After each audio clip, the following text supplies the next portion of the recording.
Hello everyone, I am the Seleni, and I am here to help you today.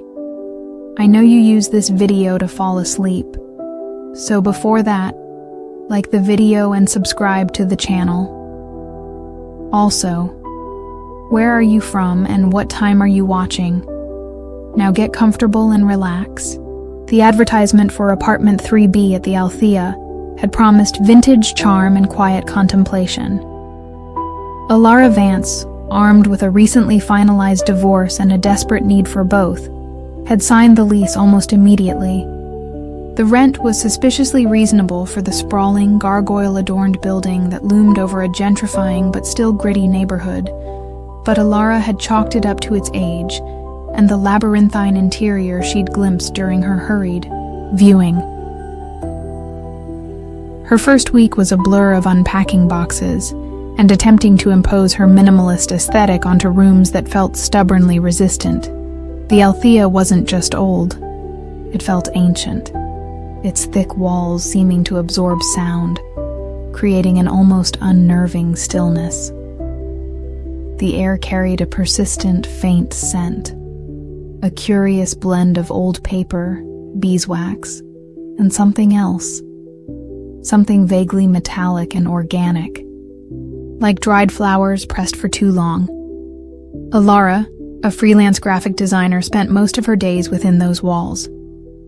She'd chosen apartment 3B for its supposed view of a small, untended courtyard, but the window in what she designated her office seemed to overlook a different, narrower alleyway than she remembered, its brickwork a darker, more soot-stained hue. "Just settling in," she'd murmured to herself, attributing the discrepancy to fatigue and the stress of the move. The building superintendent, Mr. Alistair Finch, was a relic himself. Gaunt and stooped, with eyes like polished river stones, he moved through the echoing hallways with a silence that belied his shuffling gait.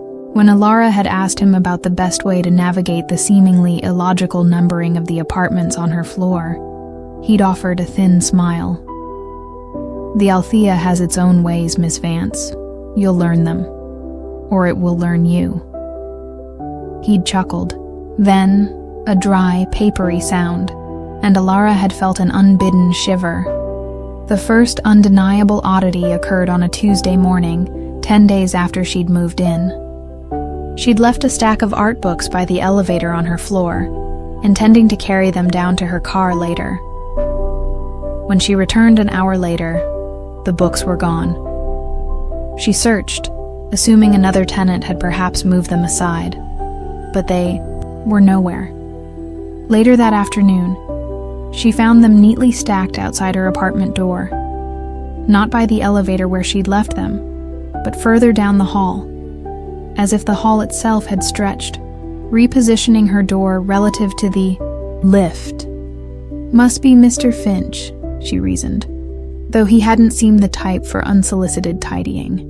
She made a mental note to thank him, but when she next saw him, dusting a tarnished brass plaque in the lobby that read simply, "The Althea, Estender 1888, the question mark was etched as deeply as the date. He denied having touched her books, his gaze unwavering. Then came the subtle shifts within her own apartment. The hallway leading from her living room to the bedroom seemed, on some days, to be a few feet longer. The small pantry off the kitchen, which she distinctly remembered measuring for shelving, suddenly felt narrower, the doorframe closer to the sink. She started carrying a small tape measure in her pocket, a habit that made her feel faintly ridiculous. The measurements, when she remembered to take them consistently, fluctuated. A wall would be 10 feet, 4 inches one day, 10 feet, 1 inch the next. She tried to draw a floor plan of 3B. It was an exercise in frustration. The angles didn't quite add up. Rooms she sketched with right-angle corners felt subtly rhomboid when she stood within them. The window in her bedroom, which she was certain faced east, sometimes caught the afternoon sun. Her neighbor across the hall, a cheerful young woman named Chloe who worked as a barista, seemed oblivious. "Oh, the Althea's a bit quirky, isn't it?" Chloe had laughed when Alara hesitantly mentioned the shifting pantry. "It's got character. Like, sometimes I swear my fire escape landing is closer to Mrs. Gable's window than it was the day before." She'd waved it off, attributing it to the building settling or her own poor spatial awareness. Mrs. Gable lived at the end of the hall, a reclusive woman who rarely emerged. When Alara encountered her one afternoon, fumbling with her keys, the old woman's eyes, bright and sharp in a web of wrinkles, had fixed on Alara. "You're new," she'd stated, her voice raspy. "The Althea, it breathes, dear. Don't try to hold your breath with it, and don't trust the corners." She then scuttled into her apartment, the door clicking shut with an air of finality. Alara started taking photographs. Her phone's gallery filled with images of walls, doorways, window placements. But when she compared them, the differences were always deniable, attributable to slight changes in angle, lighting, or her own memory. The Althea seemed to resist documentation, its changes as fluid and insidious as rising damp. One evening, working late on a design project, Alara reached for a specific Pantone swatch book she kept on the third shelf of her office bookcase. The shelf wasn't there. In its place was a shallow alcove, wallpapered in a faded floral pattern she'd never seen before. A pattern that seemed to belong to a bygone era. Panic, cold and sharp, pierced through her. She ran her hands over the smooth, uninterrupted wallpaper. There was no seam, no indication that a shelf had ever been there. Her swatch book, along with several other reference manuals, was simply gone. She called Mr. Finch, her voice trembling. He arrived with his customary slowness, his gaze sweeping over the alcove. "Ah, yes," he said, nodding. "The Althea likes to redecorate now and then, finds things don't suit. Or perhaps it found a better place for your items." "A better place?" "Mr. Finch, my shelves are gone. There's a wall here." He patted the air vaguely. "Walls come and go, Miss Vance, like tenants." His calm, almost dismissive, tone infuriated and terrified her. "Are you saying this is normal?" "Normal is a strong word for the Althea, Miss Vance. Perhaps accustomed is better." Sleep became a fraught territory. Alara would wake in the dead of night, convinced the dimensions of her bedroom had altered while she slept, the ceiling lower, the walls closer. She started leaving her tape measure by her bed, her first act upon waking a frantic remeasurement of her immediate surroundings. The numbers were never drastically different, just off. A half-inch here, a quarter-inch there. Enough to feed. The growing unease, not enough to prove her sanity, was unraveling. She decided to research the Althea's history. The city archives were a dead end. Building permits were missing or contradictory. One document suggested it was built in 1888, another in 1912 by a completely different architect. Newspaper articles mentioned it in connection with several unexplained disappearances over the decades, but the details were always vague, attributed to the transient nature of city life. An online forum for local history buffs had a thread about the Penrose House, an old nickname for the Althea. Users spoke of it being built on unsettled land, of strange geometries in its original blueprints, of architects who went mad or vanished. One post, attributed to a user named Constant Reader 1888, chillingly stated, "The Althea doesn't occupy space, it curates it." Chloe, her cheerful neighbor, began to change. One afternoon, Alara knocked on her door to borrow some sugar. Chloe opened it, her usual bright smile slightly askew. "Alara, hi, come in." But the apartment Alara stepped into was not the one she'd visited before. The layout was mirrored. The kitchen was on the left instead of the right. The living room window overlooked the street instead of the grim alleyway Alara knew it faced. "Chloe," Alara began, her voice faint. "Your apartment, it's different." Chloe frowned. "Different? How so? Did I finally get that new rug I was talking about?" She gestured to a perfectly ordinary rug that Alara had never seen.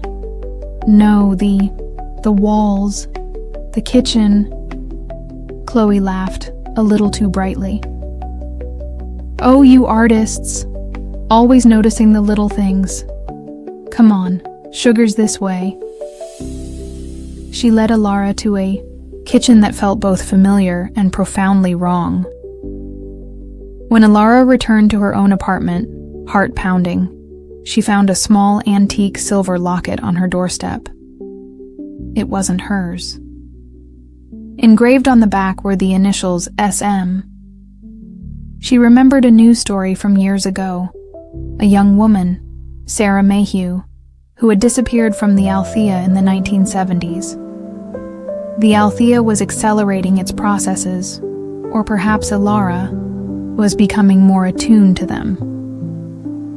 Whole sections of her floor would seem to vanish for hours, hallways ending in newly materialized brick walls, only to reappear later as if nothing had happened. The numbers on apartment doors would shift, 2B becoming 2F3C, simply ceasing to exist for an afternoon. She saw Mr. Finch less and less, and when she did, he sometimes seemed to flicker at the edges of her vision, his form momentarily transparent. One night, unable to sleep, she found herself drawn to a narrow, unmarked door at the far end of her corridor, a door she was certain hadn't been there that morning. It was unlocked. Beyond it lay a dusty, unlit staircase spiraling downwards. The air that drifted up was cold and carried that strange, organic, metallic scent. Stronger now, cloying. Compelled by a dread that was almost a physical force, Alara descended. The staircase seemed to go on forever, far deeper than the building's supposed foundations. It opened into a vast, cavernous space. Dim light, source unseen, illuminated what looked like storage, but not ordinary storage. Here, entire rooms were preserved, almost like museum dioramas. A 1950s kitchen, complete with a chrome-edged formica table set for breakfast, a half-eaten piece of toast on a plate. A Victorian-era study, books open on a mahogany desk, a pipe still emitting a faint, ghostly scent of tobacco. A child's nursery from the 1920s, toys scattered on the floor as if dropped mid-play. Each room was perfect, untouched by time, yet utterly lifeless. And in each room, Alara found small, personal items, a pair of spectacles, a child's drawing, a shopping list, that seemed to pulse with a faint, residual warmth when she dared to touch them. She realized with dawning horror that these were not stored rooms. These were absorbed rooms. The Althea was collecting them, curating them, as the forum post had suggested. And with the rooms, it was collecting the lives, the moments. As she backed away, her foot knocked against something, soft. It was a modern laptop bag, identical to her own. Inside, her laptop, her sketches, her current client project, and a small handwritten note on Althea letterhead. "A suitable addition, Miss Vance. Your workspace shows promise." She fled, scrambling, up the endless stairs, bursting back into her own hallway, which now seemed impossibly bright and normal. But the normality was a lie. She knew it. The Althea was preparing a space for her. Her own apartment began to feel less like hers. Objects would subtly rearrange themselves. A framed photograph of her parents, always kept on her bedside table, appeared on the mantelpiece. The colors in her favorite rug seemed duller, as if leached of vibrancy. Her own memories started to fray. Had she always preferred tea over coffee? Had her childhood dog been a Labrador or a golden retriever? The details, once sharp, now felt blurred, malleable. She had to get out. She packed a single bag. Essentials, only, her hands shaking. The main lobby, when she reached it, was different. The tarnished brass plaque now read, "The Althea, Esther Variable." The grand oak front doors, usually so heavy, swung open with an unnerving ease. Freedom. She stepped out onto the street, but it wasn't her street. The buildings were taller, their architecture unfamiliar, almost futuristic. The vehicles gliding past were sleek, silent, unlike anything she'd ever seen. The sky above was a strange, bruised purple, even though it should have been mid-morning. Panicked, she turned to run back into the Althea, but the grand oak doors were gone. In their place was a smooth, featureless expanse of aged stone, as if no entrance had ever existed there. She was trapped, not within the Althea, but within an extension of it. The building wasn't just shifting its internal space. It was capable of creating or accessing other realities, other streets, other cities. For days, or what felt like days, time here was as unreliable as the architecture. Ilara wandered this alien cityscape. Food appeared in strange automated dispensaries. She saw no other people, only distant, fleeting silhouettes that vanished if she tried to approach. The sense of isolation was crushing. Then, one morning, she stumbled upon a small, familiar-looking park. And in the center of it, a building. Old, gargoyle-adorned, with a tarnished brass plaque. The Althea. It looked exactly as it had in her original world. The grand oak doors stood slightly ajar, invitingly. Hope, fierce and desperate, surged through her. She ran towards it, pushed open the heavy doors, and stepped into the lobby. It was her lobby. The worn marble floor, the faint scent of beeswax and old paper, and Mr. Finch, standing by the mailboxes, sorting letters. He looked up, his Riverstone, eyes fixing on hers. "Ah, Miss Vance, you had me worried. You missed your tea appointment with Mrs. Gable." Ilara stared at him, speechless. Mrs. Gable? But what? "Apartment 3F, dear," Mr. Finch said, his voice gentle. "She's been expecting you.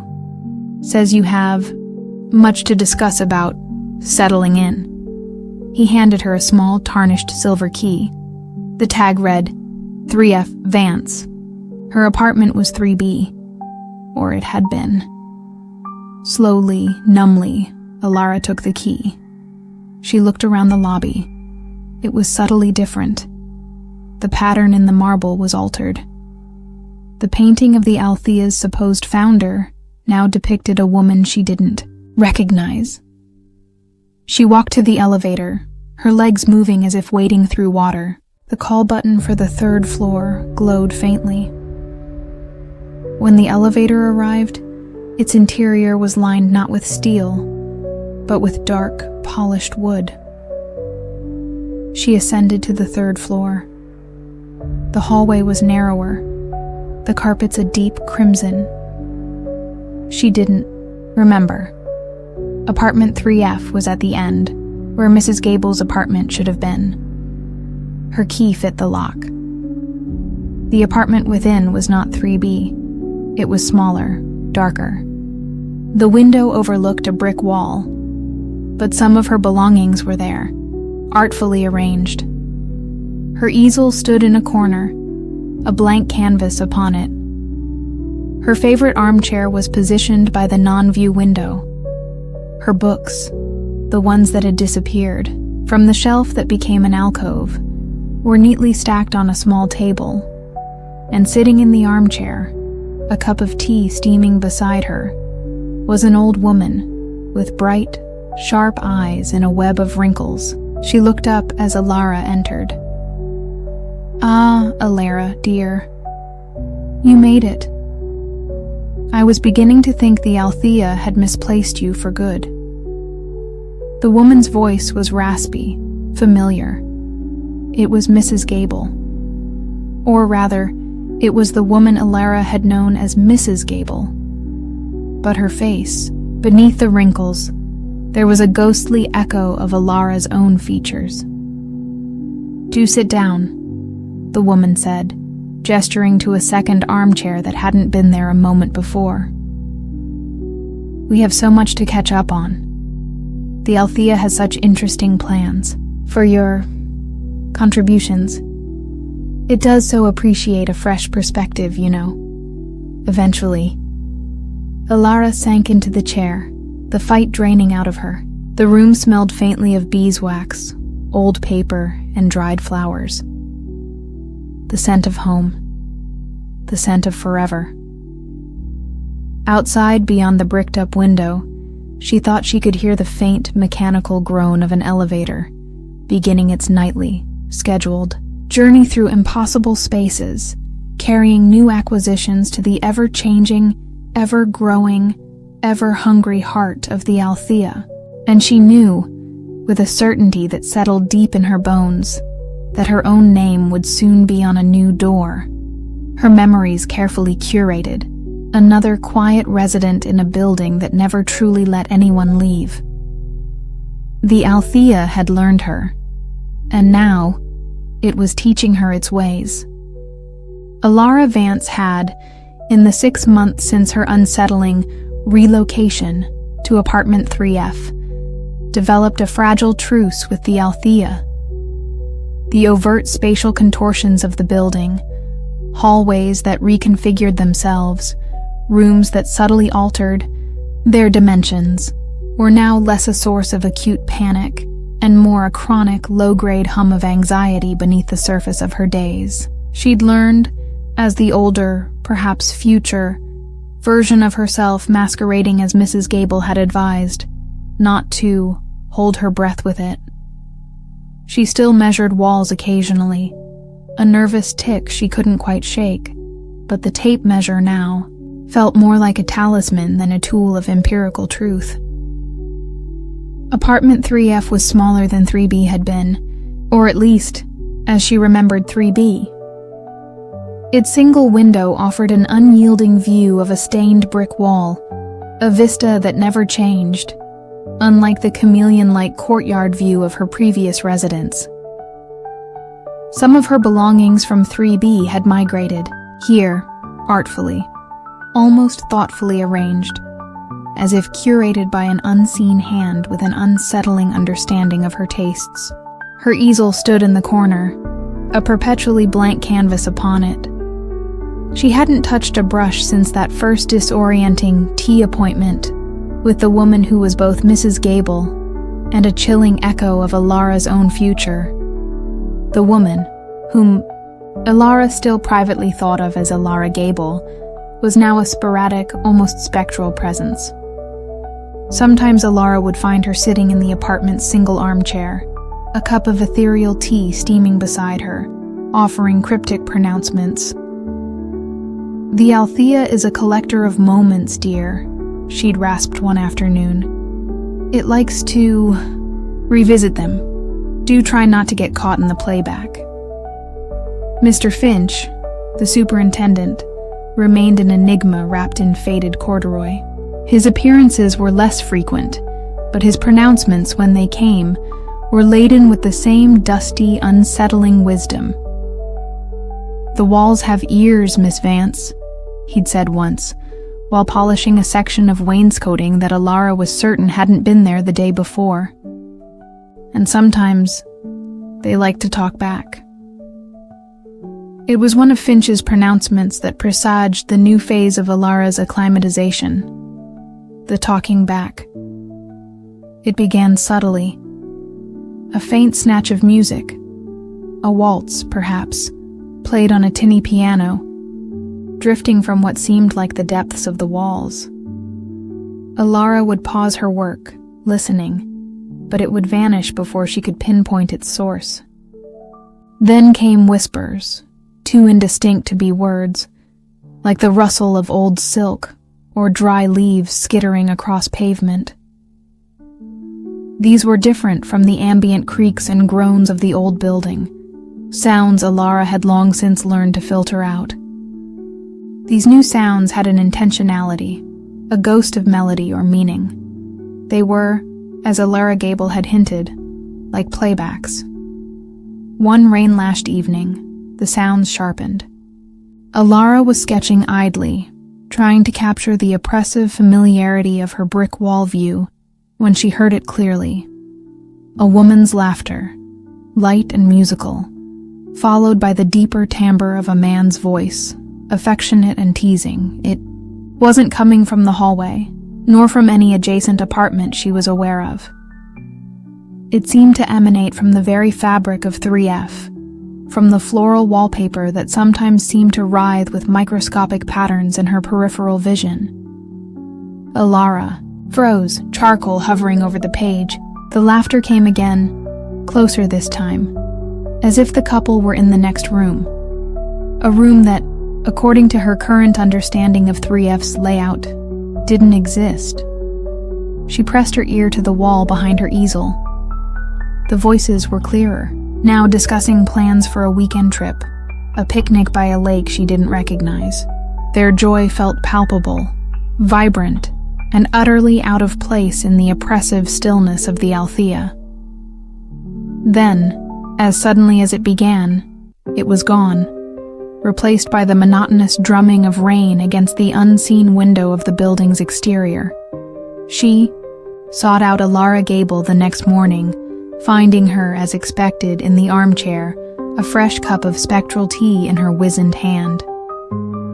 "I heard voices last night," Alara said, foregoing preamble. "A couple. Happy." Alara Gable's eyes, startlingly blue and sharp beneath their crepey lids, regarded her.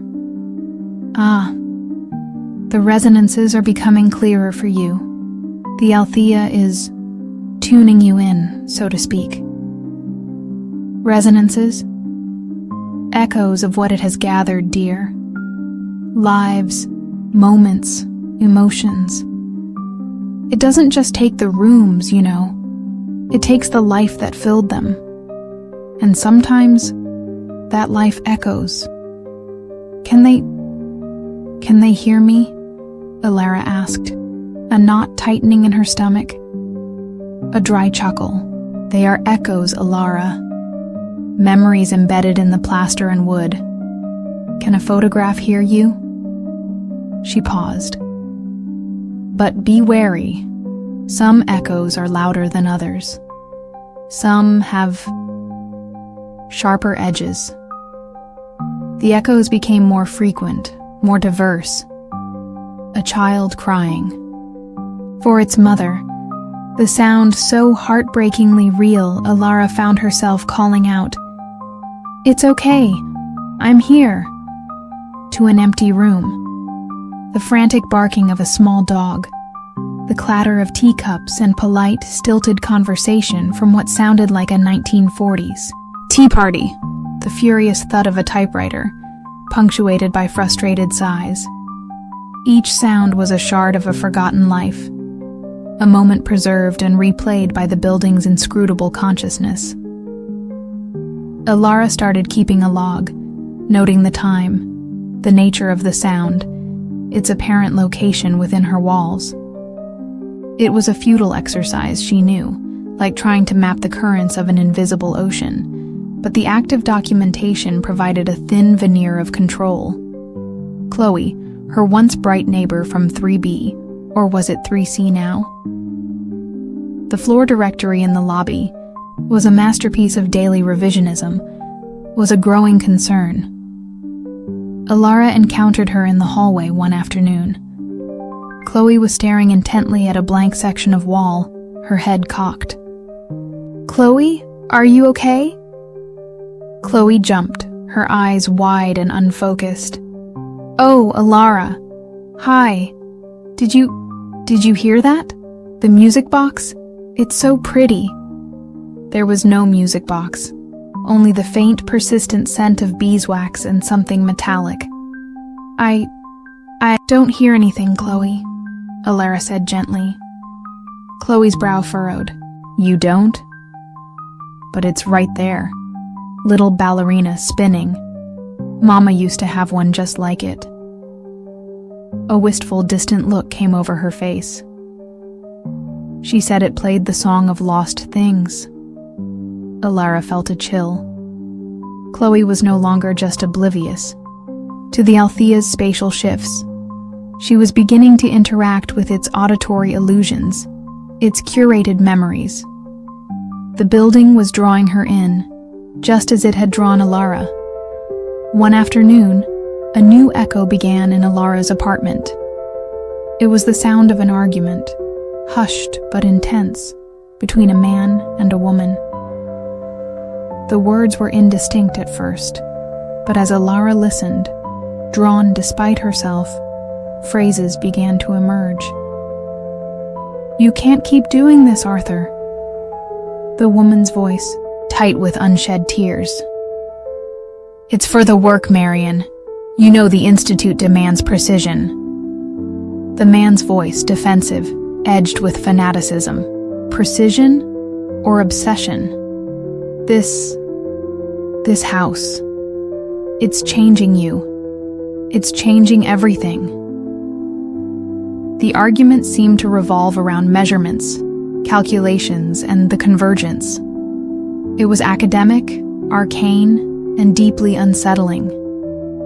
Alara found herself pacing, listening as if the outcome of this spectral disagreement held some vital clue. The voices seemed to emanate from the wall shared with her small, cramped bathroom. She pressed her ear to the cool plaster. The argument intensified, then abruptly cut off with a choked cry from the woman and a sickening thud. Silence. A profound, chilling silence that was somehow louder than the argument itself. Alara recoiled from the wall, her hand flying to her mouth. It had sounded so real, so immediate. Had she just overheard a murder from decades past? The echo didn't repeat that day, but the silence it left behind was heavy, accusatory. Mr. Finch found her in the lobby later, staring blankly at the shifting floor directory. "Troubled, Miss Vance?" His voice was softer than usual. "The echoes, Mr. Finch. They're vivid." He nodded slowly. "The Althea holds its stories close. Sometimes it whispers them. Sometimes it shouts." He paused, then added, his voice barely audible. "Be careful which stories you choose to listen to. Some are not meant for retelling." The Arthur and Marion. Echo returned a few days later, but this time it was different. It wasn't the argument. It was the sound of meticulous, almost rhythmic scraping. And then, faintly, the smell of damp earth and lime. It seemed to come from beneath her bathroom floor. Alara felt a cold dread coil in her stomach. The Althea wasn't just replaying moments. It was replaying processes, consequences. She started avoiding her bathroom as much as possible. But the sounds persisted. Sometimes the argument, sometimes the scraping, always ending with that chilling silence. Her sleep was plagued by dreams of bricked-up alcoves and disturbed earth. One morning, she awoke to a new addition in her apartment. Beside her easel, where the blank canvas usually stood, was a small antique wooden box, intricately carved. It hadn't been there when she went to sleep. Her heart hammered. The Althea had delivered things before, the locket, her own laptop. But this felt different, more deliberate. With trembling fingers, she opened the box. Inside, nestled on faded velvet, was a set of old architectural drafting tools. A compass, a ruling pen, a set of finely calibrated rulers. And beneath them, a small leather-bound journal. The journal's pages were filled with cramped, spidery handwriting and meticulous, unsettling diagrams. It was Arthur's. Arthur, from the echoes. He wrote of the Althea not as a building, but as a trans-dimensional resonator, a structure capable of sampling and stabilizing quantumly entangled spatial and temporal states. He wrote of anchor points and frequency drifts, of curated realities and perceptual filters. He believed the Althea could be controlled, its power harnessed, if one could only understand its underlying mathematics, its impossible geometry. Marion, his wife, had apparently disagreed, fearing the building's influence. The last few entries were frantic, paranoid. Arthur wrote of Marion trying to destroy his research, of her instability threatening the great work. The final entry, dated October 17, 1912, read, "Marion's interference has been resolved. The primary anchor in Sector Gamma 7, beneath the third-floor lavatory west wing, is now secure. The resonance is stabilizing. Soon I will fully comprehend its language. Beneath the third-floor lavatory, Alara's bathroom, the scraping sounds, the smell of lime." Alara dropped the journal as if it had burned her. The Althea hadn't just replayed an echo. It had provided context, a horrifying narrative. And it had given her Arthur's tools. What did it want from her? To continue his work? To understand its language? She looked at her own easel, her blank canvas. She was a graphic designer, an artist. Her work was about communication, about giving form to ideas. Was the Althea offering her a new, terrifying medium? Chloe's condition worsened. Alara saw her less, but when she did, Chloe was often talking to herself, or rather, to unseen companions. She'd hum forgotten melodies, her eyes fixed on empty spaces. One day, Alara found Chloe's door, 3C, slightly ajar. Peeking in, she saw Chloe sitting on the floor, surrounded by what looked like children's building blocks, though they shimmered and changed shape as Alara watched. Chloe was arranging them, her expression one of intense, almost beatific concentration.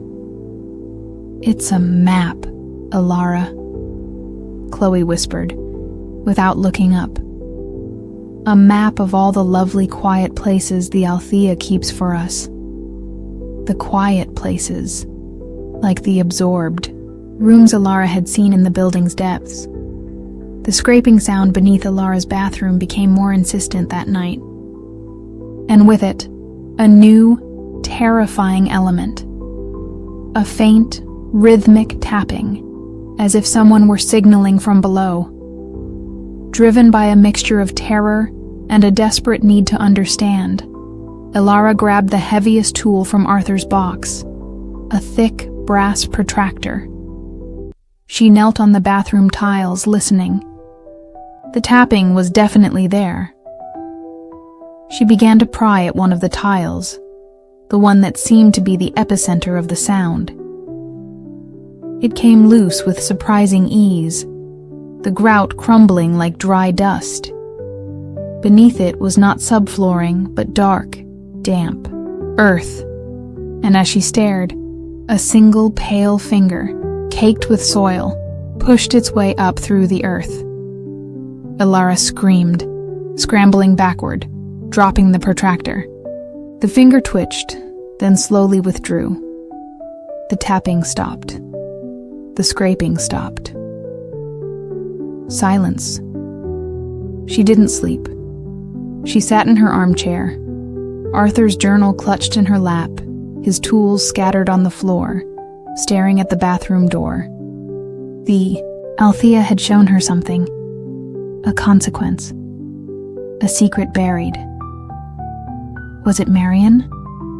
Was Arthur's resolution more literal, more final, than even his deranged journal implied? And why show her? Why give her the tools, the journal? The next morning, Alara Gable was there, a knowing, sorrowful look in her ancient eyes. It tests its curators, Alara, she said softly. It offers them opportunities for understanding, or for participation. Participation in what? Alara whispered, her voice hoarse. Covering up a murder? Becoming like Arthur? Arthur sought to control the Althea, Alara Gable mused. A common folly. One does not control a force of nature, dear. One adapts, or one is archived. She gestured vaguely around the small apartment. This is adaptation, of a sort. And the finger? Alara's voice shook. Some echoes are buried deeper than others. Some still wish to be heard, or found. Alara Gable sighed, a sound like rustling parchment. The Althea is a living history, Alara, and history has its restless ghosts. Alara looked at Arthur's tools, then at her own easel. An idea, cold and terrifying, began to form. The Althea communicated through shifts, through echoes, through curated objects. It wanted her to understand its language. Arthur had tried through mathematics and geometry. Perhaps her language was different. She picked up her charcoal. She wouldn't try to map its dimensions. She would try to draw its resonances. She began to sketch the bathroom, not as it was, but as she felt it. The space beneath the floor rendered as a dark, yearning void. She drew the echo of the argument, the ghostly figures of Arthur and Marion superimposed over the mundane fixtures. She drew the scraping, the tapping, the pale finger reaching from the earth. As she drew, the sounds in the apartment intensified.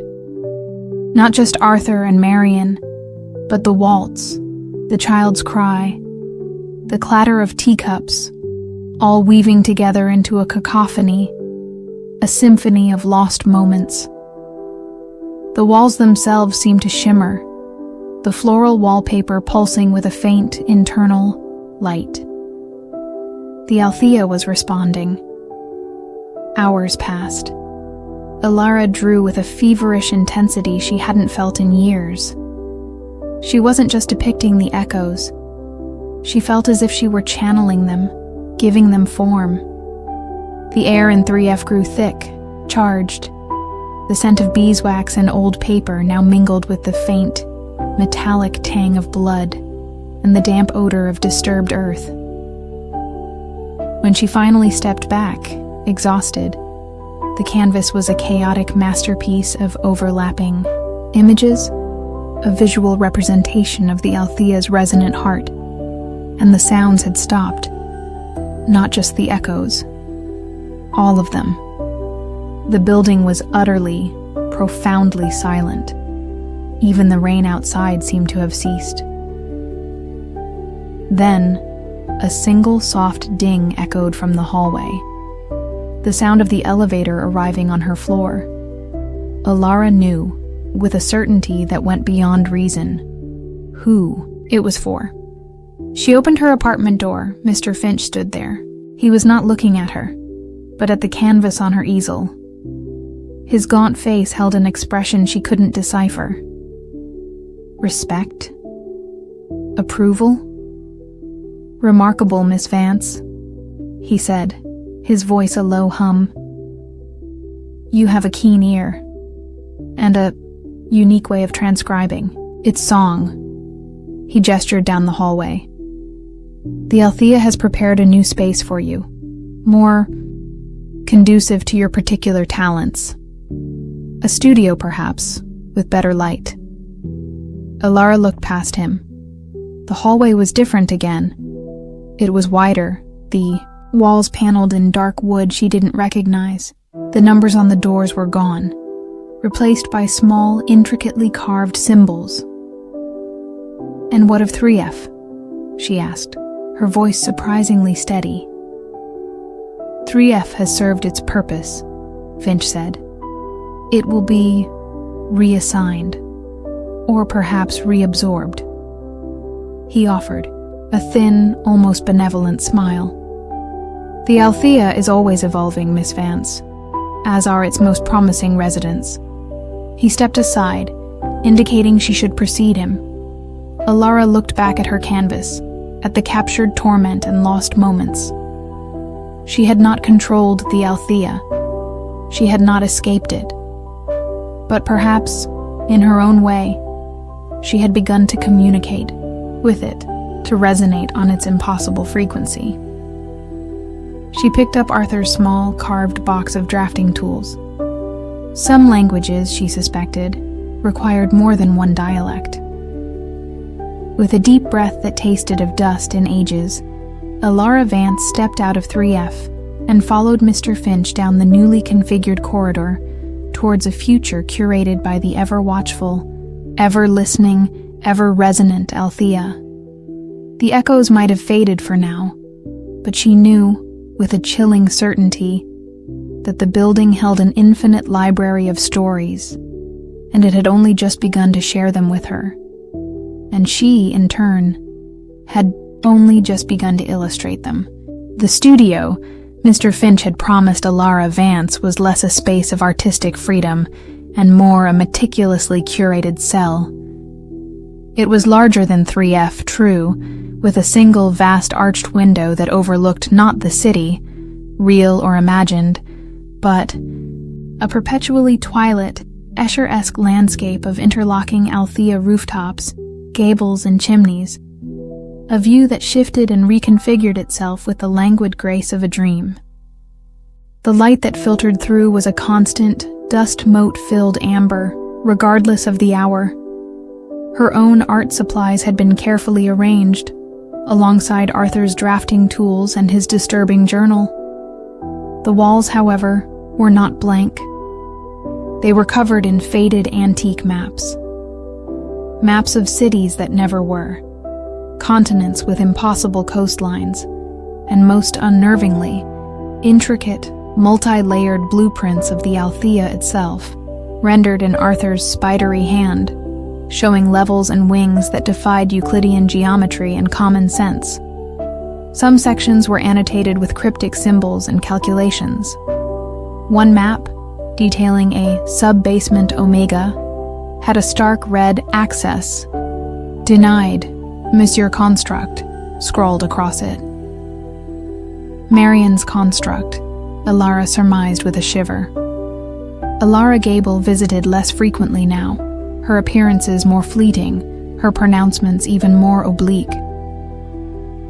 "The Althea maps its acquisitions, dear," she'd whispered during one visit, her form shimmering like heat haze, "and sometimes it requires its curators to update the charts."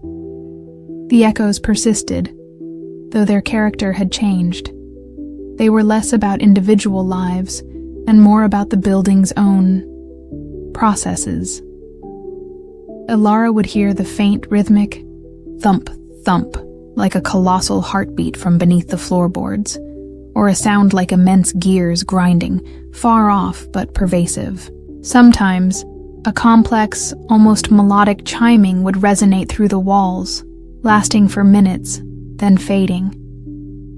It felt less like eavesdropping on past lives and more like listening to the Althea's own internal monologue. Alara's task, she slowly began to understand, was not merely to illustrate the echoes of past tenants, but to chart the building's ongoing impossible evolution. The blank canvases Finch had provided seemed to invite it. When she tried to sketch her own memories, her own anxieties, the charcoal would skid, the paint would refuse to adhere properly. But when she attempted to map the shifting rooftops outside her window, or diagram the flow of the building's strange energies, her hand moved. With an unnatural surety, Chloe, her former neighbor, became an obsession. Alara had not seen her since finding her arranging the shimmering, shape-shifting blocks.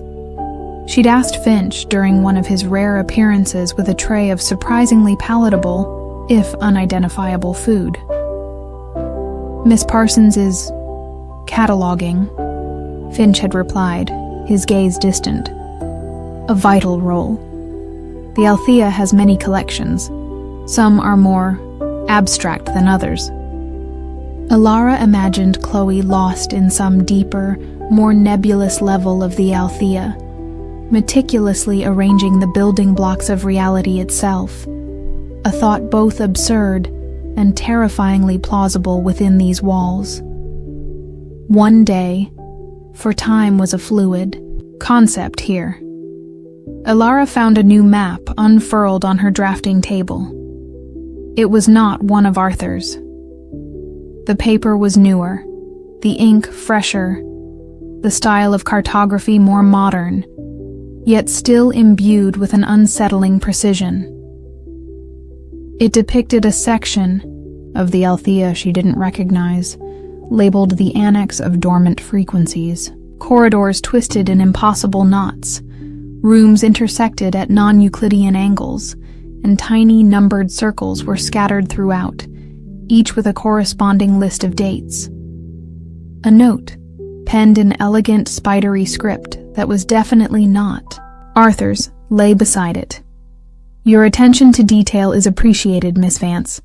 Verification of Sector Epsilon 4 is requested. Observe and record any deviations." It was unsigned. Sector Epsilon 4. According to this new map, it was accessible via a service staircase she'd never noticed before, hidden behind a tapestry in a little used, or perhaps newly manifested wing on what felt like the building's periphery. Dread warred with a grim sense of duty. This was her role now, it seemed. Cartographer of the impossible. She took her sketchbook, Arthur's journal, for reference, for courage, she wasn't sure which, and a compass that spun erratically whenever she was deep within the Althea's core. The tapestry, depicting a faded hunting scene where the stags had too many antlers and the hunters' faces were subtly blank, concealed a narrow, spiraling iron staircase. It descended into a chill, damp-smelling darkness. The air grew heavy, pressing against her eardrums. The only sound was the drip, drip, drip of water, and the distant, rhythmic thump-thump of the Althea's heart. Sector Epsilon 4 was a labyrinth of identical, featureless corridors, lit by bare, flickering bulbs. The numbered circles on the map corresponded to plain, gray metal doors, each bearing a small, tarnished brass number. The list of dates beside each number on her reference sheet spanned decades, sometimes centuries. Ilara chose a door at random, number 17. The dates listed range from 1892 to 2077. The door was unlocked. Inside was a small, square room, utterly bare except for a single, uncomfortable-looking wooden chair facing a blank wall. The air was cold, stagnant. As Alara stepped inside, the door clicked shut behind her with a soft, ominous finality. She waited. Nothing happened. The silence was absolute, broken only by her own increasingly ragged breathing. She consulted the map, then Arthur's journal. He wrote of resonant chambers, spaces designed to amplify and isolate specific temporal signatures. Was this one of them? A place to listen to.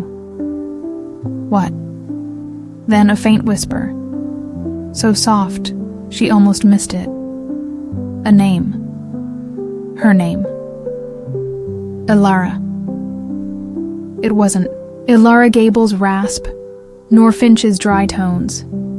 It was a young voice, a child's voice, filled with a strange, melodic curiosity. Ilara, it whispered again, seeming to emanate from the blank wall itself. Can you see the patterns? What patterns? Ilara breathed, her voice barely a thread.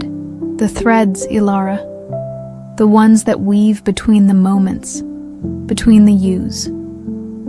A cold dread, sharper than any she'd felt before, pierced her.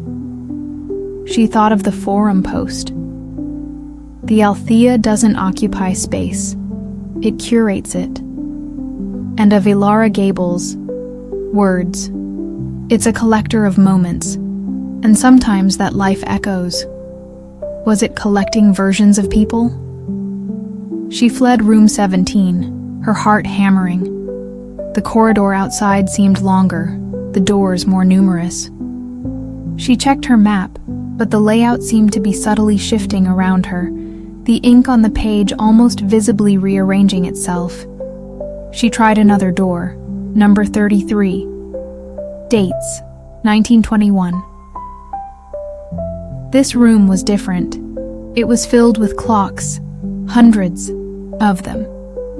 Grandfather clocks, cuckoo clocks, mantle clocks, pocket watches, all ticking, chiming, whirring, but none of them showing the same time. Some ran backwards. Some had hands that spun wildly. Some had faces with no numbers at all. The cacophony was deafening, dizzying.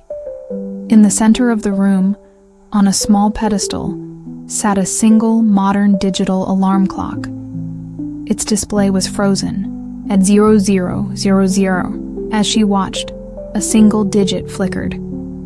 The last 0 changed to a 1, then back to a 0, then a 7. It was trying to display a time, or perhaps multiple times, all at once. This was the annex of dormant frequencies. These rooms weren't just echoing past lives. They were pockets where time itself was fractured, unstable, perhaps even stored. She continued, room by room, driven by a compulsion that felt less like her own will and more like an assignment being executed through her. Each room was a new temporal anomaly. One held only a single flickering candle that never seemed to burn down, casting shadows that danced with impossible speed. Another was filled with the scent of a specific, long discontinued perfume, so thick it was almost cloying, yet the room was empty. A third contained a loop of sound, a telephone ringing, a voice answering, then the ring again, over and over, a conversation fragment trapped in an eternal echo. In one room, number 6, she found a mirror. Not an ordinary mirror, but a dark, polished surface that reflected not her, but a shifting series of faces. A man in a Victorian suit, a flapper from the 20s, a child with wide, frightened eyes, and then, chillingly, Chloe, her face pale, her eyes dark, arranging shimmering blocks that seemed to reflect in the mirror's depths. A world within a world, and then, briefly herself, but older, much older, her hair white, her eyes holding the same weary wisdom as Ilara Gable's, the yous the child's voice had whispered about. The Althea wasn't just collecting rooms and moments. It was collecting iterations. She meticulously sketched what she saw, what she heard, what she felt in each room. Her charcoal flew across the page, capturing not just the physical details, but the temporal distortions, the emotional residue. The compass spun uselessly. Her watch had stopped. Time here was meaningless, or perhaps all times existed at once. Finally, she reached the last room in Sector Epsilon 4, as indicated on the new map. Number 1. The dates listed were stark. Origin, point, undetermined. The door was heavier than the others, made of dark, pitted iron. It creaked open onto a space that was not a room, but a void. A swirling, star-dusted darkness, silent and vast. In the center of it, suspended as if by invisible threads, was a single, perfect, crystalline structure, like a multifaceted diamond the size of a human heart. It pulsed with a faint internal light, emitting the complex, melodic chiming she'd sometimes heard through the walls of her studio. This, she knew with an instinct that transcended logic, was the heart of the Althea, or one of its hearts, the source of its impossible power, its temporal hunger. Arthur's journal spoke of a prime resonator, a nexus of temporal potential. This had to be it. As she stared, mesmerized, a new facet of the crystal seemed to shimmer and resolve itself. Within it, she saw a miniature, impossibly detailed, replica of her original apartment, 3B. She saw herself, younger, more hopeful, unpacking boxes, unaware of the labyrinth she was entering. The crystal was showing her her own acquisition. A voice, ancient and genderless, echoed not in the void, but directly in her mind, cold and clear as the crystal itself. The cartographer observes. The cartographer records. The cartographer integrates. Integrates. The word hung in her mind, heavy with unspoken implication. Was this her ultimate purpose?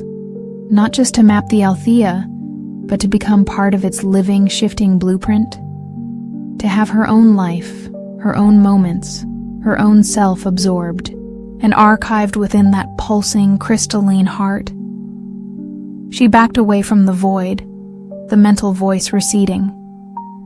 She had seen enough, more than enough. She returned to her studio, the new map now filled with her frantic sketches and annotations. She placed it on the drafting table. Almost immediately, the ink began to fade, her additions merging seamlessly with the original lines, as if the map were a living document, absorbing her observations. The note requesting the verification was gone. A few days later, Mr. Finch appeared. He carried a small velvet-lined tray. On it was not food, but a single, exquisitely crafted silver pen, its nib impossibly fine, and a small vial of ink that seemed to shimmer with all the colors of the twilit sky outside her window. The Althea finds your contributions eloquent. Miss Vance, he said, his voice holding a new note of something akin to deference. It offers you the tools for more permanent records. Permanent records, updating the charts of this impossible, ever-shifting edifice. Alara looked at the pen, then at the maps covering her walls, then at Arthur's blueprints, his desperate calculations, his tragic end. She thought of Chloe, lost in her abstract cataloging, and of Alara Gable, a living echo, a guide or a warning. She was becoming one of them, a fixture of the Althea, a curator of its impossible collections, a cartographer of its boundless, terrifying, and strangely beautiful inner landscape. The choice, if there ever had been one, was long past. She picked up the silver pen. It felt perfectly balanced in her hand, cool and resonant, as if thrumming with the building's own deep, silent song. "Where?" she asked, her voice calm, her artist's eye already appraising the vast, uncharted territories hinted at in Arthur's maddeningly incomplete diagrams. "Do I begin?" Mr. Finch smiled, a genuine, almost proud smile this time. "The Althea, Miss Vance, is always beginning."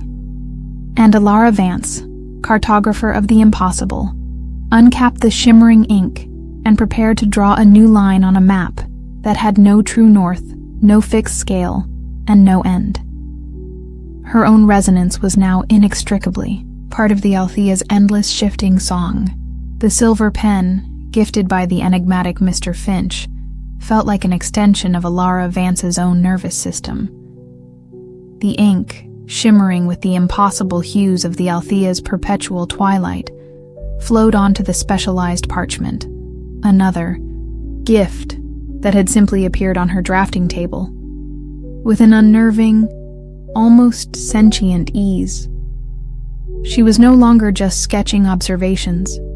She was, in a terrifying and exhilarating way, communing with the building. Her lines dictated, or perhaps merely documented, the subtle shifts in its architecture. A cross-hatched section on one of her new maps might correspond to a wall in the West Wing, becoming momentarily translucent, revealing the ghostly outline of a room that had existed there a century prior. A newly inked corridor on her charts would, a day later, be discoverable behind a recently manifested tapestry. Alara had become the Althea's official, if unwilling, cartographer. Her studio, with its vast window overlooking the ever-shifting chimneyscape, was now her world. Food still appeared, silently delivered. Alara Gable, the spectral echo of her own potential future, visited infrequently, her pronouncements growing, more fragmented like a radio signal fading in and out of tune. The patterns, they seek equilibrium, she'd whisper, her eyes fixed on some point beyond Alara's comprehension, before dissolving like mist. The most disturbing change was in the nature of the echoes. They were no longer just snippets of past lives. The ghostly laughter, the whispered arguments, Arthur and Marion's tragic loop. Now, the echoes were interactive, or seemed to be. It began with her name. She'd be working at her drafting table, meticulously rendering a newly perceived fluctuation in the layout of the annex of dormant frequencies, when a voice, clear, as if someone were standing beside her, would say, "Alara."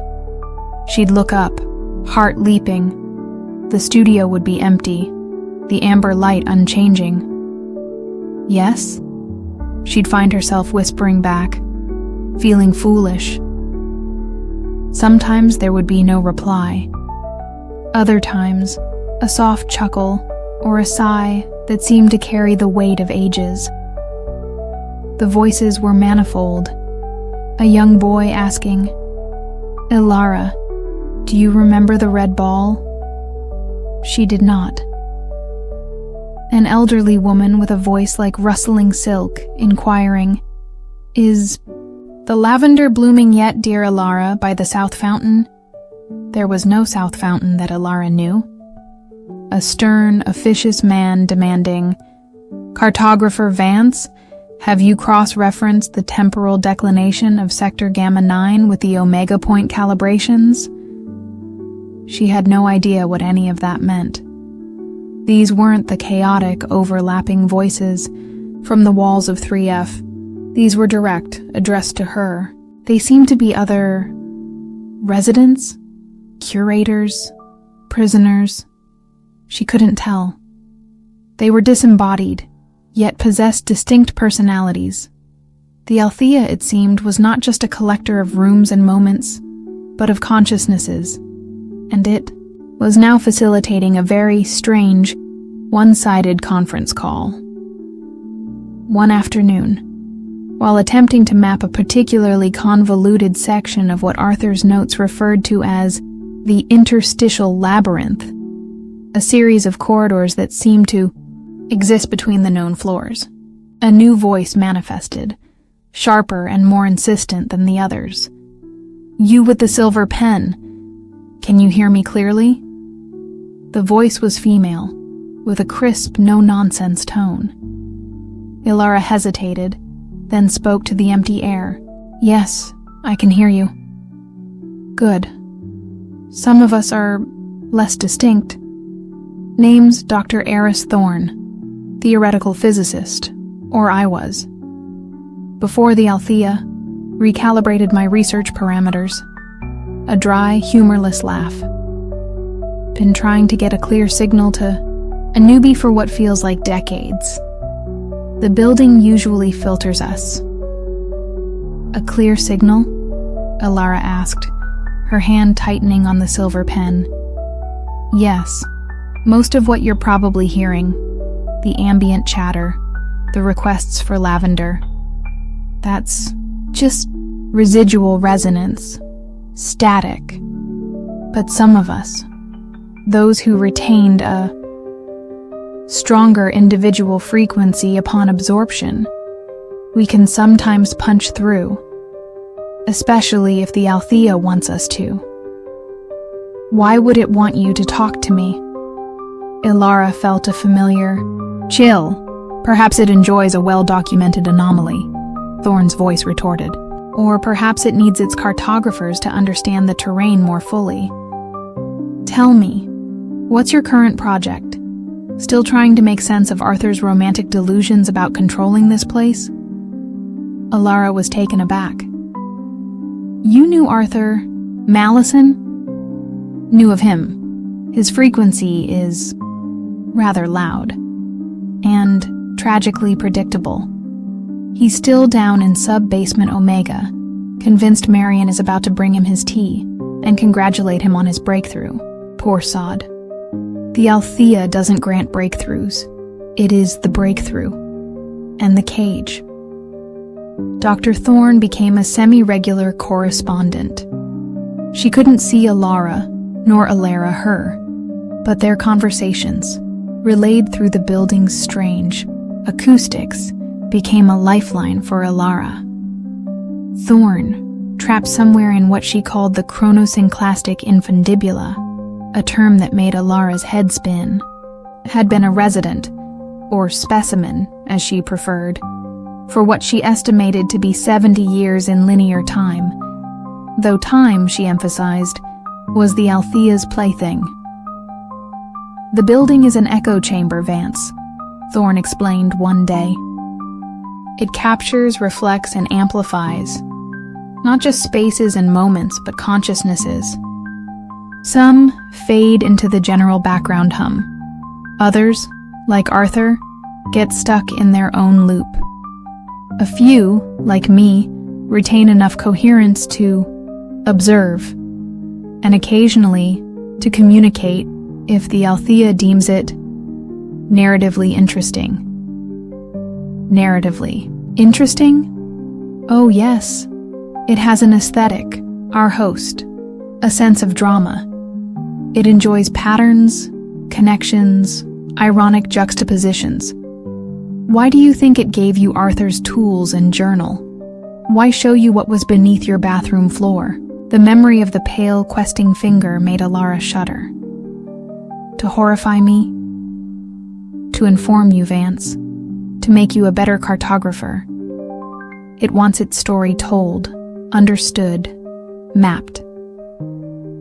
And you, my dear, are its current bard, its chosen surveyor of the impossible.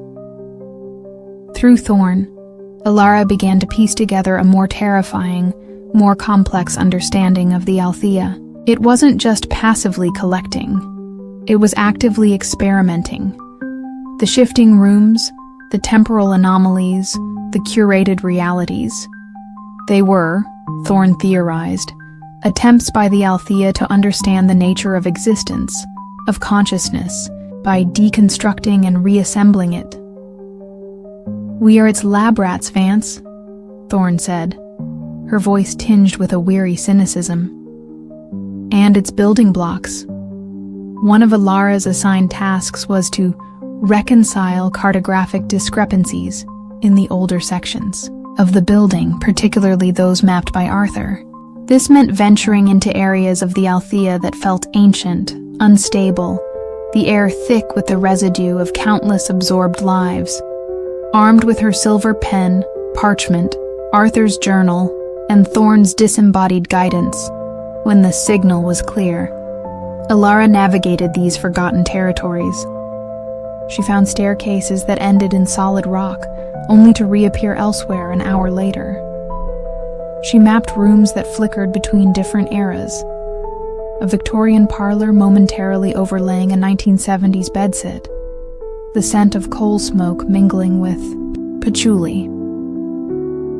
In one such shifting space, deep in what Arthur had labeled the temporal drift zones, she encountered something new, a fixed echo. It was Chloe. Not the living, breathing Chloe, but a perfect, three-dimensional silent tableau of her, sitting on the floor, surrounded by her shimmering, impossible blocks, her face wrapped with concentration. She didn't move, didn't breathe. She was a moment, frozen, preserved. "Chloe?" Alara whispered, reaching out a trembling hand. Her fingers passed right through the image. "Careful, Vance," Thorne's voice crackled in her ear. "That's a stabilized resonance. The Althea has filed her away, so to speak. Fully catalogued. Interacting with such constructs can be destabilizing for the observer." Tears pricked Alara's eyes. Chloe, so vibrant, so cheerful, now a permanent exhibit in the Althea's grotesque museum. Is she gone? Define gone, Vance. Her consciousness is part of the Althea's matrix now. Her moment of peak engagement with its creative potential is preserved. Is that gone? Or is it eternal? Thorne's voice held no comfort. The Althea, it seemed, didn't just absorb. It also promoted, or perhaps repurposed. Alara began to suspect that Mr. Finch and Alara Gable were not merely long-term residents, but integral components of the building's operational system, their original selves subsumed into their roles. Finch, the facilitator, the caretaker of the physical manifestations. Alara Gable, the oracle, the dispenser of cryptic wisdom, perhaps a former cartographer herself. One evening, as Alara was attempting to chart a corridor that seemed to twist back on itself in an impossible loop, she heard a new voice, faint but distinct, from the wall beside her. It was her own voice, but younger, terrified. "Hello? Is anyone there? The books, my art books, they're gone." It was an echo of her own early days in 3B, her initial confusion and fear. The Althea was now replaying her moments. "The building archives itself, Vance," Thorne commented dryly from the ether. "And its curators. You're becoming part of the permanent collection." The thought was profoundly chilling. Would future cartographers listen to echoes of her anxieties, her discoveries? Her mapping became more urgent, more obsessive. If she was to be archived, she wanted the record to be as complete, as accurate as possible. She filled parchments with intricate diagrams, annotated with her own observations, Thorne's theories, and Arthur's increasingly manic calculations. She began to see patterns Arthur had missed, connections between seemingly disparate temporal anomalies, resonant frequencies that linked different sectors of the building. The Althea seemed to approve. New gifts would appear. Stranger, more. Specialized drafting tools. vials of ink that glowed with different internal lights, each seemingly attuned to a specific temporal frequency, and occasionally, food that tasted subtly of forgotten eras. A roast beef that might have graced a Victorian table, a strangely spiced fruit that seemed to belong to no known botany. One particularly complex task involved charting what Arthur had termed the echo chamber of potential selves. According to his notes, it was a nexus where different life paths of absorbed individuals were stored or explored by the Althea. The entrance, Finch informed her via a note left with her morning, or was it evening, tray of nutrient paste, was now accessible through the back of her studio's supply closet. The closet, which had previously held only spare parchment and ink, now opened into a cavernous, dimly lit hall. Alcoves lined the walls, and in each alcove stood a mirror. But these were not the shifting, multi-faced mirrors of Sector Epsilon 4. Each mirror, Alara slowly realized, reflected her, but not her as she was now. One mirror showed Alara as a celebrated artist, surrounded by her vibrant paintings in a sun-drenched loft, a life she'd dreamed of before her divorce. Another showed her as a contented mother, laughing with children who had her eyes. A third reflected a gaunt, obsessive Alara, hunched over arcane texts, her eyes burning with a fanatical light remarkably similar to Arthur's in his later journal entries. A fourth showed her as a smiling, serene Alara Gable, offering tea to a younger, bewildered version of herself. Paths taken, paths not taken, paths that might yet be. The Althea explores all possibilities, Vance, Thorne's voice whispered, unusually subdued. It's a simulator as much as a collector. It likes to see how the variables play out. Alara felt a wave of nausea. Was her current existence, her role as cartographer, just one more simulation? Was Alara Gable a future she was destined for, or one the Althea was merely auditioning? She found one mirror, tucked away in a darker alcove, that was cracked, its surface clouded. Peering into it, she saw only darkness, and then, for a fleeting, heart-stopping instant, a pair of terrified eyes, her eyes staring back from an abyss, a single choked whisper escaping. It lied. Before she could react, the image vanished, the mirror becoming merely a dull, lifeless surface. Some paths are dead ends, Thorne murmured. Even for the Althea. The experience in the echo chamber of potential selves changed Alara. The sense of a fixed identity, already eroded by the Althea's manipulations, became even more tenuous. She was a collection of potentials, a nexus of possibilities, and the Althea was the grand, unseen weaver, pulling on the threads. Her maps became bolder, more intuitive. She began to incorporate not just the physical and temporal, but the potential. She started sketching faint, ghost-like corridors that might exist, rooms that could manifest, connections that the Althea was perhaps still considering. The building hummed with approval. The melodic chiming became more frequent, almost a constant companion. The silver pen moved across the parchment, as if with a will of its own, her hand merely a conduit. One morning, a new type of echo began. It wasn't voices or sounds of activity. It was emotion. Pure, raw emotion, seeping from the walls, from the floor, from the very air of her studio. Waves of profound sorrow that left her weeping for no reason she could name. Bursts of ecstatic joy that made her laugh until her sides ached. Chills of existential dread that paralyzed her for hours. It's refining its collection, Vance, Thorne explained, her own voice strained, moving beyond mere data points.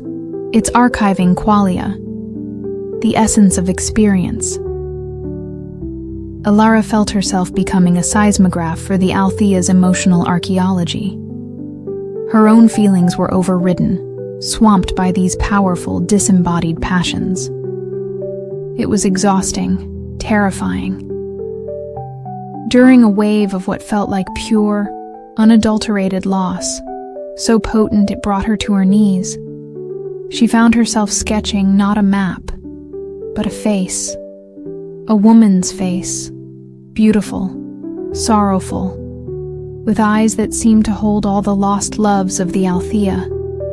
As she sketched, she realized with a jolt that the features were subtly Marian's, Arthur's tragically resolved wife. When the sketch was complete, the wave of sorrow receded, leaving Alara drained but strangely peaceful. A new object appeared on her drafting table.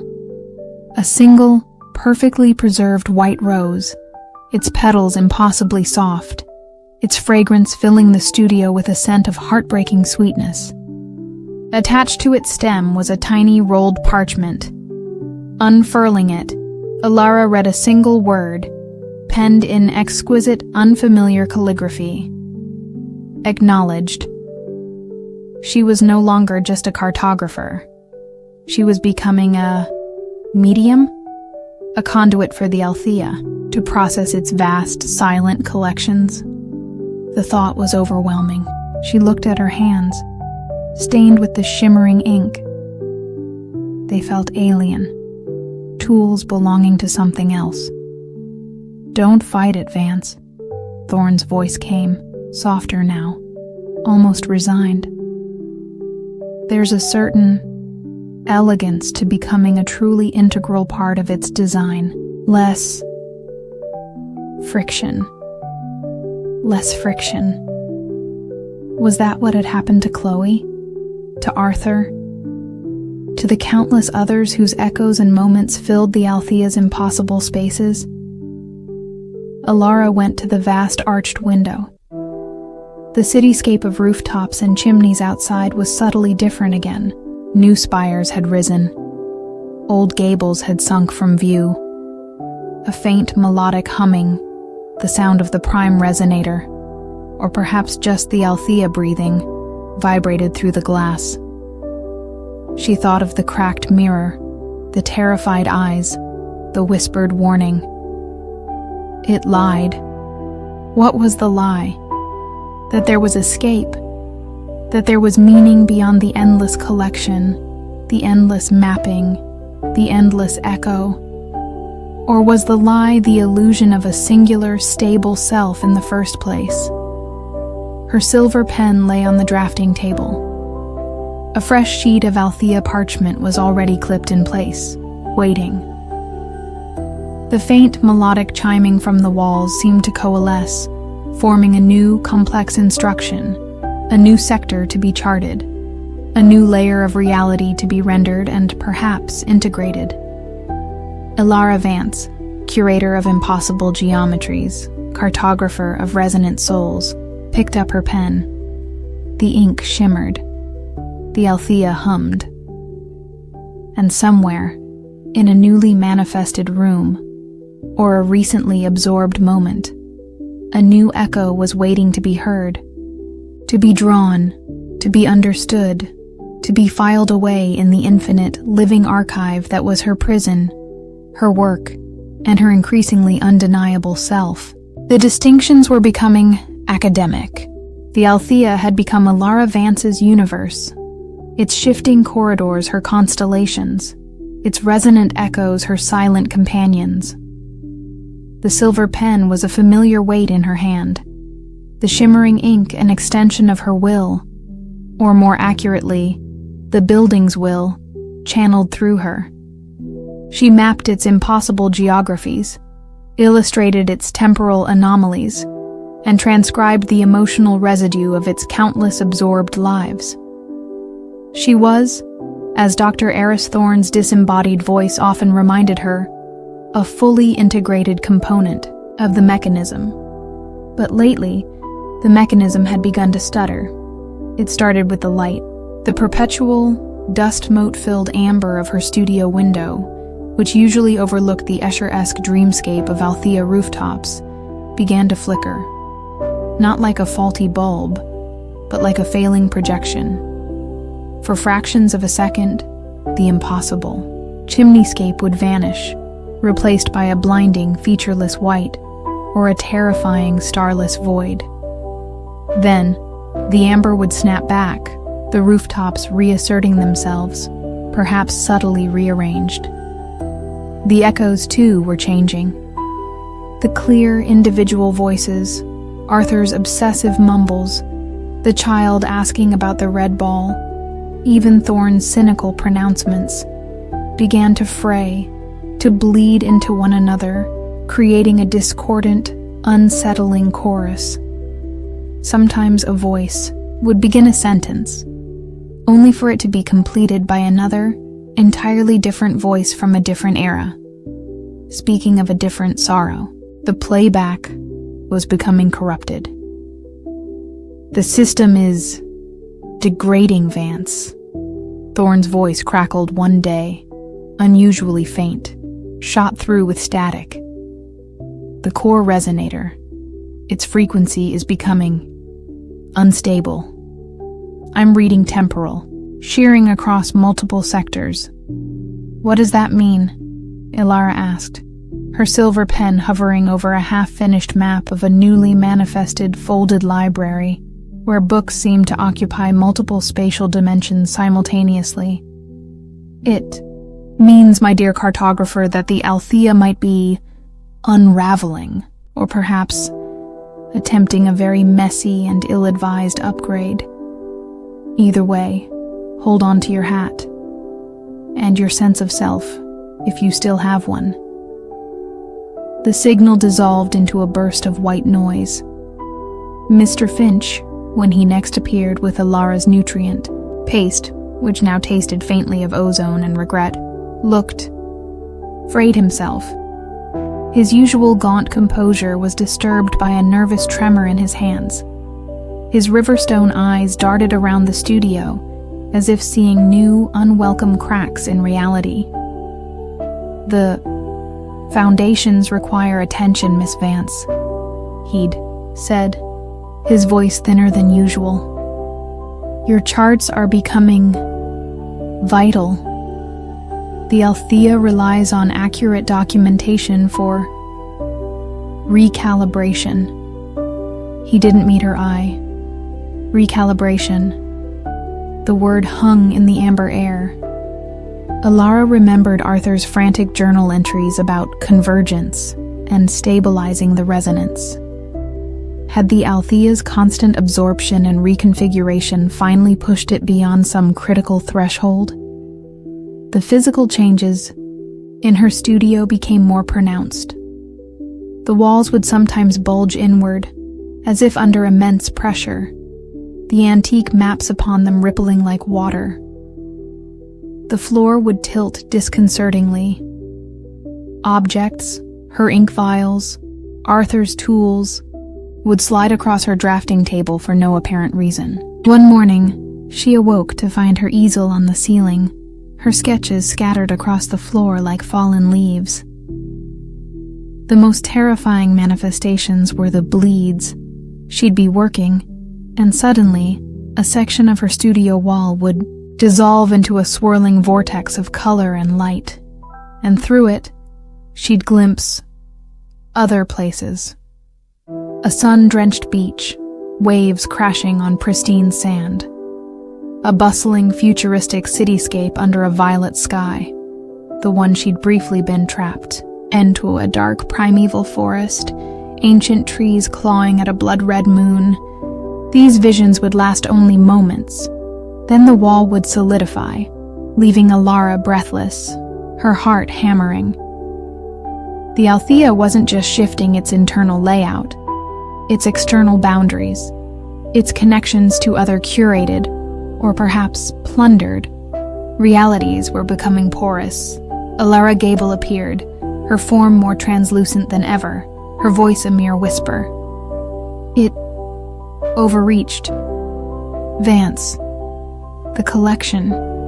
Too vast. The echoes.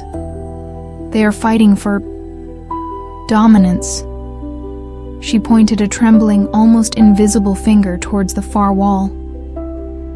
The unmaking begins where the first unmaking was sealed. Her meaning was obscure, but Alara felt a cold dread. She thought of Arthur, of Marion, of the space beneath her old bathroom in 3F. The task the Althea seemed to be assigning her now was no longer just mapping, but triage.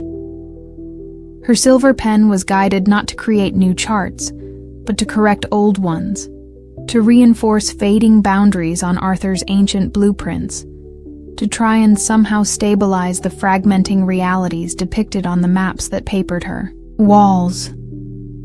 It was like trying to darn a universe with a single silver thread. The voices in the echo chamber became a desperate clamor. Arthur's obsessive calculations grew frantic. The child wailed inconsolably. The stern, officious man barked contradictory orders about containment protocols and resonance dampeners. And then, Chloe's voice, clearer than it had been in months, cutting through the din. The blocks.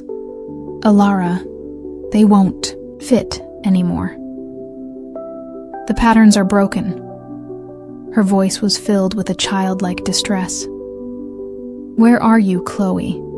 Alara cried out, her own voice raw. In the quiet place. But it's not quiet now.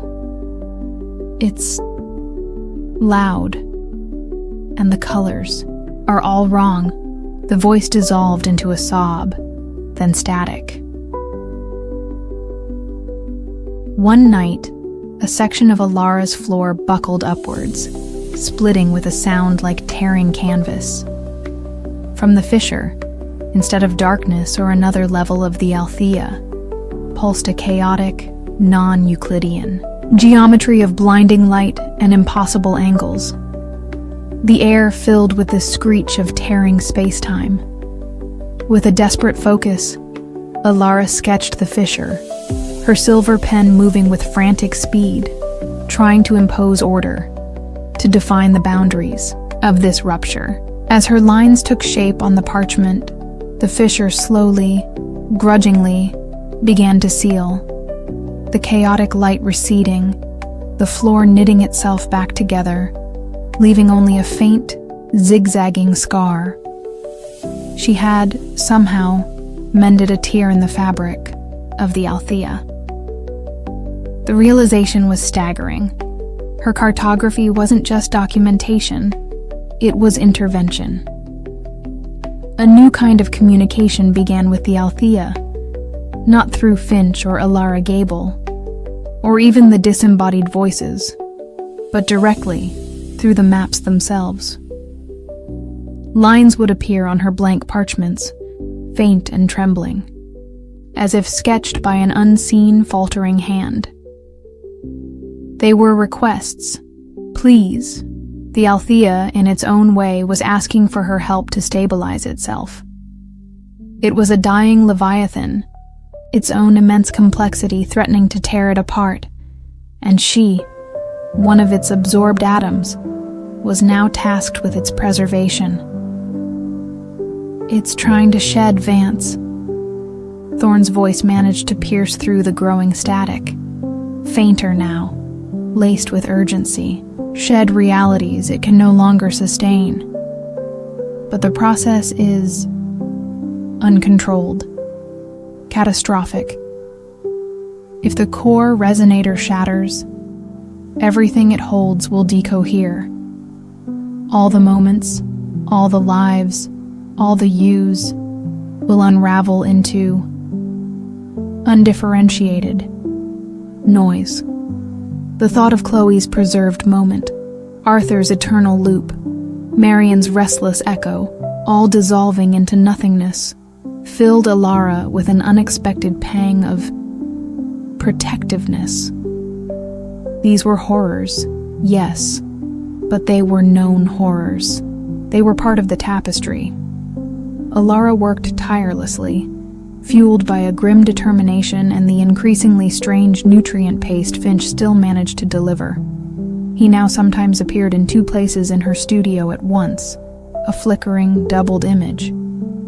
She reinforced boundaries on Arthur's maps, redrew sections of the annex of dormant frequencies that were showing signs of temporal leakage, and even sketched containment fields around the more violent reality bleeds that erupted in her studio.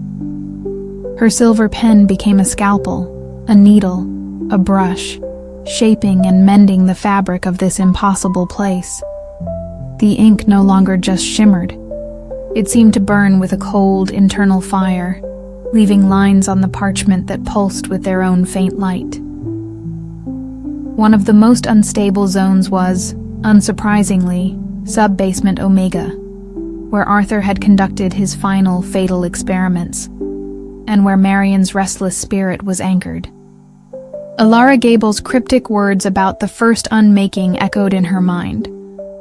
Guided by a trembling line that appeared on her master chart of the Althea, Alara found a new crumbling staircase hidden behind a section of wall in her studio that had become as thin as paper. It led down, into a suffocating darkness, thick with the smell of damp earth, lime, and profound despair. Sub-basement Omega was a ruin. Walls were cracked, floors buckled. Ghostly images of Arthur, muttering, his calculations flickered in and out of existence.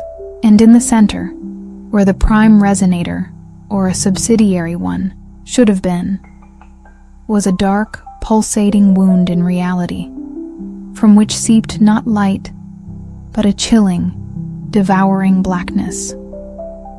Marian's anguished cries echoed from its depths. This was the source of the instability, the cancer at the Althea's heart. Arthur's attempt to control the building had, in his final moments, perhaps in Marian's desperate, dying act of sabotage, critically damaged its core structure. The Althea had been slowly dying ever since. Its absorptions, its reconfigurations were not growth, but the desperate attempts of a mortally wounded entity to patch its failing systems, to find new anchors, new components, like Alara herself.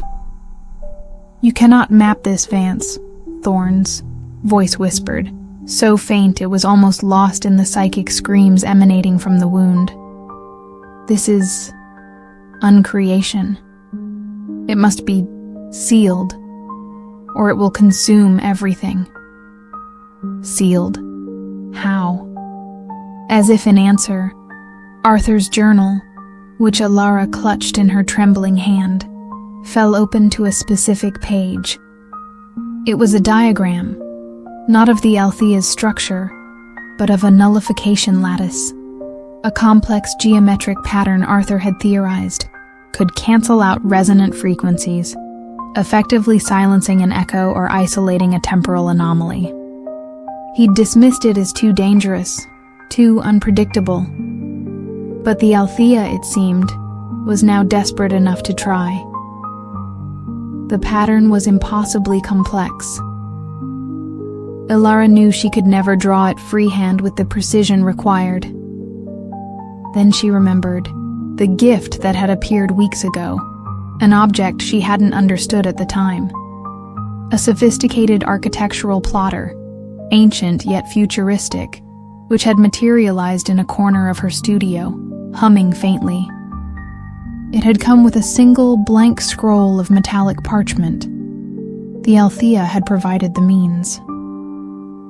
With Thorne's weakening voice guiding her through Arthur's arcane terminology, and with a desperate clarity born of imminent unraveling, Alara began to input the nullification lattice into the plotter. The machine whirred to life, its styluses etching the complex pattern onto the metallic scroll with uncanny speed and precision, the lines glowing with a fierce, white light. As the lattice took shape, The wound in sub-basement Omega pulsed violently. Marian's cries intensified, no longer just sorrowful, but terrified, as if she understood what was happening. Ghostly tendrils of darkness lashed out from the rupture, and the very fabric of the sub-basement began to fray, walls dissolving into static. "It's fighting back, Vance," Thorne gasped. The unmaking. It has its own momentum. The lattice, it might not be enough to seal it. It might amplify the collapse." Alara looked at the half-finished lattice, then at the encroaching darkness. She thought of Chloe, of Arthur, of all the trapped consciousnesses. If this failed, they would all be obliterated. There had to be another way, not just to seal the wound, but to release the pressure, to allow the Althea to shed what it could no longer hold, but in a controlled manner. Her eyes fell upon her own silver pen, her own parchments filled with the maps of the Althea's myriad realities, its collected moments. What if she didn't try to stop the shedding, but to guide it, to create an escape route? It was an insane idea, born of desperation. The Althea was a collector, an absorber. The concept of voluntary release was anathema to its very nature. But it was also dying. "Thorne," Alara said, her voice tight. "Arthur's lattice, can it be modified? Not to nullify, but to redirect? To create a stable conduit?" There was a long pause, filled only with the screech of tearing reality and Marian's despairing cries. Then, Thorne's voice, astonishingly clear for a moment. "A controlled decoherence, a bleed-off valve for excess realities. Vance, you magnificent fool, it's theoretically possible. But the calculations, the geometry, it would have to be perfect. One wrong line, and you'd unravel yourself along with it." Ignoring the plotter, Alara grabbed her silver pen and a fresh sheet of the living parchment. Her mind, sharpened by months of impossible cartography and infused with the Althea's own desperate will to survive, raced. She began to draw, not a map of what was, but a map of what could be. A new corridor, originating from the wound in sub-basement Omega, but instead of leading deeper into the Althea, it spiraled outwards, piercing through the known levels, through the annex of dormant frequencies, through the echo chamber of potential selves, towards what? She looked at her studio window, at the flickering, unstable vista of Althea rooftops.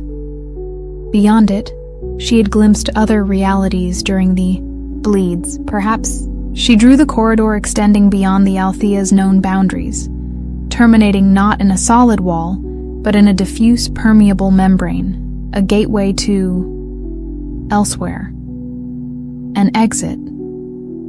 As she drew, the silver pen blazed with light. The ink flowed, forming lines that shimmered with an almost unbearable intensity.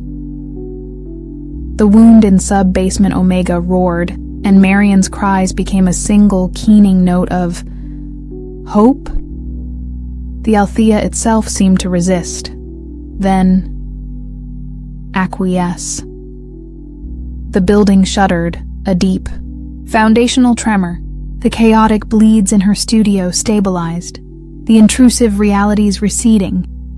But the new corridor she was drawing on her parchment began to manifest around her, its walls forming from shimmering light, the scent of ozone and distant unknown, stars filling the air.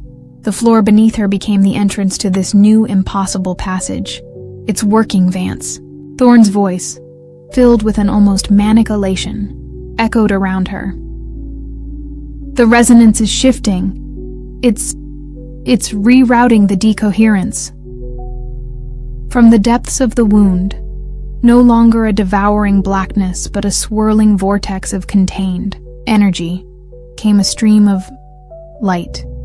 Not physical light, but concentrated moments, echoes, consciousnesses. Marian's spectral form, no longer weeping but serene, drifted past Alara and into the new corridor, dissolving into the light. Then Arthur, his face cleared of obsession, a look of peaceful release as he too was drawn into the escape route. Then others. The child with the red ball, laughing now. The couple from the argument, holding hands. The stern, officious man, his face softened, nodding his thanks. Hundreds, thousands of them, the lost souls of the Althea, flowing out of the damaged core and into the corridor Alara had drawn into existence. Chloe appeared, no longer clutching her shimmering blocks, but smiling, her eyes clear, waving to Alara before she too joined the exodus. The flow continued for what felt like an eternity. The Althea was emptying itself, shedding its vast, unsustainable collection. The building around Alara felt lighter. The oppressive weight, the constant hum of trapped energies, began to fade. Finally, the stream of departing echoes dwindled to a trickle, then stopped. The wound in sub-basement Omega was no longer a wound, but a faint, pulsing scar, stable and contained. The new corridor remained, a shimmering tunnel leading out of the Althea and into the unknown. "You did it, Vance," Thorne's voice whispered, filled with awe. You gave it an out." There was a pause. I think my own signal is clarifying. Perhaps I can follow them." A faint, hopeful chime, then silence. Thorne was gone. Alara stood at the entrance to the corridor she had created. It beckoned, promising release, an escape from the Althea's labyrinthine embrace. She looked back, at her studio. The maps on the walls were fading, their lines blurring. Arthur's journal lay closed on the table. The silver pen in her hand felt cool, quiescent. Mr. Finch materialized beside her, his form more solid, more human than she had ever seen him. The nervous tremor was gone. He looked at the shimmering corridor, then at Alara. "The Althea expresses its gratitude, Cartographer Vance," he said, his voice holding a quiet respect. "You have recharted its destiny." "Is it healed?" Alara asked. Finch shook his head. "Not healed, changed. Smaller, perhaps. Quieter. It will begin to collect anew in time. That is its nature. But you have given it a way to breathe, a way to release." He gestured to the corridor. "This path is open to you, of course. Your service is complete." Alara looked down the shimmering tunnel, towards an unknown freedom. Then she looked back at the studio, at the fading maps, at the quiet hum of a building that had been her prison, her work, her universe. She thought of Alara Gable. Had she taken such an exit? Or had she chosen to remain, an echo guiding other, lost souls? Alara felt a strange, unexpected pang. The Althea, for all its horrors, had become familiar. Its impossible geometries were etched into her mind. Its resonant song was part of her. To leave felt like abandoning a part of herself. She turned to Finch. "And what of you, Mr. Finch?" He smiled, a faint, wistful expression. "I am the Althea's caretaker, Miss Vance. My place is here. There, will always be adjustments to be made, new acquisitions to catalog in their time. Alara made her decision. She would not take the escape route. Not yet. The Althea was changed, but it was not inert. It would collect again. And when it did, it would need a cartographer. Someone who understood its language, its needs, its dangers. Someone to ensure the balance, to guide the flow, to perhaps even help its future residents find their own way to the shimmering corridor of release when their time came. "I think," Alara said, her voice surprisingly firm, "my work here isn't quite finished, Mr. Finch." She gestured to her drafting table. "The Althea will need new maps. Maps that reflect its healthier state." Finch's smile widened, a genuine, almost warm expression. "Indeed, Miss Vance.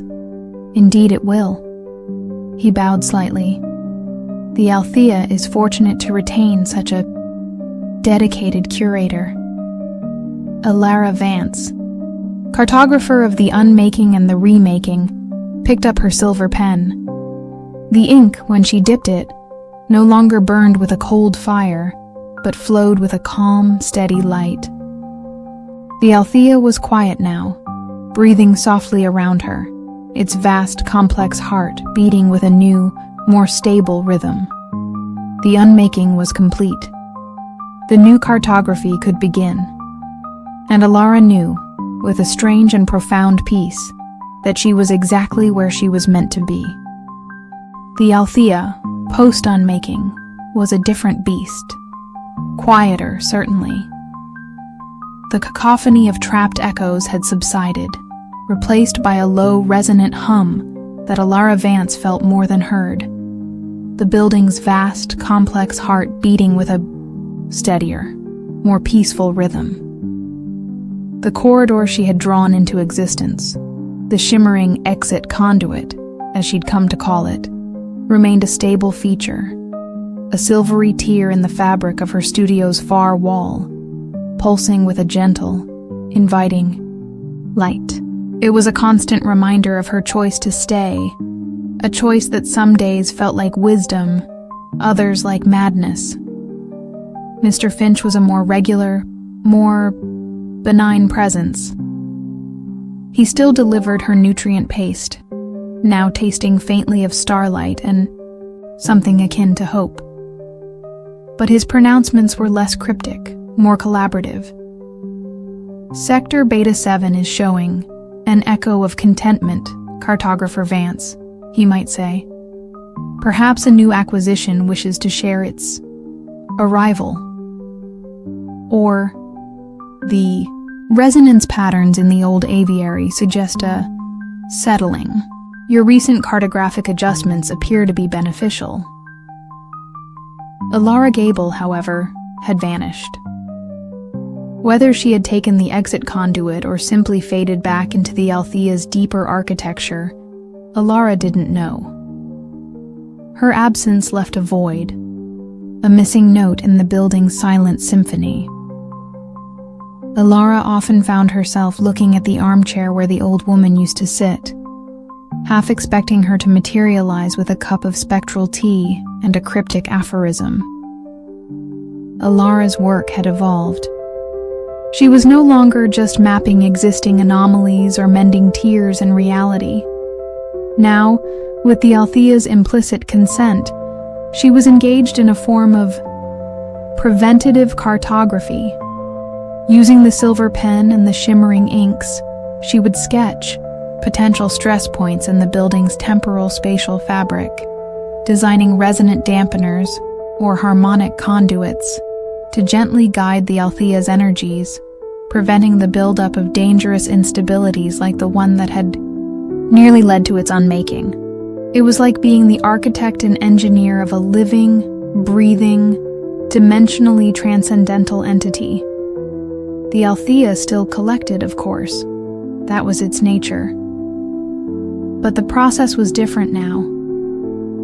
Less a predatory absorption, more a gentle invitation.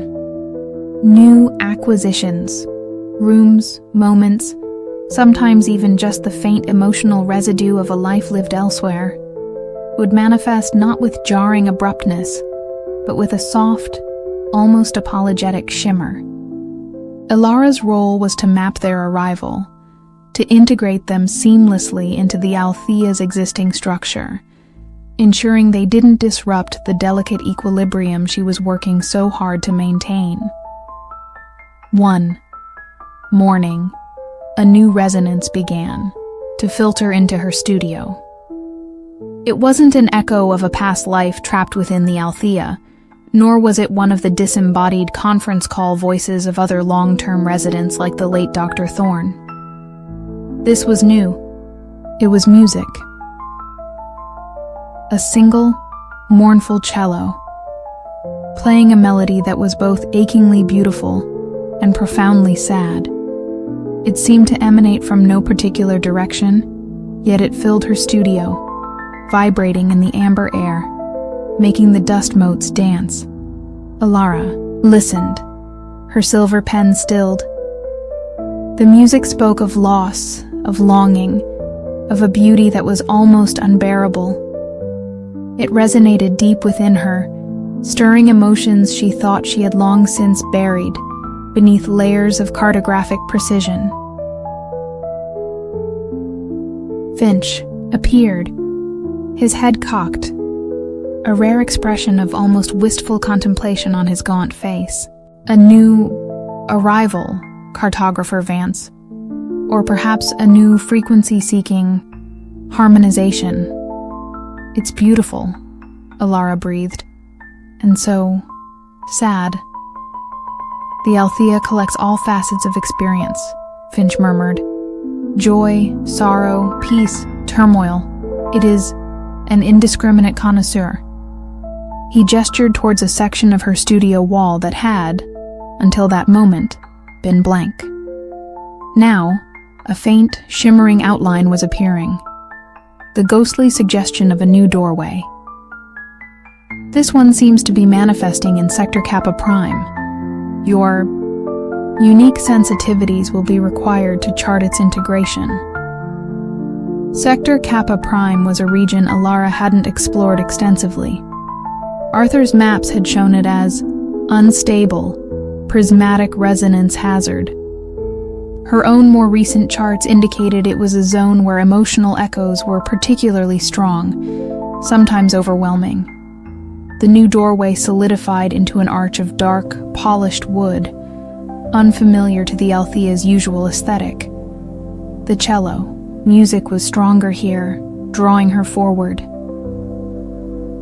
Beyond the arch lay a suite of rooms Ilara had never seen. They were elegant, sparsely furnished, with tall windows that looked out not onto the Althea's rooftops, but onto a misty, moonlit garden, filled with weeping willows and pale, luminous flowers. The air smelled of damp earth and night-blooming jasmine.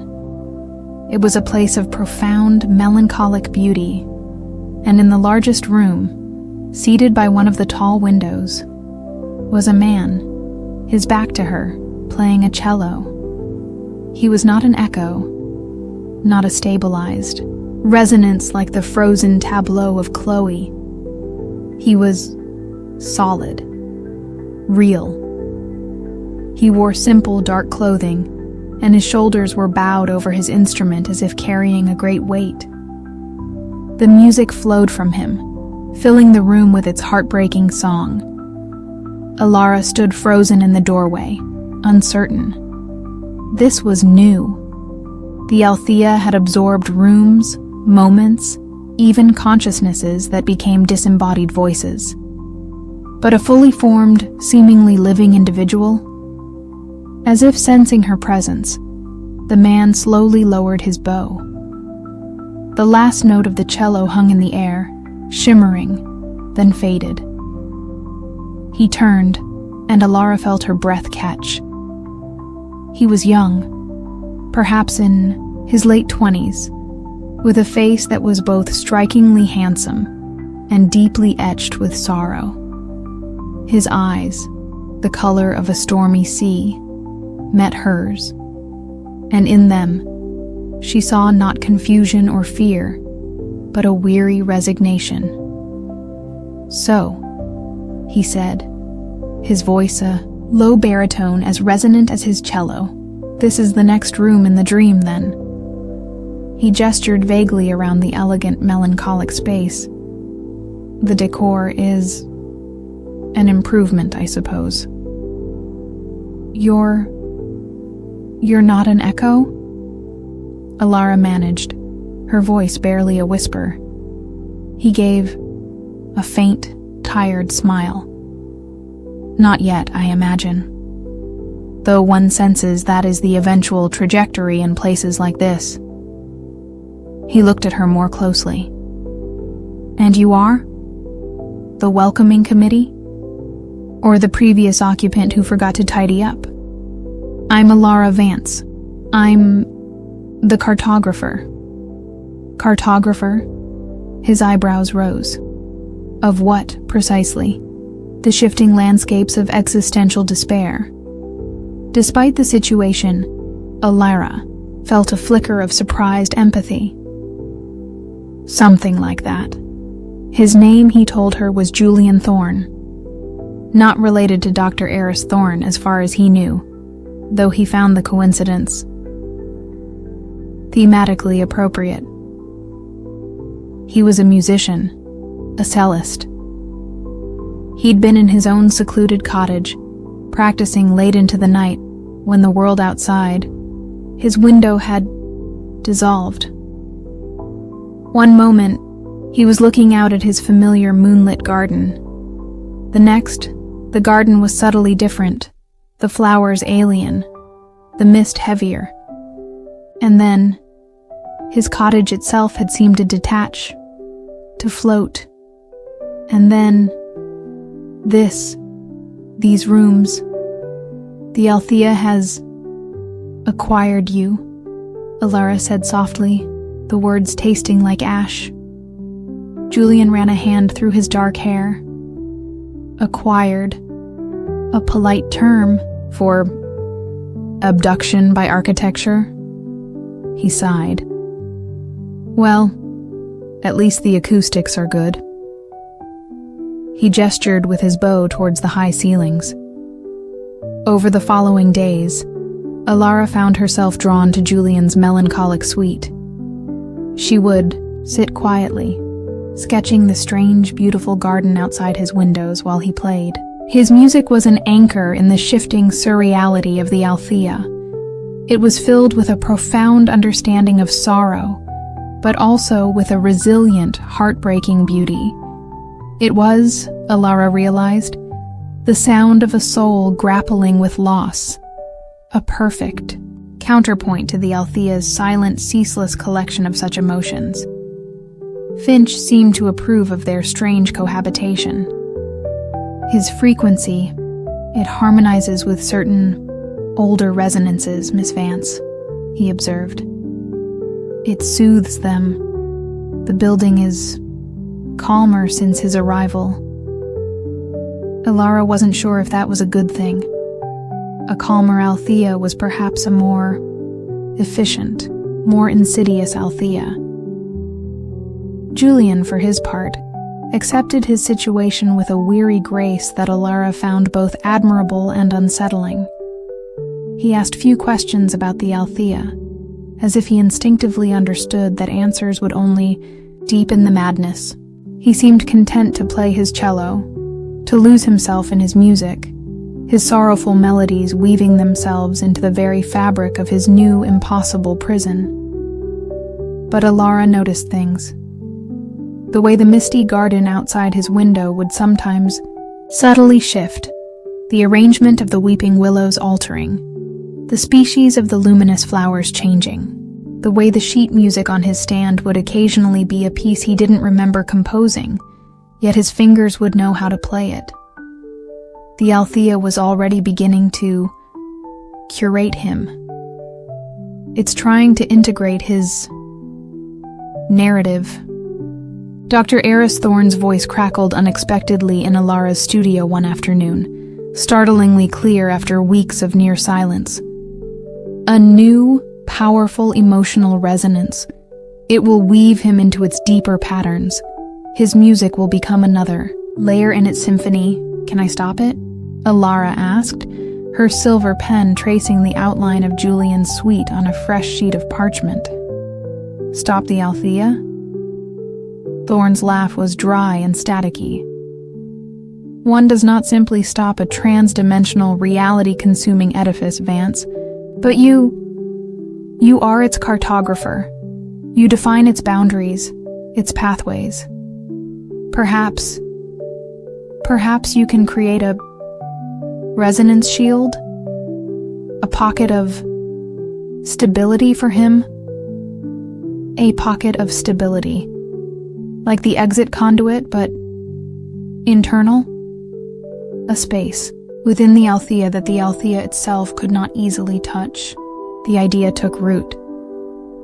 Alara began to focus her cartographic efforts not on integrating Julian's suite, but on isolating it.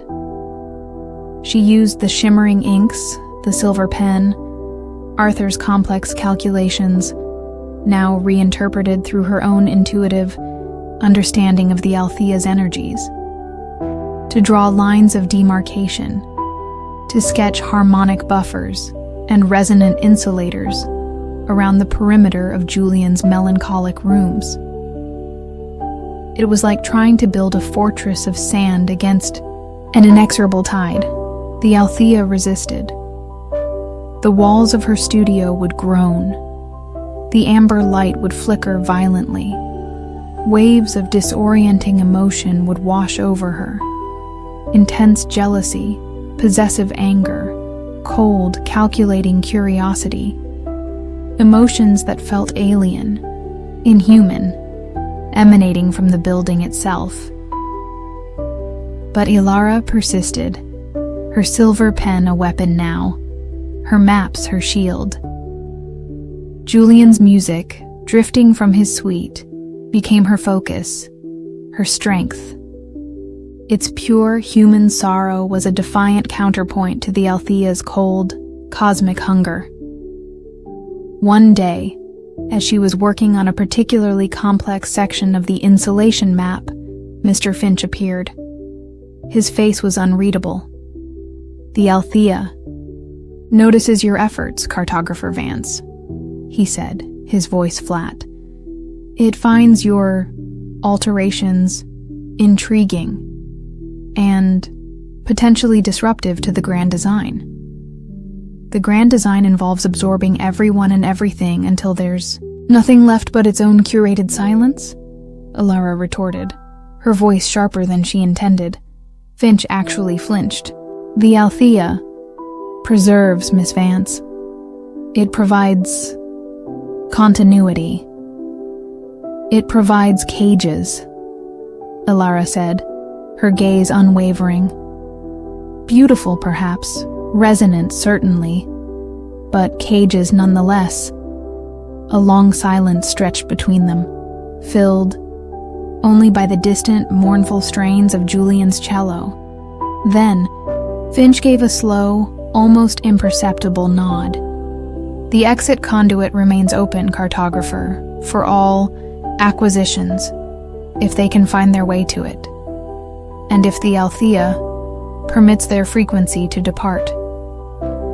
He looked pointedly at her nearly completed insulation map.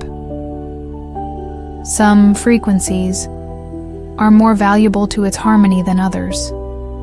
He turned and left, leaving Alara with the chilling implication that her efforts to protect Julian might, in fact, be making him a more prized, more tightly bound part of the Althea's collection. The final confrontation, when it came, was not with Finch, nor with any spectral entity. It was with the Althea itself. Alara was in Julian's suite, watching him play. The misty garden outside his window was darker now. The luminous flowers faded, the weeping willows looking more like grasping, Claws. The Althea was tightening its grip. Suddenly, the music an anachronistic record player Alara had found in a forgotten alcove, a piece of acquired tech now repurposed, crackled to life. It wasn't Julian's cello.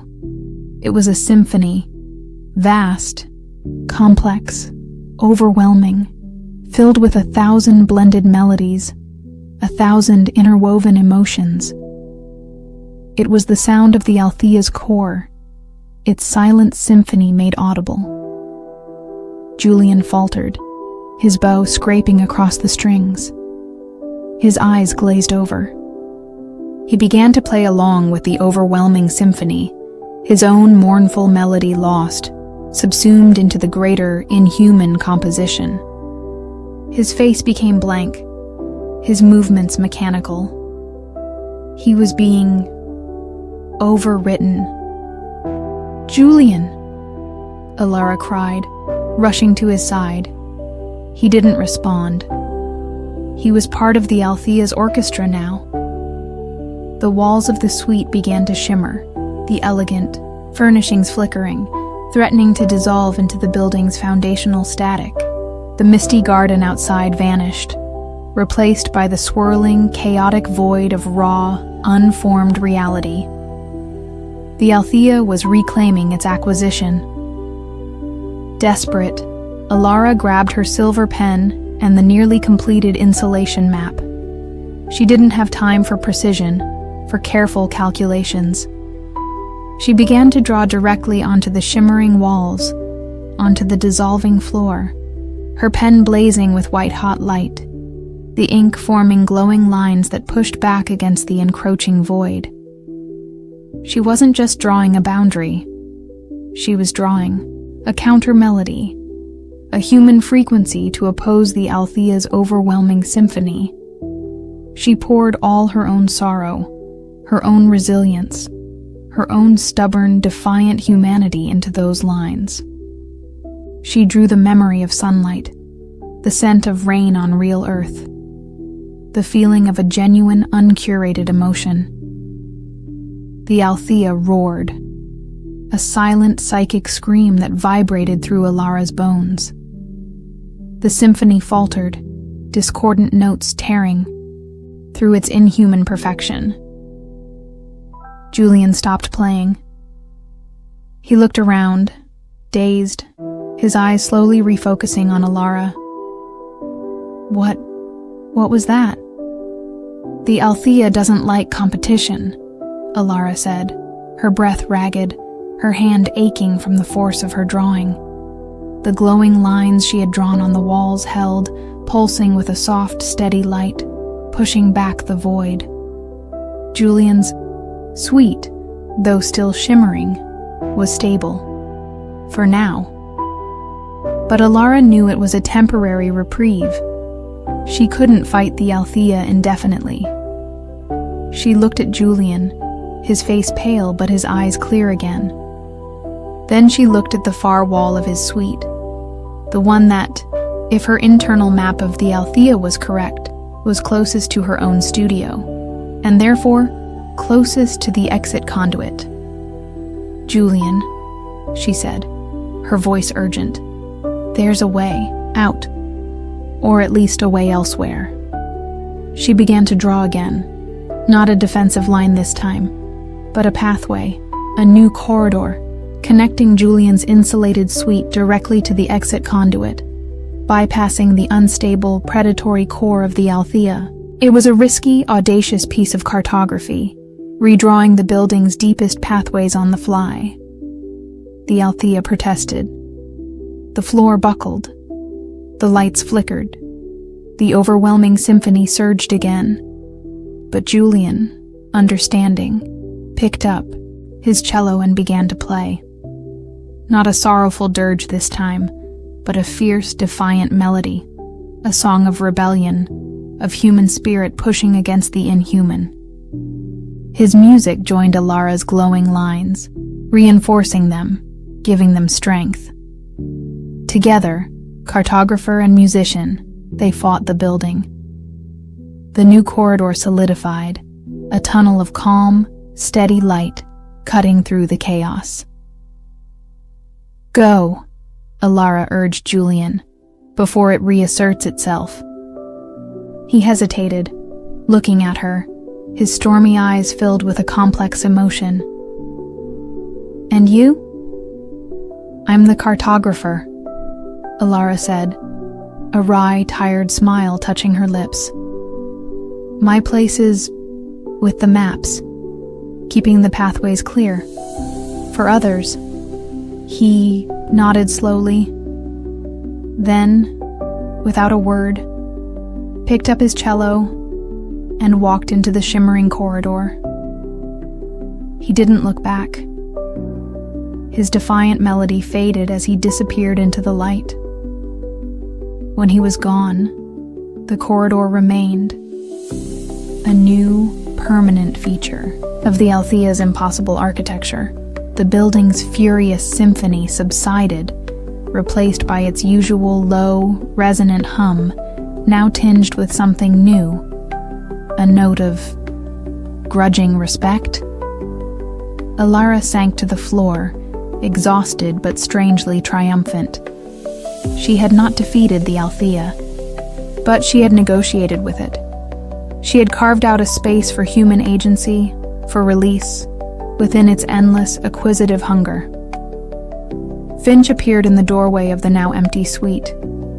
He surveyed the scene, the glowing lines of Alara's impromptu corridor, the faint, lingering scent of ozone and defiance. He picked up a single, discarded sheet of Julian's music. Powerful resonance," he said, his voice holding no judgment. "It would have been a valuable addition to the permanent collection." He paused. "The Althea will, of course, require this new feature to be accurately charted, Cartographer Vance." Alara looked at him, then at her silver pen still faintly glowing. "Of course, Mr. Finch," she said. "That's what I'm here for." The Althea was quieter now, its symphony muted, perhaps even listening. And Alara Vance, its cartographer, its unexpected rebel, prepared to draw a new map, a map that included not just cages, but also, now, a door. A door she herself had drawn into being, a testament to the stubborn, resilient music of the human heart, echoing even in the most impossible of places. The Althea had settled into a new, uneasy equilibrium after Julian's departure through the exit conduit. The raw, untamed energies of its near unmaking had subsided, but the building felt different, more aware, more watchful. Alara Vance, its reluctant cartographer, felt this watchfulness like a constant, subtle pressure against her skin. Her silver pen still moved across the living parchments, but her work was now less about mending overt ruptures and more about navigating an increasingly complex and sentient internal landscape. The exit conduit itself, a shimmering tunnel of light originating in her studio and piercing through the Althea's myriad realities towards an unknown elsewhere, had become a focal point. It was stable, a testament to her desperate intervention.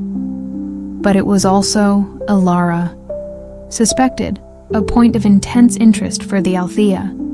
Sometimes, she would see faint, ghostly tendrils of the building's energy probing its edges, as if testing its integrity, or perhaps learning from its construction. Mr. Finch, too, was different. His deference had a new edge to it, a kind of wary respect.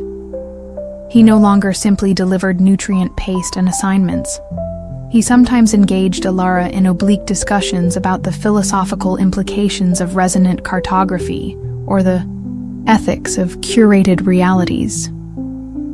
Alara suspected the Althea was using him as a mouthpiece, a way to engage with her on a level beyond simple instruction. The most significant change was the arrival of the drifters. They weren't acquisitions in the traditional Althea sense. No rooms materialized around them. No specific moments were frozen. Instead, they were individuals, or semblances of individuals, who would simply appear. Often disoriented, confused, they'd wander the newly stabilized, but still shifting corridors, like shipwreck survivors washed up on an impossible shore. They were, Ilara theorized, beings from realities that had brushed too close to the Althea during its period of instability, their own worlds perhaps destabilized or even consumed, leaving them untethered. The Althea, surprisingly, seemed to tolerate their presence, at least initially. Perhaps it was too weak to absorb them fully, or perhaps, as Finch hinted, it was observing new variables. Ilara encountered the first drifter in what used to be the annex of dormant frequencies, now simply Sector Epsilon, its temporal anomalies somewhat muted. He was a tall, thin man in an immaculately tailored but slightly singed suit, clutching a battered leather briefcase. He introduced himself as Mr. Silas Blackwood, formerly of Blackwood and Thorne Actuarial Services, London office, 1947. The Thorne, in his company name, sent a familiar chill down Ilara's spine, though he claimed no knowledge of Dr. Aris Thorne. Silas was utterly bewildered. He remembered stepping into a fog-bound London street and then this. He was lucid, intelligent, but his reality had been irrevocably fractured. Ilara, guided by a complex mixture of compassion and her cartographer's instinct, found herself becoming a reluctant guide to these lost souls. She couldn't offer them escape in the conventional sense, but she could help them navigate the Althea's less hostile regions, pointing them towards relatively stable, quiet zones she had charted, or even for those who seemed to possess a certain resilience towards the shimmering entrance of the exit conduit in her studio. Not all of them could perceive the conduit, however. It seemed to require a certain frequency, a willingness to let go of their former reality. Many, like Silas Blackwood, were too anchored to their lost worlds, their minds unable to comprehend or accept the escape offered. They would stare blankly at the shimmering portal, seeing only a solid wall. Their perceptual filters are too rigid, Finch observed one day, watching Ilara patiently try to explain the conduit to a frightened young woman who claimed to be a programmer from a neon-drenched Tokyo of 2072. The Althea can only offer the door. The stepping through, that is a matter of individual resonance. The Althea, it seemed, was using the drifters as a new form of collection. It wasn't absorbing their spaces or moments, but their reactions, their confusion, their attempts to reconcile their memories with the impossible present. Ilara would find new, faint lines appearing on her master charts, corresponding to the drifters' wandering paths, their emotional hotspots, their points of greatest cognitive dissonance. She was, in effect, mapping the psychological impact of the Althea on fresh minds. One drifter, however, was different. Her name was Lyra. She appeared not in a corridor, but directly in Ilara's studio, materializing from a shimmer of heat haze near the window overlooking the Althea rooftops. She was young, with eyes like chips of obsidian, and she wore practical, almost utilitarian clothing of a style Ilara didn't recognize. She showed no fear, no confusion, only an intense, unnerving curiosity. "Fascinating," Lyra said, her voice calm and melodic as she surveyed Ilara's studio, her gaze lingering on the maps, the silver pen, and the exit conduit. "So this is one of the stabilization nexuses.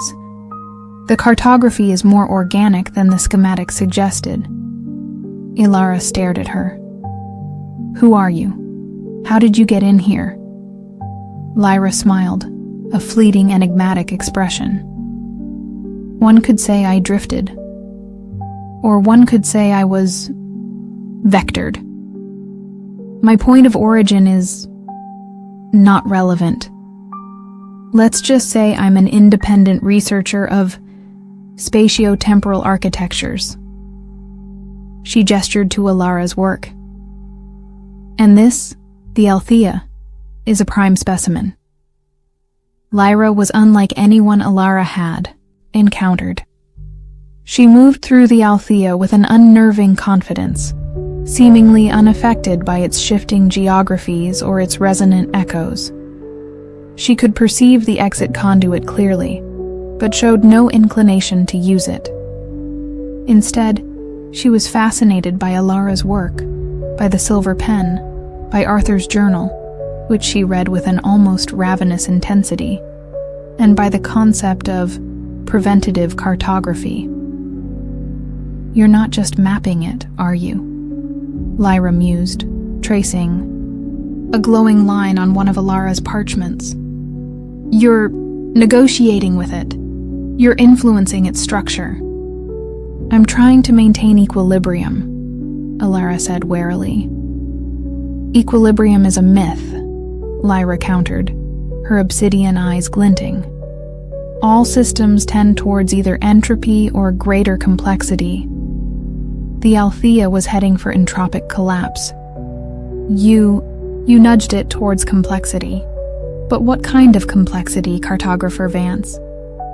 Lyra began to accompany Alara on her mapping expeditions into the Althea's deeper, more unstable regions. She possessed an uncanny ability to anticipate the building's shifts, to perceive subtle changes in its resonant frequencies before Alara's instruments, or her own ingrained sensitivities, registered them. She also had a disturbing knack for reading the residual energies of absorbed spaces, often recounting vivid details of past occupants' lives that even the Althea's echoes hadn't fully revealed. This room, Lyra might say, standing in a space that flickered between a dusty Victorian attic and a sterile, minimalist future apartment, belonged to a poet who died believing his work was forgotten. Ironically, the Althea has preserved his sonnets in 7 different temporal iterations. They are quite beautiful, in a melancholic sort of way. Alara found Lyra's presence both invaluable and deeply unsettling. She was a wellspring of knowledge about the Althea's inner workings, yet she offered no information about herself, her origins, or her ultimate purpose. Finch, when Alara cautiously inquired about Lyra, became even more reserved than usual. She is a different order of drifter, Miss Vance. Her resonance is complex. The Althea is undecided about her. Undecided? Whether she is a threat or a catalyst for its next stage of evolution.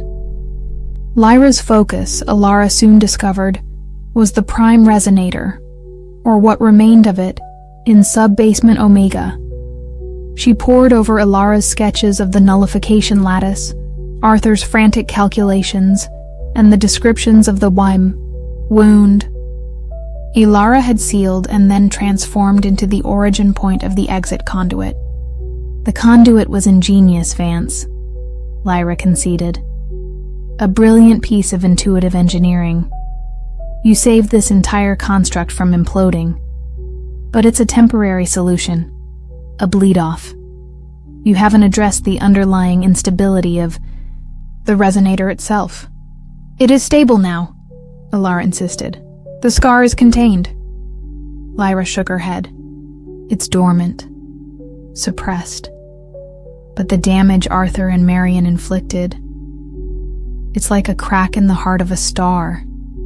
It will eventually shatter, and the exit conduit will not be enough to channel that kind of decoherence.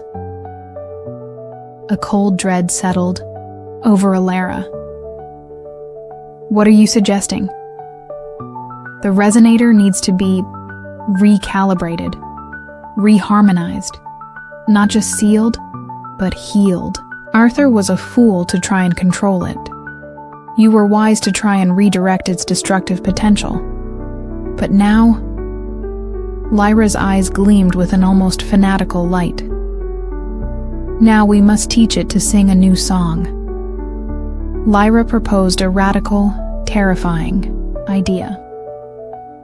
Using Alara's cartographic skills, her silver pen, and the unique properties of the Althea parchment, combined with Lyra's own esoteric knowledge of resonant frequencies and temporal harmonics, they would attempt to rewrite the Prime Resonator's core programming, to not just map the Althea, but to actively, fundamentally, change its nature. We can transform it from a passive collector, a hoarder of stolen moments, into a conscious archive, Lyra explained, her voice thrumming with excitement. A library of realities, accessible, navigable, perhaps even collaborative. The ambition of it was breathtaking, the danger astronomical. And if we fail? Alara asked, her voice barely a whisper. Then the Althea, and everything and everyone within it, including us, will be scattered across the multiverse as undifferentiated static, Lyra said with unnerving calmness. A worthy risk, wouldn't you say, for the chance to compose the symphony of a god? Alara hesitated. This went far beyond her role as a curator, a mender. This was recreation. But she also knew Lyra was right. The Althea, even in its current calmer state, was a time bomb. The scar in sub-basement Omega pulsed with a deep, resonant ache she could feel even in her studio. She agreed. Their collaboration was an intense, almost symbiotic fusion of art and arcane science. Lyra would describe complex waveforms, resonant matrices, and temporal algorithms. Alara, with her silver pen, would translate these concepts into glowing, intricate diagrams on the living parchment, lines and symbols that seemed to sing with their own inner music. They worked in Alara's studio, the exit conduit a constant, shimmering reminder of what was at stake. Finch observed them silently, his face a mask of unreadable emotions. He provided them with whatever they requested. Rare inks derived from crystallized echoes, parchments woven from solidified time threads, even, on one occasion, a perfectly preserved, impossibly ancient astrolabe that Lyra claimed was necessary to calculate the celestial alignments of the Althea's birth moment. As their score, for Lyra insisted on calling their collaborative map spell a musical composition, neared completion, the Althea grew agitated. The walls of the studio hummed with a discordant energy. The amber light flickered wildly, sometimes plunging them into total darkness, sometimes searing their eyes with a white-hot intensity. The echoes of past residents became a tormented chorus of fear and confusion. It knows we're meddling with its heart, Lyra said, her face pale but her eyes blazing. It's resisting the new harmony. Finally, the score was complete. A vast, impossibly complex circular diagram, lines of light and shadow weaving together in a pattern that was both beautiful and terrifying. A map of the Althea's soul, with their proposed reharmonization at its core. Now, Lyra said, her voice tight with anticipation, we deliver it to the resonator. They descended into sub-basement Omega, Lyra carrying the rolled metallic scroll of the nullification lattice, which she now intended to use as a focusing lens. Alara, clutching their new circular score. The sub-basement was a maelstrom of chaotic energy. The scar of the damaged resonator pulsed angrily, tendrils of darkness lashing out. Marion's spectral cries were no longer sorrowful, but filled with a desperate, protective fury. She's guarding it, Alara realized. She doesn't want us to interfere. She doesn't understand, Lyra said grimly. She thinks we're Arthur, come to inflict more damage. We need to bypass her. As they approached the scar, Marian's ghostly form solidified, barring their way, her face a mask of anguish and rage. But before she could unleash whatever spectral fury she possessed, a new figure materialized beside her. It was Arthur. Not the flickering, obsessive echo, but a calmer, more coherent presence, his face filled with a profound, weary understanding. "Marian," he said gently, his voice clear and free of its usual manic edge. "Let them pass. They are not here to destroy. They are here to mend what I broke." Marian stared at him, her rage faltering, confusion dawning in her spectral eyes. Arthur reached out a translucent hand, and she, hesitantly, took it. Together, they faded, their combined echoes finally finding a measure of peace, their forms dissolving back into the building's resonant hum. The way to the scar was clear. Lyra unrolled the nullification lattice, its lines now glowing with a fierce blue light. She positioned it before the pulsating scar, then nodded to Alara. With trembling hands, Alara held up their circular score. "Now, cartographer," Lyra whispered, "conduct the symphony."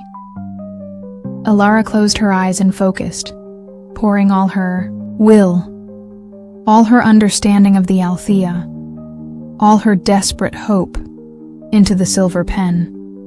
She began to trace the lines of their score in the air before the scar, the pen leaving trails of shimmering, multi-hued light that mirrored the diagram on the parchment she held. As she drew the new harmony, the scar began to respond. Its angry pulsing softened. The lashing tendrils of darkness receded. The chaotic energies began to coalesce, to flow into the patterns Alara was tracing. The melodic chiming of the Althea's heart, once discordant, began to find a new, clearer tone, a more complex and beautiful harmony. It was an act of colossal, dangerous creation. Alara felt her own consciousness merging with the Althea's, her thoughts, her emotions, her very essence weaving into the new song she was conducting. She was no longer just mapping the Althea. She was the Althea in this moment of profound, terrifying transformation. When it was done, she collapsed, the silver pen falling from her nerveless fingers. The scar in sub-basement Omega was gone.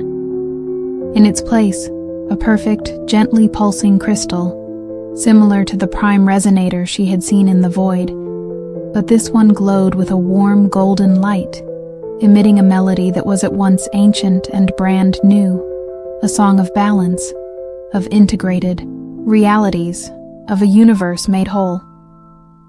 The Althea was silent, not the silence of dormancy, but the silence of perfect harmony.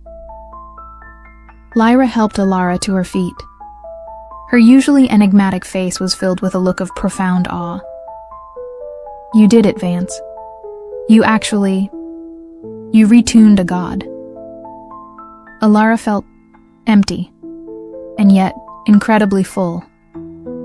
She had poured herself into the Althea, and the Althea, in turn, had poured itself through her.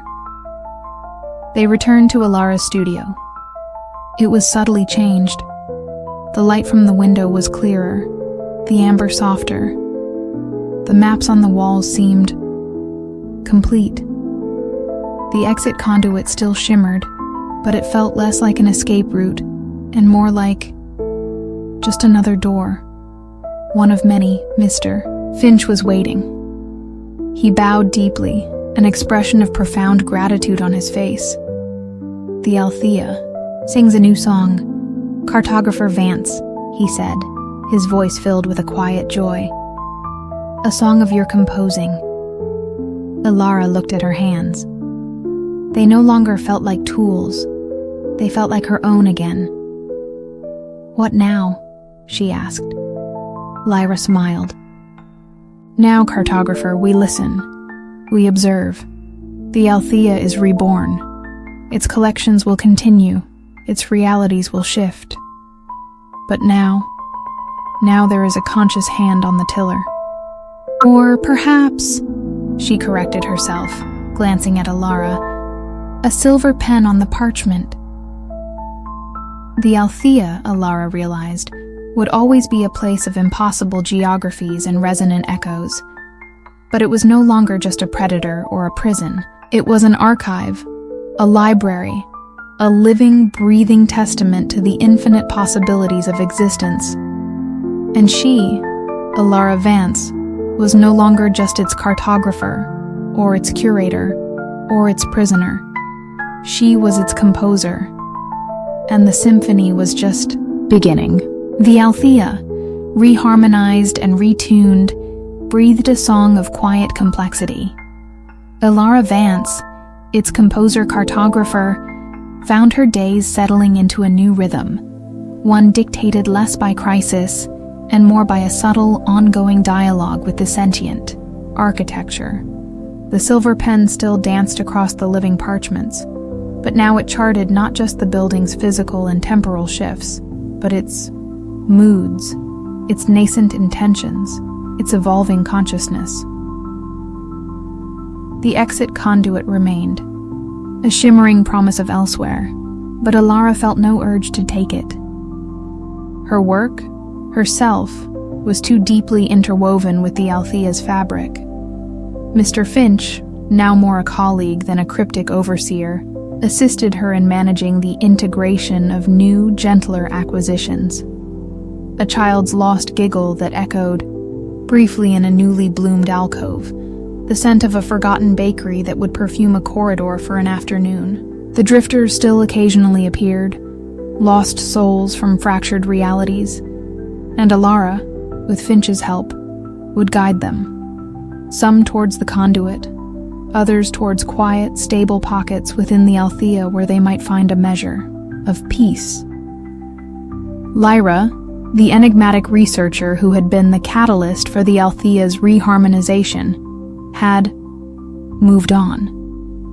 Not through the exit conduit, but into the deeper, more theoretical strata of the Althea's existence. Exploring the primary source code of its song, she'd called it, before her physical presence dissolved into a series of complex, shimmering light patterns that occasionally pulsed from the heart of the retuned prime resonator in sub-basement. Omega. Alara sometimes felt Lyra's consciousness brush against her own, a silent sharing of incomprehensible data. Life, if one could call it that within the Althea, had found a strange, almost serene, equilibrium. Then, the empty chair appeared. It materialized overnight in the center of Alara's studio. Simple, wooden, unadorned, it was utterly out of place amidst her complex cartographic tools and the antique, shifting maps that papered her walls. It faced her drafting table, expectant, as if waiting for an occupant. It was not an acquisition in the usual sense. It carried no resonant echo of a past life, no emotional residue. It was just there, clean, new, yet timeless. The Althea presents a new variable, cartographer Vance, Finch observed, his riverstone eyes studying the chair with unusual intensity. It is an invitation, perhaps, or a question. Alara felt a prickle of unease. The Althea, in its reharmonized state, rarely acted with such direct, unexplained arbitrariness. Every shift, every new manifestation, usually had a discernible connection to the building's ongoing processes of collection and integration. This chair felt different. She tried to map its presence, but her silver pen skittered across the parchment, refusing to define it. The shimmering inks beaded and ran, as if repelled by the chair's simple, unyielding reality.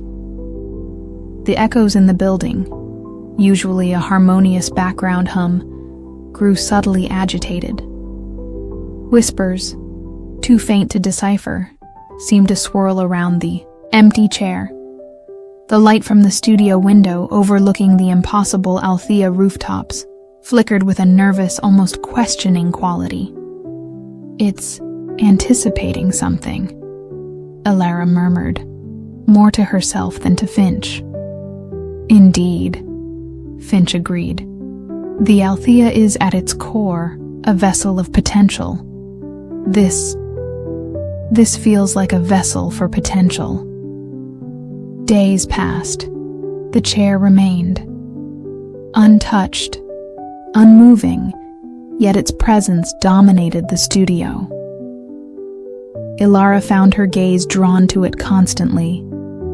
She tried to ignore it, to continue her work charting the subtle emotional currents of a newly acquired Edwardian conservatory, complete with the ghostly scent of hothouse orchids and the faint tinkle of a phantom pianoforte.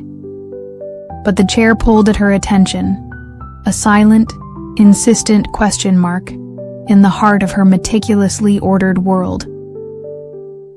The drifters who occasionally found their way to her studio, now a known sanctuary, reacted to the chair with uniform avoidance. They would skirt around it, their eyes wide, as if sensing an invisible barrier or a profound taboo. It waits. One drifter, a young man who claimed to be a star sailor from a reality where humanity had colonized the Andromeda galaxy, whispered to Alara, his voice tight with awe and fear. "It waits for the Weaver. The Weaver." The name resonated with Alara, though she couldn't say why. Then, the new arrival. He didn't materialize with a shimmer, nor did he wander in from a fractured corridor. He was simply there one morning, standing before the empty chair, his back to Alara. He was tall, dressed in simple, dark, well-worn clothes that seemed to belong to no specific era. His silver hair was tied back in a neat queue. He stood, perfectly still, radiating an aura of immense calm and ancient weariness. Alara held her breath. Finch, who had been silently observing from a shadowy corner, straightened almost imperceptibly. The ambient hum of the Althea deepened, taking on a richer, more resonant tone. The man slowly turned. His face was remarkable, sharply intelligent, deeply lined, his eyes the color of old amber, holding a wisdom that felt as vast and complex as the Althea itself. He looked at Alara, then at Finch, then his gaze settled on the empty chair.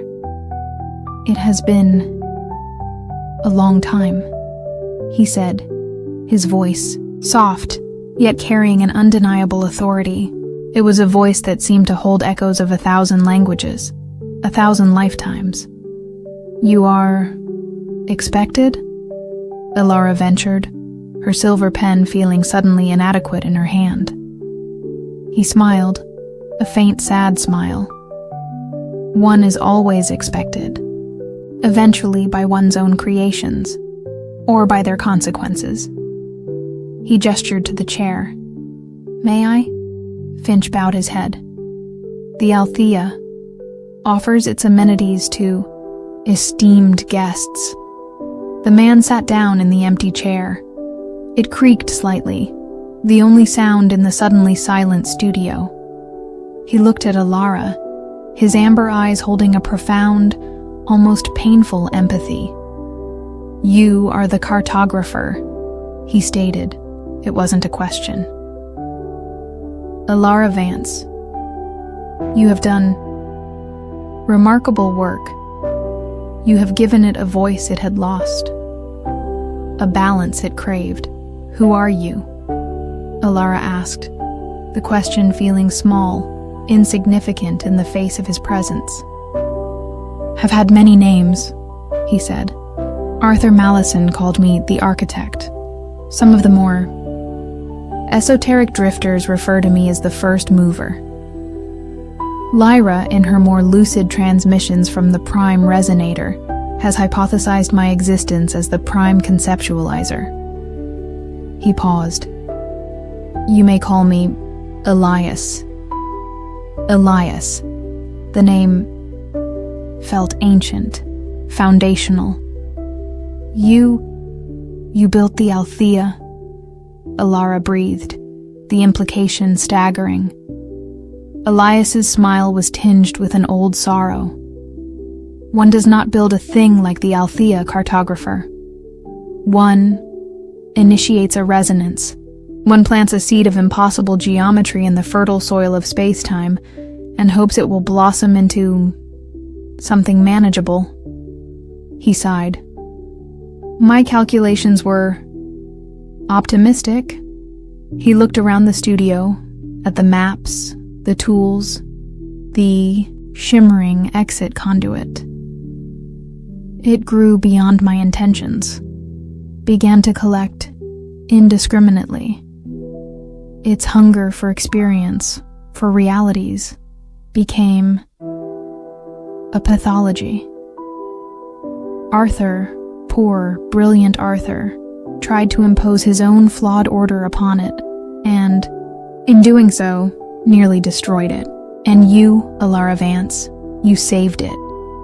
You taught it a new song. Lyra helped, Alara said, feeling a need to deflect the immensity of his pronouncement. Lyra is a unique catalyst, a rogue variable from a highly advanced iteration. She understands the mathematics. You, cartographer, understand the heart. Elias leaned forward in the chair, his amber eyes fixed on Alara. The Althea is stable for now. Your work has ensured that. But it is still incomplete. It collects, it archives, it resonates, but it does not create. Not in the truest sense.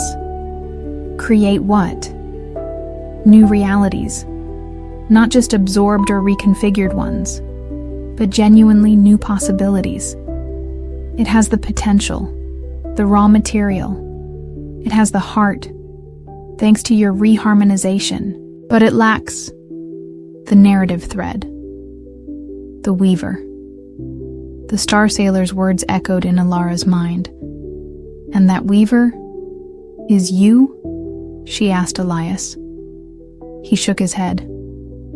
I am merely the one who set the loom. The weaver is yet to arrive. Or rather, is yet to be awakened.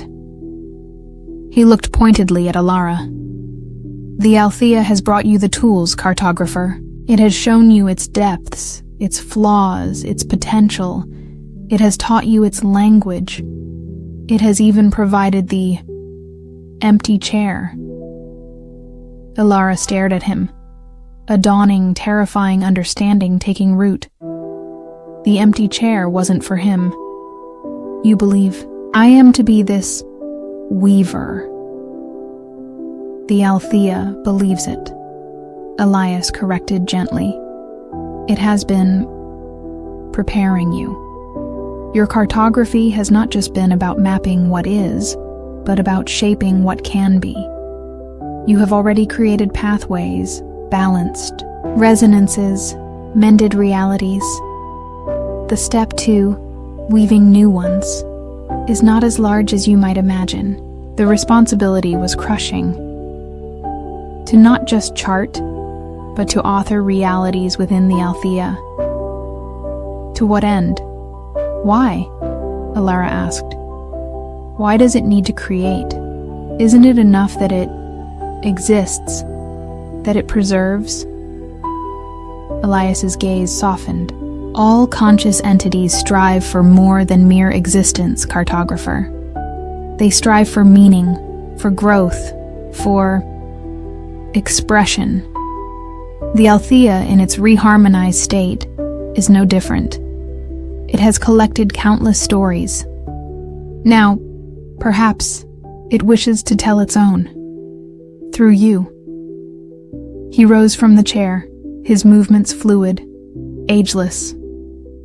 My time as an active participant is drawing to a close. I came to see if the seed I planted had found fertile ground, to see if the cartographer was ready to become the weaver. He walked towards the exit conduit, its shimmering light embracing him. What happens if I refuse? Elara asked, her voice small. Elias paused at the threshold of the conduit. The Althea will continue. It will collect. It will resonate. It will exist. But it will remain. An archive. A beautiful, complex, but ultimately static archive. He looked back at her, his amber eyes filled with a profound, ancient longing. It yearns for more, Elara Vance, as do all things that touch the infinite. And then, he stepped into the light and was gone. Elara was left alone in her studio with Mr. Finch, the silent, empty chair, and the weight of an impossible choice. Finch approached her, his usual impassivity tinged with a new, almost hopeful, reverence. The Althea awaits your decision, Weaver Cartographer. Weaver. Cartographer.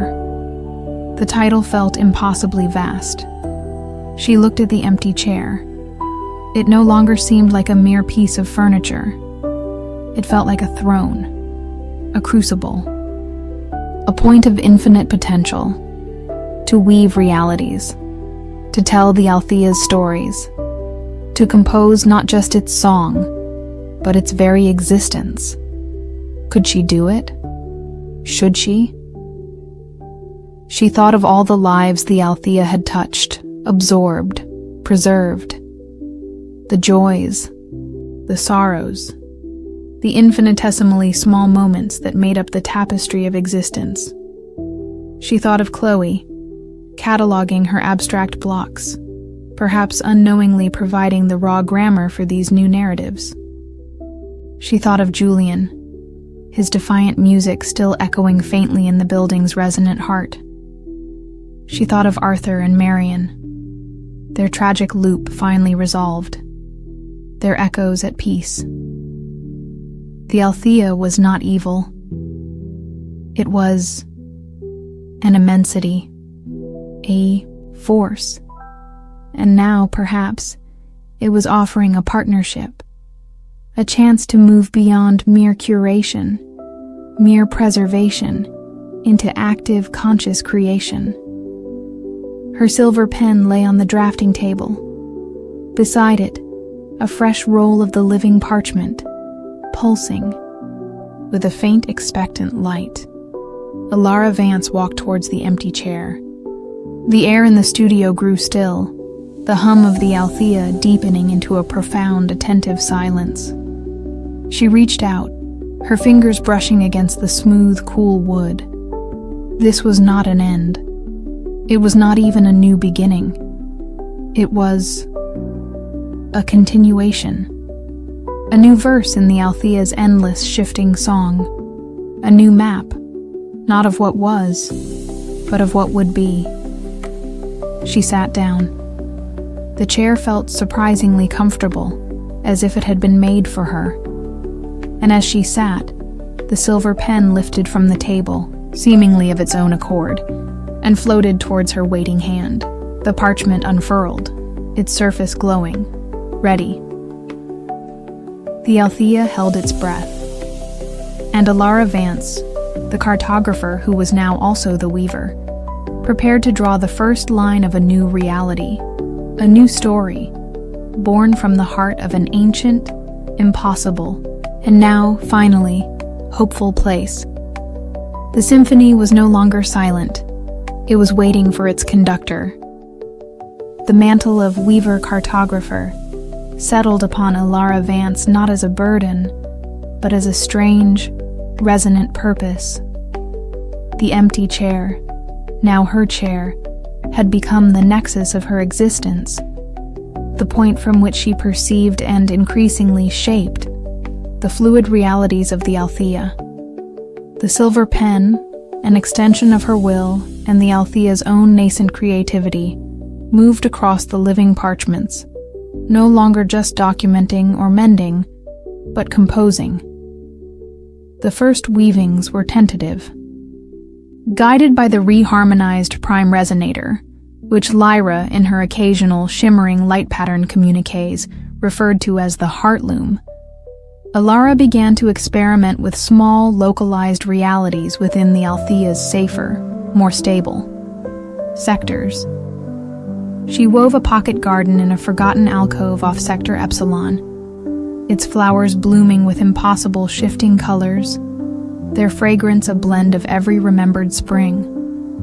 She sketched a quiet library where the books whispered their stories directly into the reader's mind, their narratives subtly changing with each reading to suit the listener's deepest needs. These were not acquisitions in the old sense, not stolen moments or absorbed rooms. They were new creations, born from the Althea's vast archive of experiences, but imbued with Alara's own artistic sensibility, her own understanding of narrative and emotional resonance. Mr. Finch, her steadfast, enigmatic assistant, observed these creations with a quiet, almost paternal pride. The Althea flourishes under your guidance, Weaver Vance, he'd murmur, his riverstone eyes crinkling at the corners, a gesture that, for Finch, was an explosion of emotion. The drifters, those lost souls from fractured realities, were often the first to experience these new weavings. Alara found that these small, contained pockets of beauty and order could be immensely comforting to them, providing anchors in the overwhelming chaos of their untethered existence.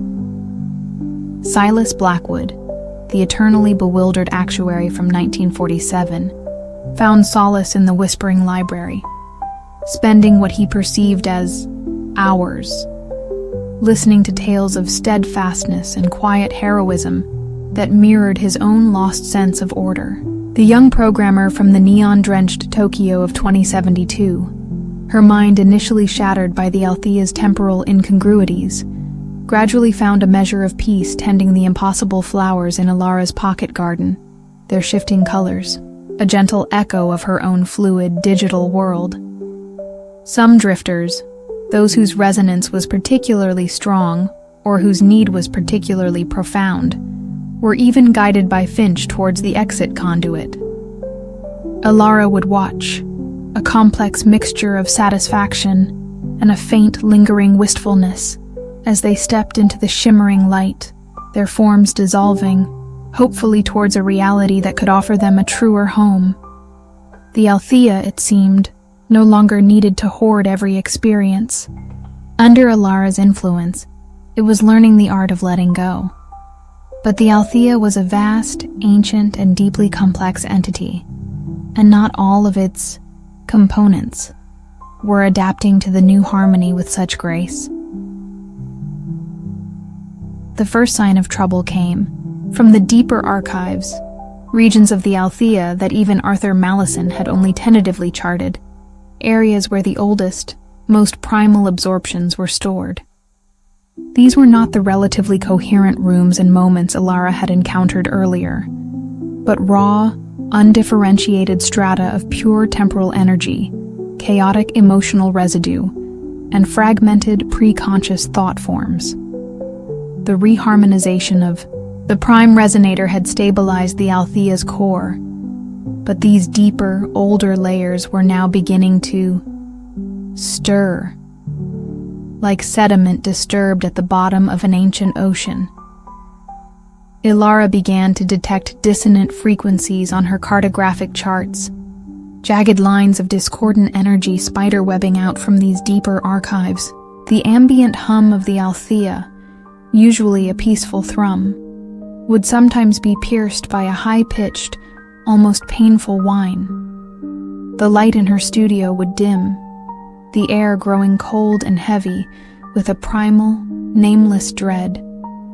"The old ones are restless," Finch stated one morning, his face unusually grim.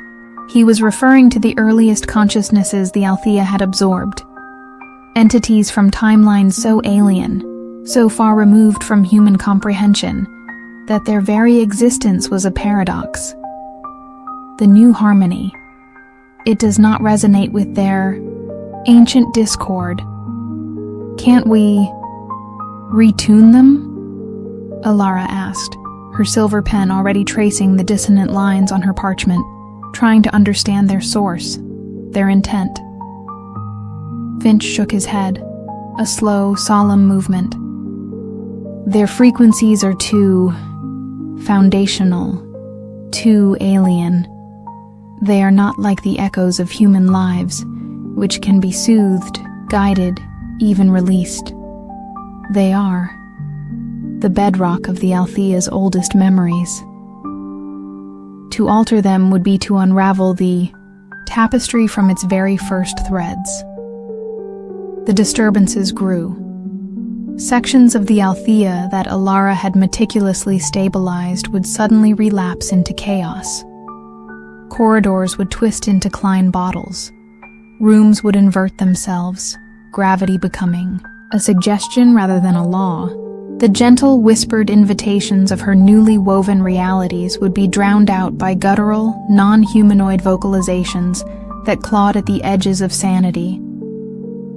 One of Ilara's most cherished creations, a chamber of lost lullabies, where fragmented children's songs from 1,000 different timelines, played in a soothing, ever-shifting chorus, was suddenly invaded by a creeping, amorphous shadow that absorbed all sound, leaving behind a terrifying, absolute silence. Ilara, rushing to the scene, found the walls of the chamber weeping a viscous, oily black substance, the air thick with the stench of utter desolation. The drifters were terrified. Many retreated into the deepest, most stable pockets Ilara had woven, refusing to emerge. Silas Blackwood was found catatonic in the whispering library, clutching a book of children's rhymes, his eyes wide with a horror that transcended his usual bewilderment. "This is a regression, Vance."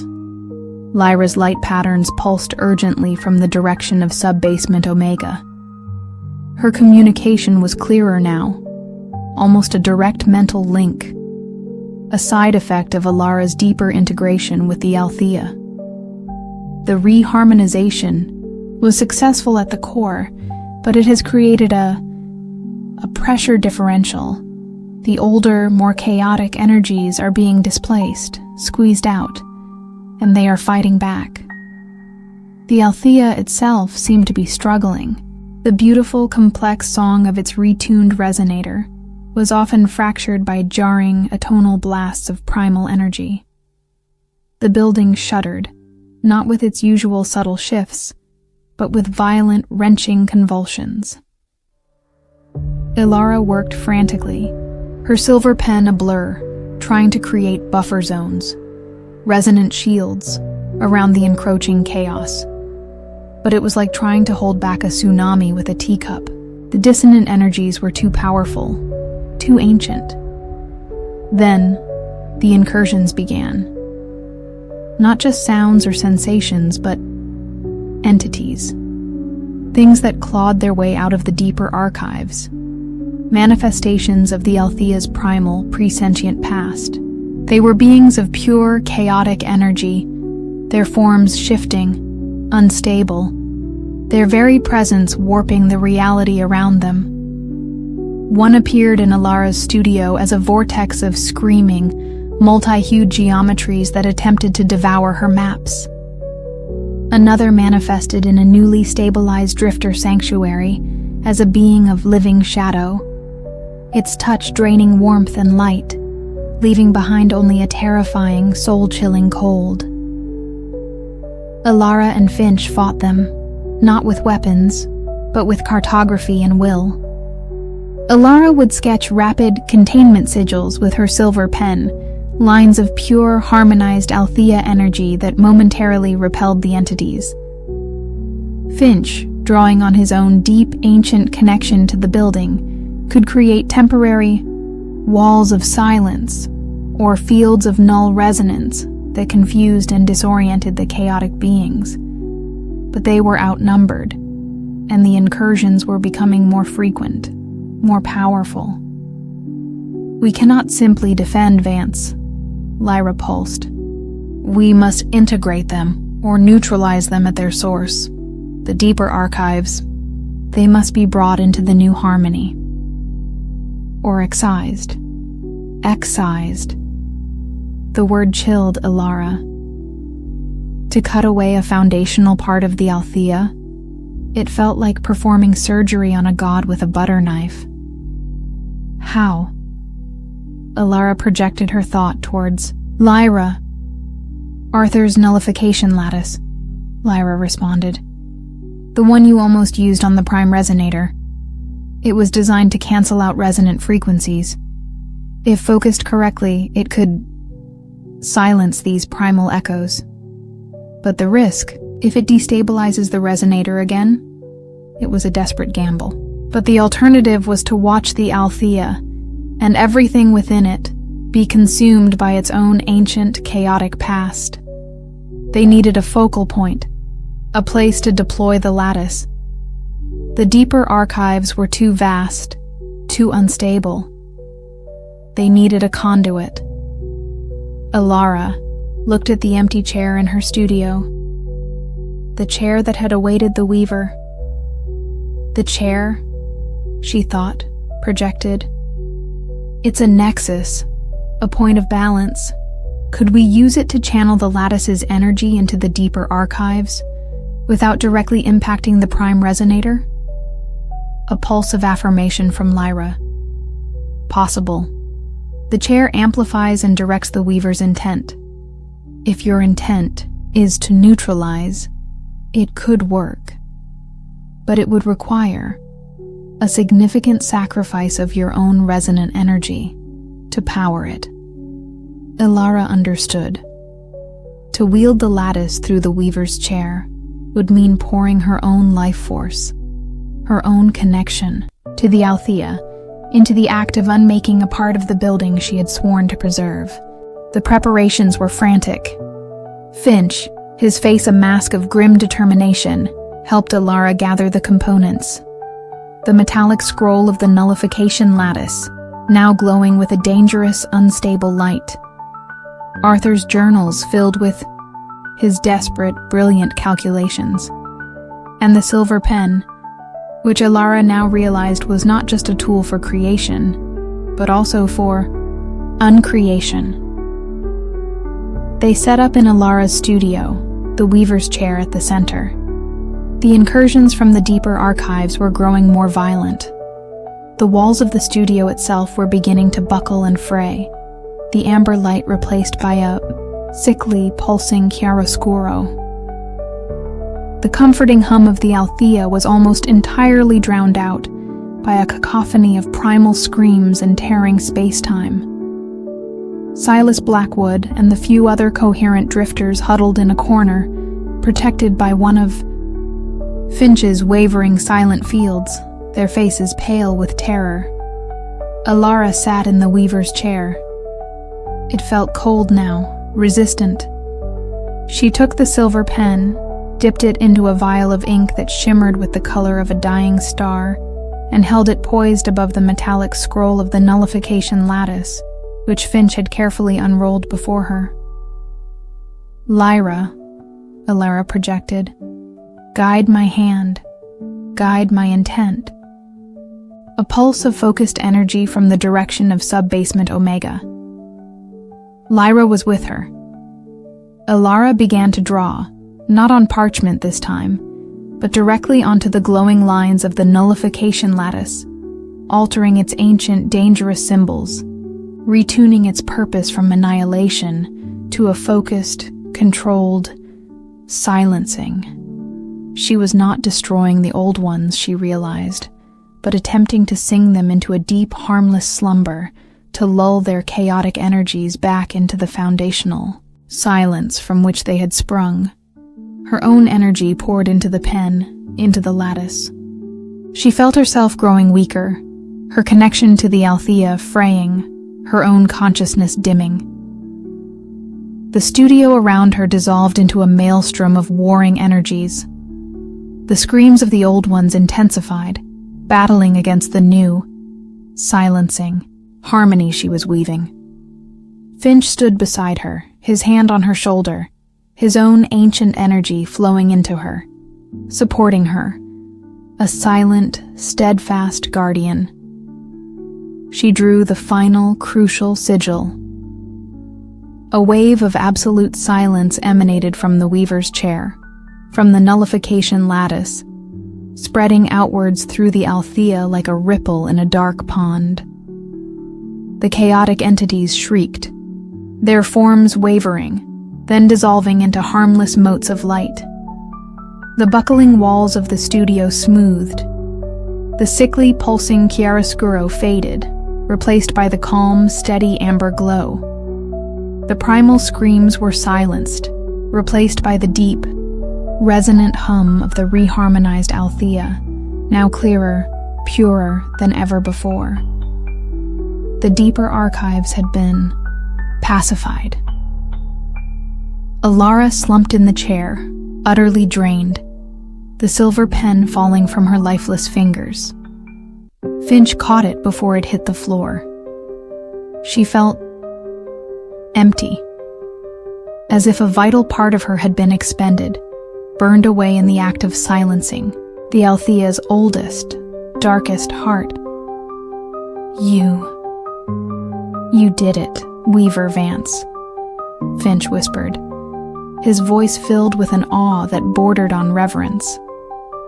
You have rewoven the foundations.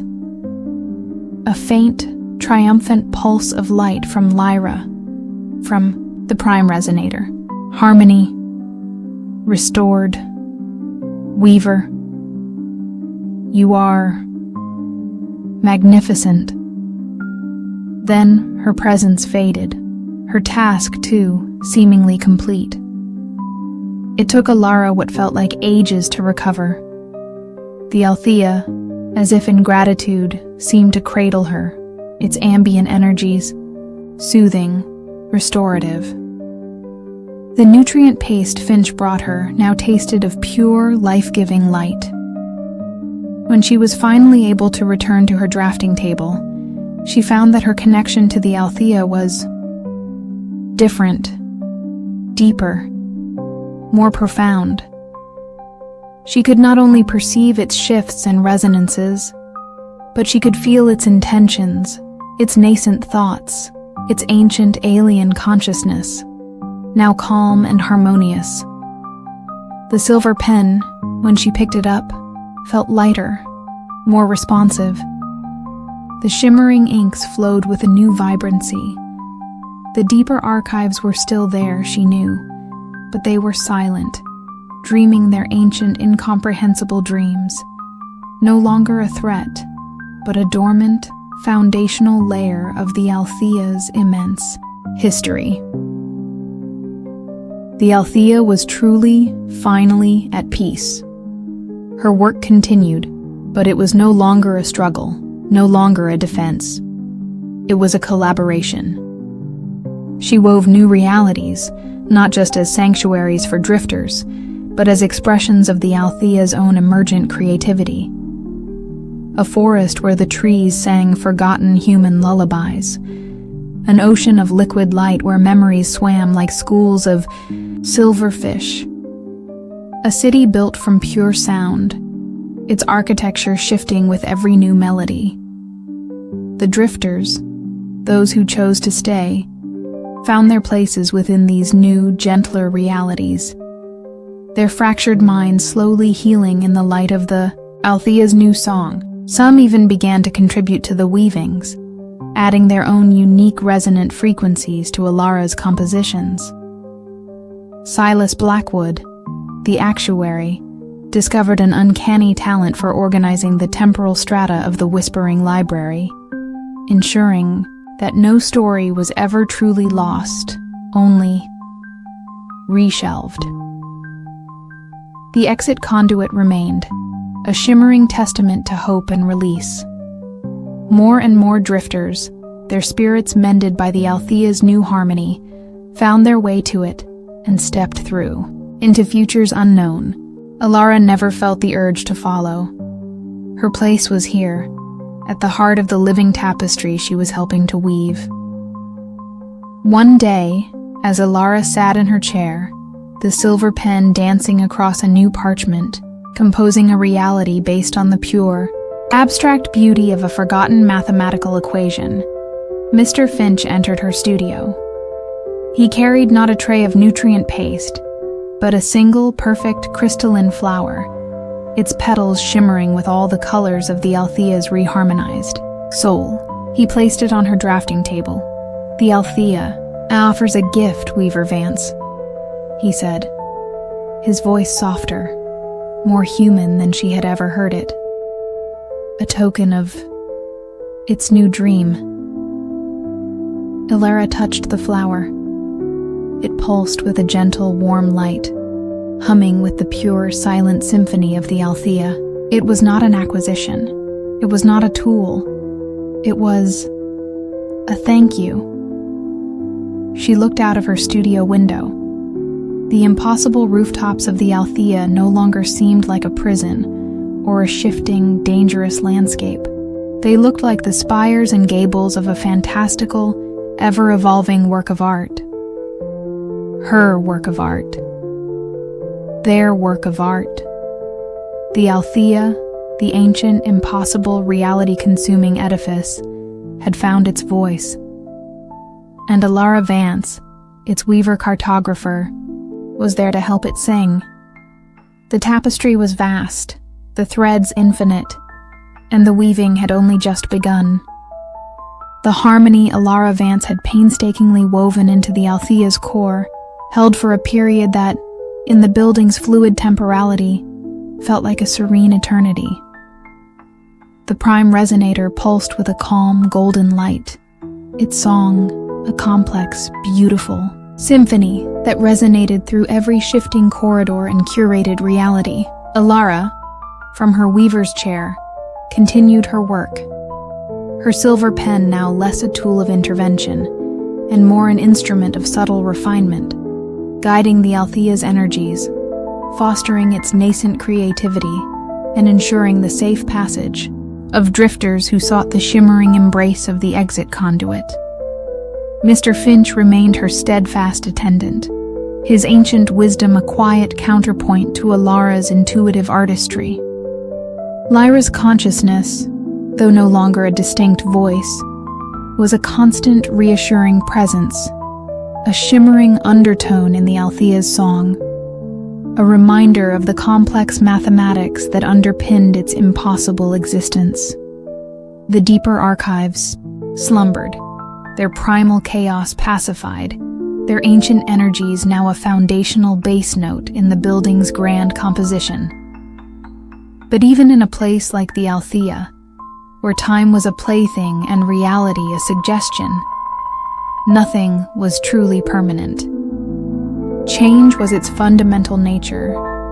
It began subtly, so subtly that Alara, deeply engrossed in weaving a sanctuary of forgotten scents, a reality where lost perfumes and the aroma of extinct flowers could be experienced anew, almost missed it.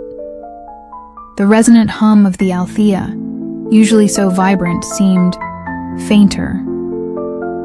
The golden light of the prime resonator, visible as a distant pulse from her studio window's unique vantage point, seemed a fraction dimmer, She consulted her master charts, the living parchments that mapped the Althea's soul. The glowing lines, usually so bold and clear, appeared less defined, their shimmering intensity slightly dulled. "Finch," she said one morning, her voice laced with a nascent concern. "Is the overall resonance output decreasing?" Finch, who was meticulously polishing the crystalline flower the Althea had gifted her, it now served as a kind of barometer for the building's well-being, paused. His riverstone eyes, usually so placid, held a flicker of something Alara hadn't seen since before the reharmonization. Worry, the great song. "It grows softer, Weaver Vance," he confirmed, his voice a low murmur. "The generative energies are diminishing." The change accelerated. The vibrant realities Alara had woven began to lose their luster. The pocket gardens impossible. Flowers started to fade, their shifting colors becoming muted, their unique fragrances less distinct. The whispering library's voices grew faint, the stories becoming fragmented, difficult to discern. The drifters noticed, too. The comforting anchors Alara had created were weakening, their solace becoming more elusive. Silas Blackwood, the 1947 actuary who had found such peace in the library, approached Alara, his face etched with a new layer of bewilderment. The narratives are becoming threadbare, Miss Vance," he stammered. "The endings are frayed." Lyra's light patterns, her communiques from the heart loom, became erratic, then ceased altogether, leaving a void in the foundational mathematics of the Althea's song. The silence from that quarter was profound, ominous. The Althea was tiring. Alara poured her own energy into her cartography, her silver pen blazing, trying to reinforce the fading realities, to reignite the dimming light of the prime resonator. But it was like trying to fill a leaking vessel. For every reality she shored up, two more would begin to fray at the edges. The exit conduit, too, was affected.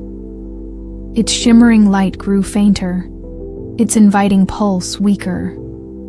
Fewer drifters were able to perceive it, and those who did found the passage more difficult, as if the Althea no longer had the energy to fully sustain the pathway to elsewhere. "It has given too much," Finch said one day, his voice heavy with a sorrow that seemed to emanate from the Althea itself. The unmaking. The reharmonization, the constant creation of new realities for the lost. It has expended vast reserves of its core essence. "Can it recharge?" Alara asked, her own energy levels plummeting in sympathetic resonance with the ailing building. Finch looked at her, his ancient eyes filled with a deep, weary sadness. "The Althea is not a machine, Weaver Vance. It is a confluence, a living dream. And dreams, even the most powerful ones, can fade." The most distressing sign was the return of the fixed echoes, but in a new, more tragic form. Chloe, whose frozen moment of arranging her shimmering blocks had been a poignant but stable exhibit, began to flicker. Her image would waver, her focused expression sometimes replaced by a look of confusion, of dawning fear, as if her preserved consciousness was becoming aware of its own unreality, its own impending dissolution. Arthur and Marion, whose peaceful, unified echo had been a comforting presence in sub-basement Omega, also began to destabilize. Their forms would separate, Marion's cries of anguish briefly returning, Arthur's obsessive muttering resurfacing, before they would merge again, weaker each time, their shared peace becoming more fragile. The Althea was losing its grip on its own collection. Its memories were unraveling. Ilara, sitting in her weaver's chair, felt the building's weariness as her own. The silver pen felt heavy, the shimmering inks dull. The joy of creation was replaced by a desperate, almost frantic effort to simply maintain, to hold back the encroaching silence, the fading light. She tried to weave new energies into the prime resonator, drawing on her deepest reserves. But it was like trying to rekindle a dying star with a single match. The resonator would flare briefly, its song strengthening for a moment, then dim again, its light even fainter than before. It is entering its final cycle. Weaver Vance, Finch said softly, placing a trembling hand on her shoulder. He looked older now, more translucent, as if his own ancient connection to the Althea was causing him to fade with it. All songs must end, even the Althea's. No, Ilara whispered, a fierce, desperate denial rising within her. It can't. All these lives, all these moments, they can't just vanish. They will not vanish, Weaver Vance, Finch corrected gently. They will return to the silence from which they were drawn. The Althea was but a temporary vessel, a beautiful, impossible dream that held them for a time. The concept was unbearable. The Althea, for all its dangers and its predatory beginnings, had become her life's work, her universe. Its intricate, shifting realities were her creations, its absorbed souls, her silent congregation. To let it all fade into nothingness felt like a betrayal. She thought of the Weaver's purpose, as Elias, the Althea's enigmatic initiator, had described it. To not just preserve, but to create new realities, new possibilities. Had her work been for naught, if it all ended in this slow, inexorable fade? Then, a new idea, as audacious and desperate as the creation of the exit conduit, began to form in her weary mind. If the Althea could no longer sustain its vast collection, if its own generative energies were failing, perhaps it didn't need to hold everything within itself. The exit conduit was a pathway out. What if she could weave a different kind of conduit? Not for escape, but for dispersal? For release into other stable realities? Not just for the drifters, but for the Althea's own echoes, its own preserved moments. To seed them back into the multiverse, to give them a chance at a new, uncurated existence. It was a staggering concept. To actively dismantle the Althea's collection. To unravel the tapestry she had worked so hard to mend and then enrich. But it was not an act of destruction. It was an act of liberation, of giving back. She proposed the idea to Finch. He listened intently, his head bowed, his translucent fingers steepled. When she finished, he was silent for a long moment. Then, he looked up, and for the first time, Ilara saw a flicker of something akin to active hope in his ancient eyes. To reseed the multiverse with its collected dreams, he murmured. A final act of generosity. The Althea, it might approve, if it still has the strength to consent. It will, Ilara said, a new surge of energy, of purpose, flowing through her. I will weave its consent. The task was monumental, far exceeding even the reharmonization of the prime resonator. She would need to map not just the Althea's internal pathways, but potential pathways outwards, into the chaotic, unpredictable soup of realities that lay beyond its fading boundaries.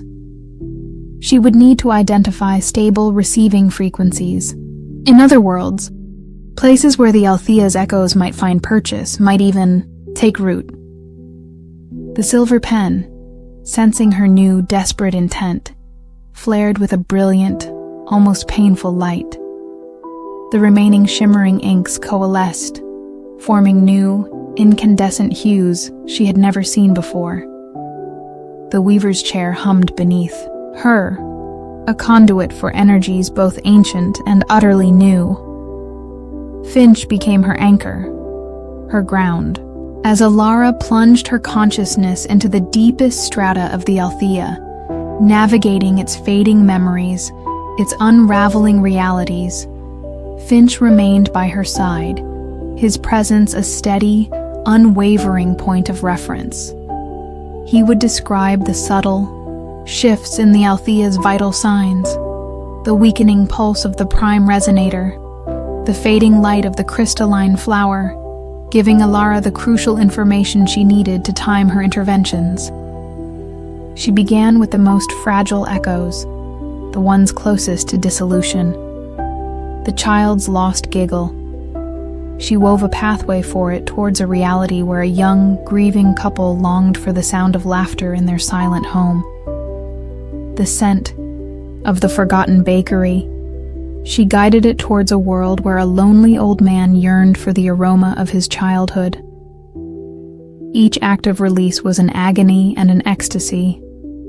She felt the Althea weakening, parts of its essence detaching, flowing outwards. But she also felt a strange, profound lightness, a sense of rightness. She found Chloe's flickering, terrified echo, her shimmering blocks now dull, her concentration shattered. With infinite tenderness, Alara wove a new pattern for her, a reality of pure, gentle mathematics, a place where all the blocks would always fit, where all the patterns would always be beautiful and harmonious. She watched as Chloe's form stabilized, a look of profound peace settling on her face, before she too dissolved into the outgoing stream of light.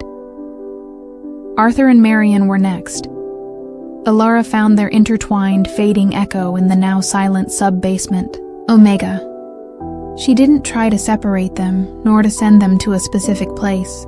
Instead, she wove for them a pathway into pure, undifferentiated potential, a space between realities, where they could perhaps finally find their own peace, free from the Althea's influence, free from their own tragic history. Their grateful, silent acknowledgement was a warmth that spread through Alara's weary soul. The process was draining Alara of her own life force. The silver pen was now burning hot in her hand, searing her fingers, but she could not stop. The Althea was unraveling faster now, its internal structure groaning, its light fading precipitously. The exit conduit itself was beginning to flicker and dim. Time was running out. She released the drifters who had not yet found the conduit. Silas Blackwood, his actuarial mind finally at peace, stepping into a reality of perfect, predictable order. The Star Sailor, his eyes wide with wonder, soaring towards a nebula of impossible, vibrant colors. One by one, she guided the Althea's countless collected moments, its resonant lives, its beautiful, sorrowful echoes, out of the dying edifice, and into the shimmering, multi-hued pathways she wove into the fabric of the multiverse. The Althea was emptying. Its vast, complex song was fading into a single, pure, diminishing tone.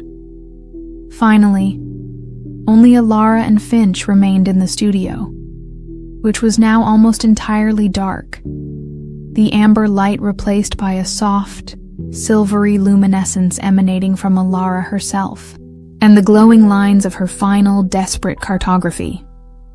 The weaver's chair had crumbled to dust beneath her. The silver pen was no more than a searing point of light in her hand. The Althea was little more than a shell, its energies almost entirely expended, its vast collections dispersed. The prime resonator was a barely glowing ember.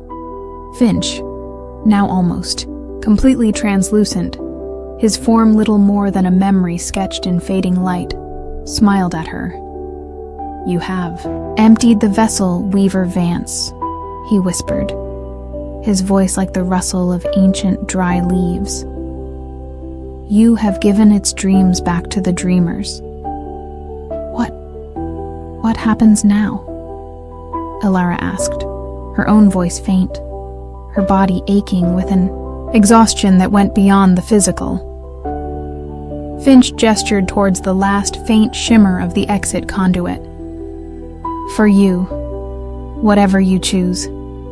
The Althea, it will sleep now. A long, long sleep. Perhaps one day, a new seed will stir. A new resonance will begin.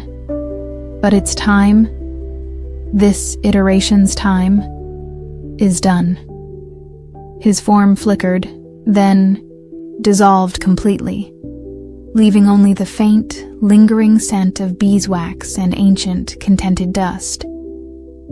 Finch, the Althea's eternal caretaker, had finally been released with his charge.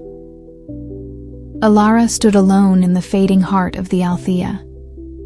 The silence was absolute. The echoes were gone. The song was ended. She looked at her hands.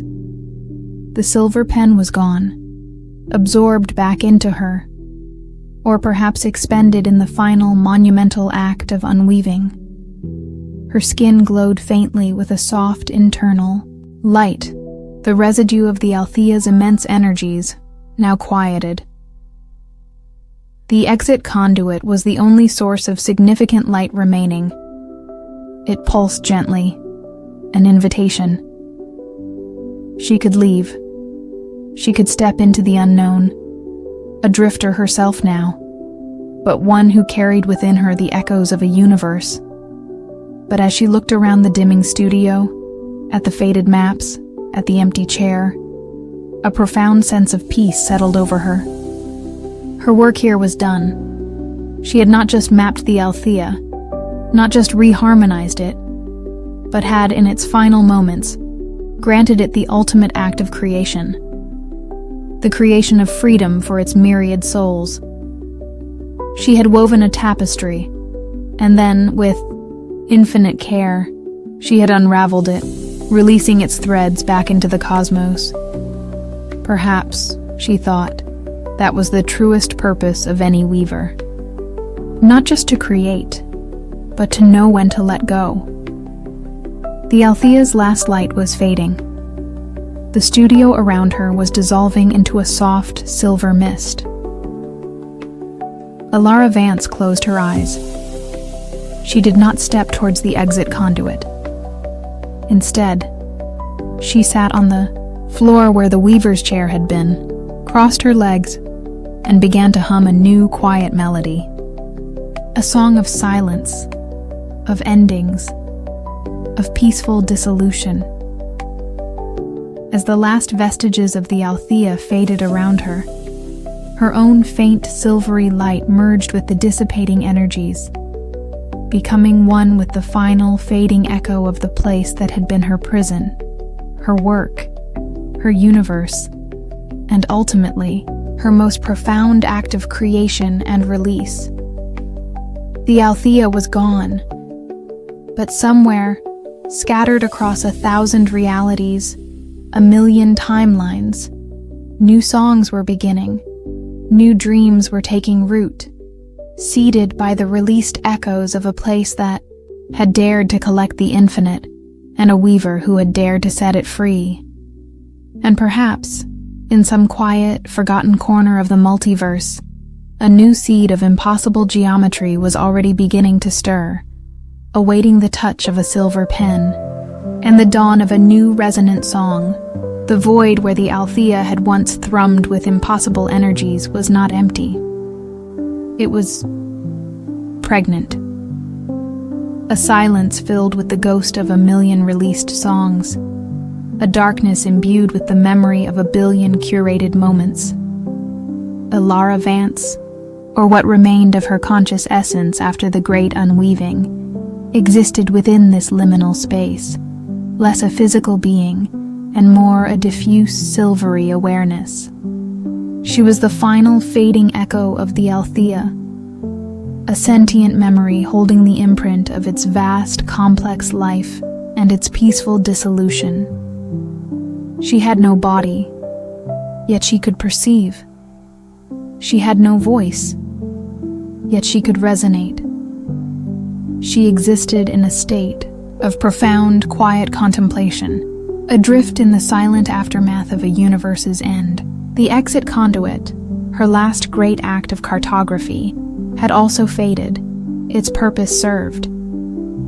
There was nowhere to go, for the Althea, in its unmaking, had become a point of pure potential, a seedbed for something new, for an immeasurable period, for time, as she had known it, was a concept that no longer applied. Alara simply was. She felt the subtle currents of the multiverse brushing against the edges of her awareness, the distant songs of other realities, other Altheas perhaps, in their own cycles of collection and release.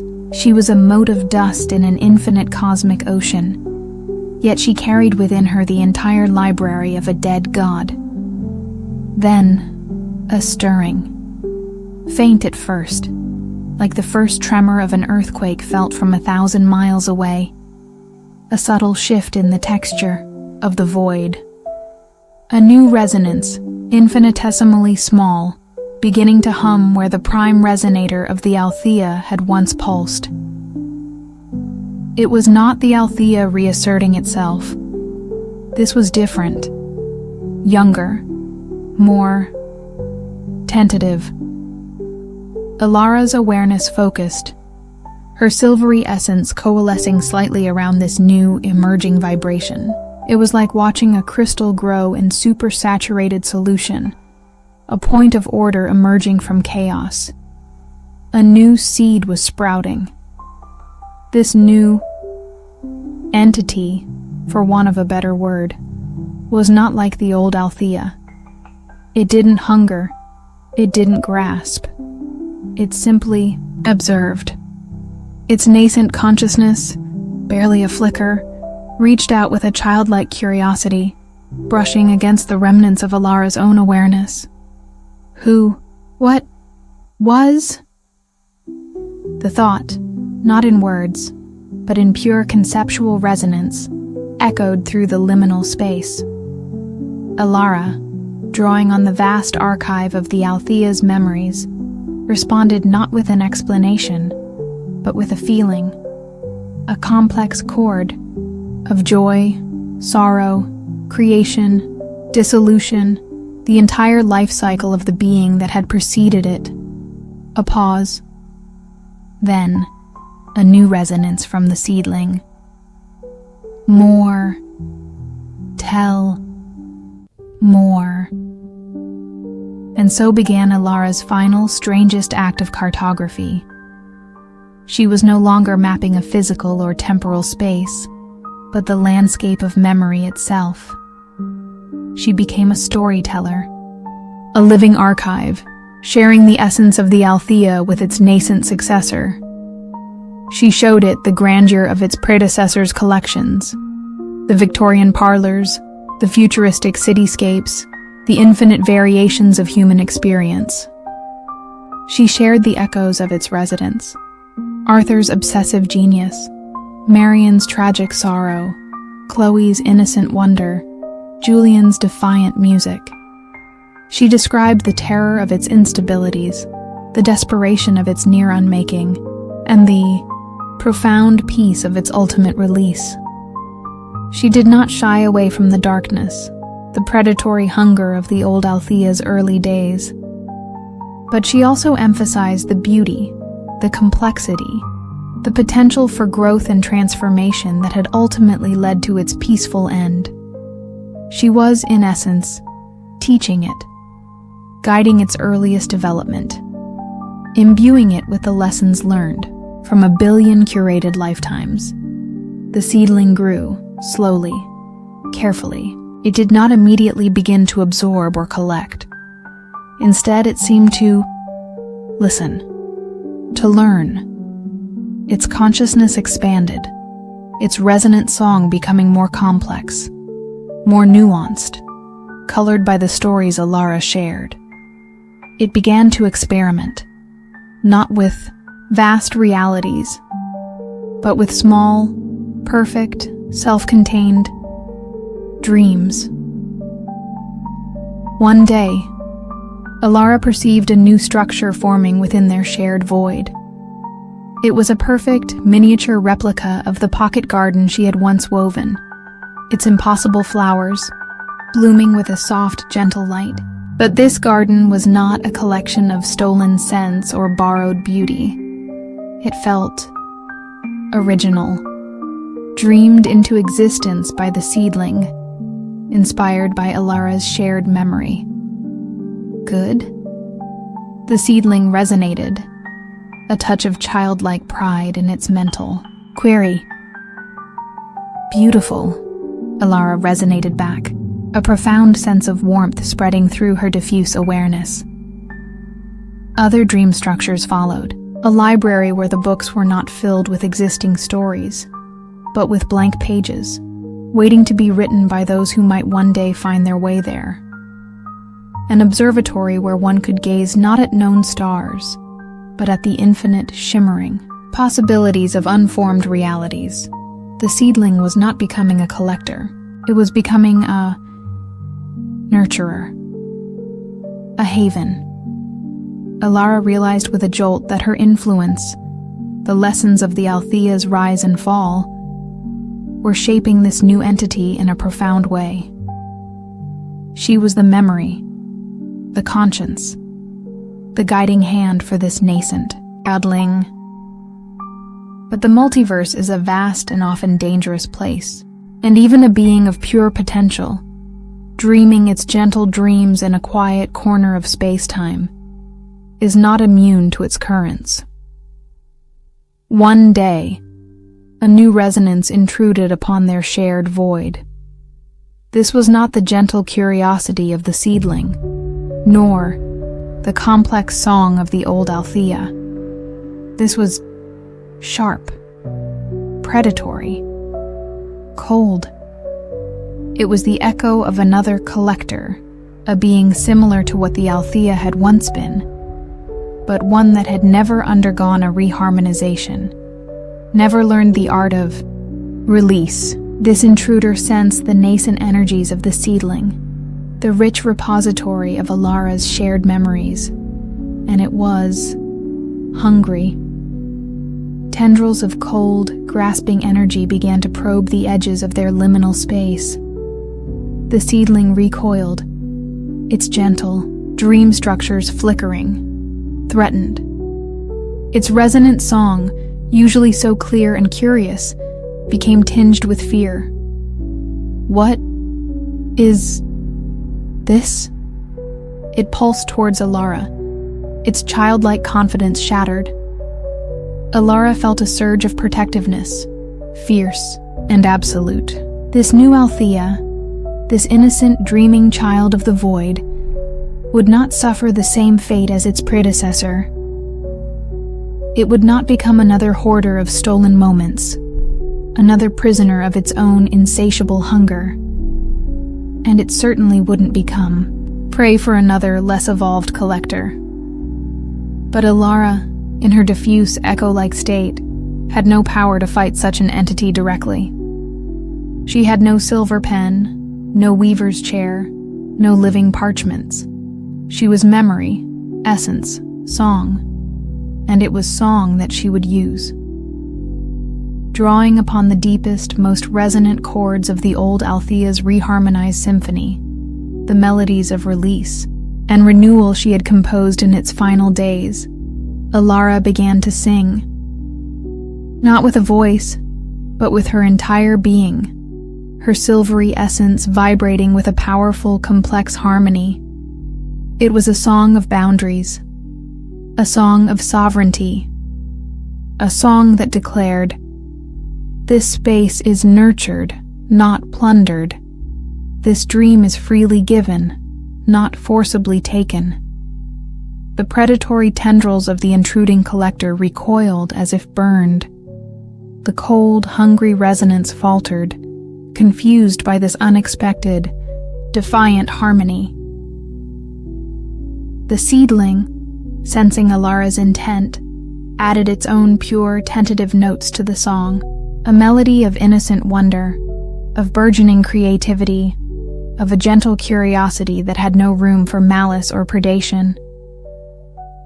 Together, their combined song pushed back against the intruder.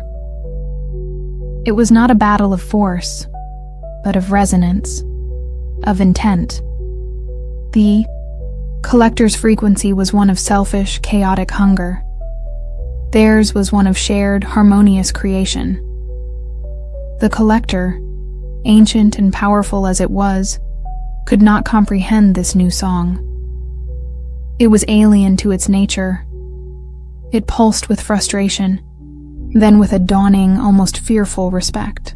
And then, slowly, it withdrew, its cold tendrils receding from their shared space, its predatory resonance fading back into the chaotic symphony of the wider multiverse. Silence returned to their void, but it was a different silence now. A silence filled with the quiet triumph of a battle won not through destruction, but through the assertion of a different way of being. You protected. The seedling pulsed, its song now tinged with gratitude and a new, deeper understanding. We protected each other, Alara resonated back. Harmony is stronger than hunger. In the aftermath of this encounter, the seedling's development accelerated, but in a new direction. It began to weave not just isolated dream structures, but connections, faint silvery threads of resonance that reached out from their quiet void, not to absorb or collect, but to listen, to learn from the distant songs of other realities without seeking to possess them.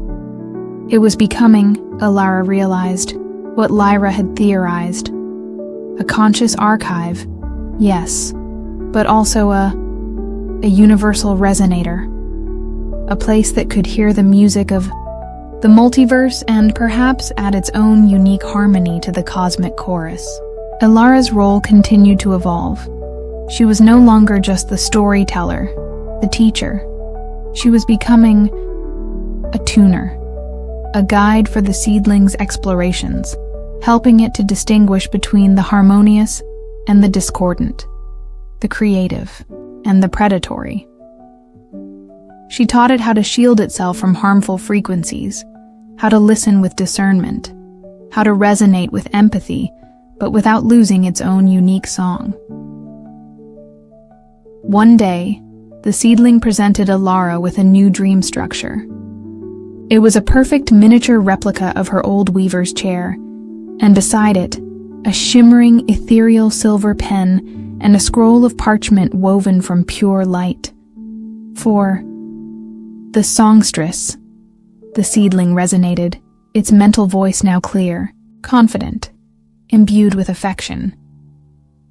Alara's essence coalesced, her silvery form taking on a more defined, albeit still ethereal, shape. She reached out a hand of light and accepted the pen. It felt warm, familiar, yet new. She understood. The seedling was not asking her to weave realities for it anymore. It was inviting her to compose with it, to be its partner in a new kind of creation. A creation based not on absorption and control, but on resonance, harmony, and shared dreaming. The old Althea had been a solitary god, hoarding its treasures.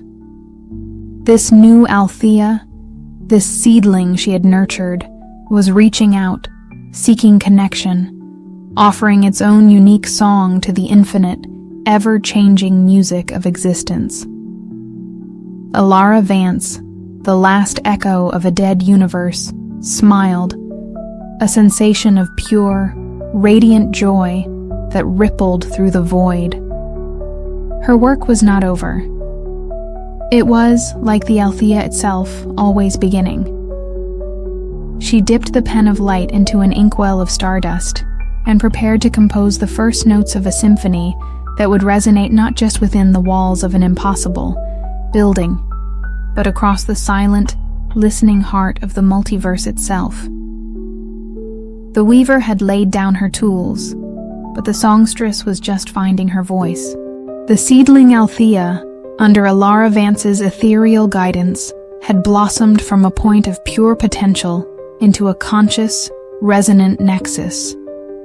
It was no longer a void filled with the ghost of a dead god, but a vibrant, though still non-physical, space where new dreams were spun from starlight and shared memories. Ilara, the songstress, her form a shimmering silhouette of silver light, composed alongside it, her pen of pure luminescence tracing new harmonies onto parchments woven from the fabric of possibility. Their joint creations were not cages or collections, but offerings. Sanctuaries of thought and emotion, libraries of unwritten stories, observatories gazing into the nascent glow of realities yet to be born. The predatory collector that had once threatened them had not returned, its hungry frequency seemingly repelled by the powerful, harmonious resonance Alara and the seedling Althea, which Alara now simply called Althea Secundus, or Allie, in her more whimsical moments of mental address, projected. Their shared space remained a haven, a quiet eddy in the turbulent currents of the multiverse. But the multiverse Alara knew was vast and ever-changing, and even a haven could not remain untouched indefinitely. The new arrivals came not as drifters from fractured realities, nor as aggressive, resonant signatures. They came as whispers, faint, almost inaudible psychic signals, like distant radio waves struggling to pierce through cosmic static. They were not lost, nor were they predatory. They were searching. Allie, with its exquisitely sensitive, newly developed auditory senses, perceived them first. Songstress. New voices. Very faint. Very lonely. Allie's mental touch was gentle, tinged with a childlike curiosity. Alara focused her own awareness, extending her senses beyond the boundaries of their harmonious void. She felt them, pinpricks of consciousness, adrift in the spaces between realities, too weak or too different to fully manifest in any stable dimension. They were the forgotten ones, the ones who had slipped through the cracks of existence, their own worlds perhaps long dead or evolved beyond their capacity to resonate. They were the universe's lost echoes, its silent listeners. Can we help them? Allie pulsed, its inherent nurturing instinct, so different from its predecessors. Acquisitive nature coming to the fore, Alara considered. The old Althea would have tried to absorb them, to add their faint frequencies to its cacophonous collection. But Allie was different, and Alara was different. Perhaps, Allie, she resonated back. Perhaps we can offer them a place to be heard, a place to rest their song, however faint. Their new work began. It was the most delicate, most nuanced composition Alara had ever undertaken. They began to weave resonant anchors, not within their own void, but at its very periphery, extending faint, shimmering threads of their own harmonious energy outwards into the liminal spaces between realities. These anchors were not designed to pull or to capture, but to invite, to offer a stable frequency to which these lost, whispering consciousnesses could attune, if they chose. It was like casting 1,000 silken lines into an infinite, invisible ocean, hoping for the gentlest of nibbles. The first to respond was a consciousness that presented itself as a series of complex, crystalline geometric patterns, its voice a sequence of pure, mathematical tones.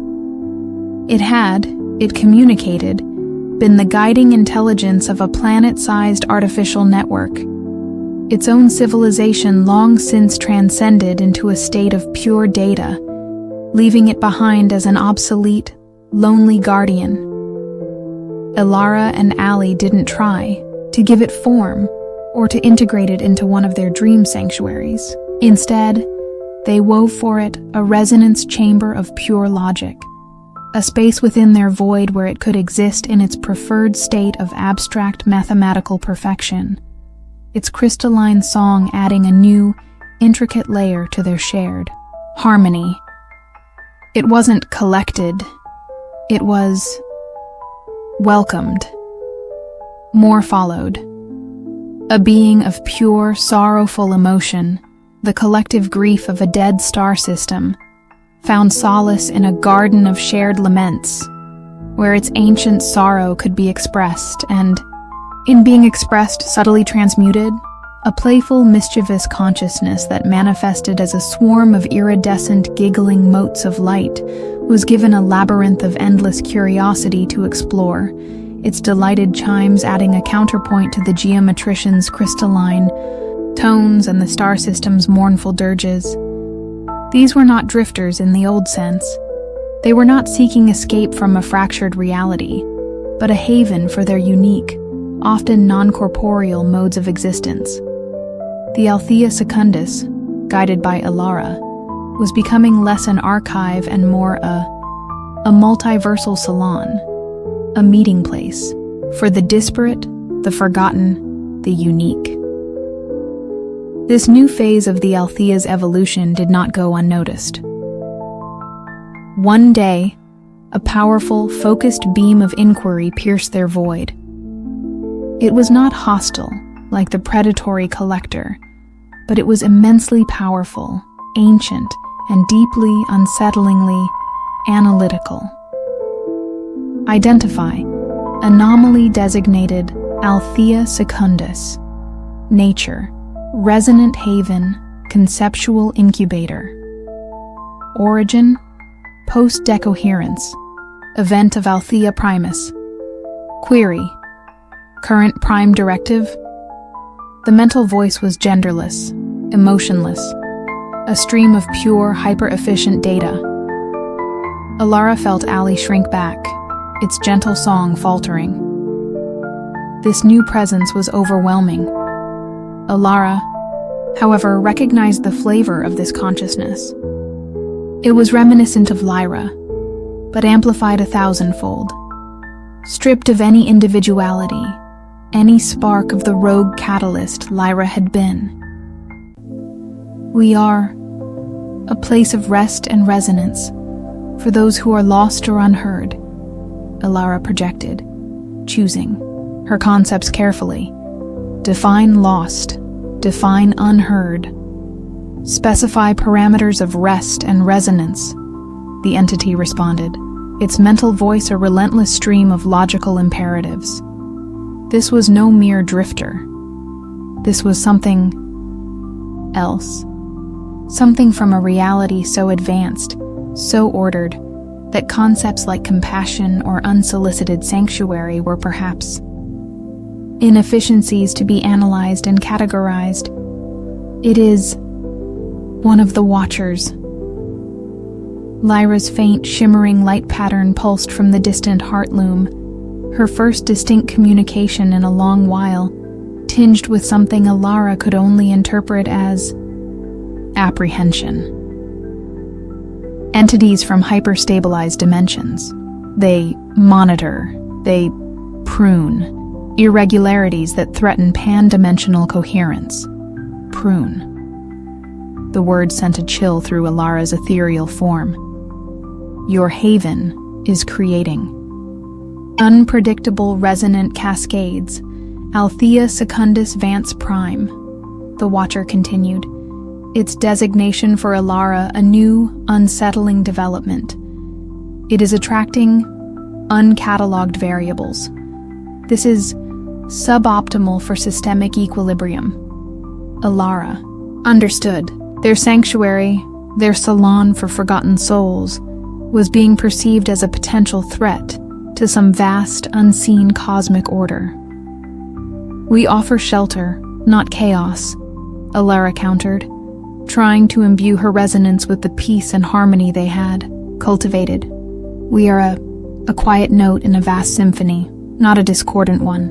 All unscheduled notes are, by definition, discordant until their harmonic function is proven and integrated into the master score, the Watcher retorted, its logic implacable.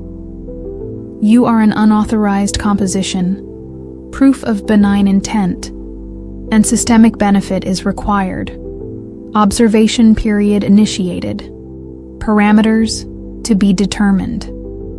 And then its focused presence withdrew, leaving behind a lingering sense of being.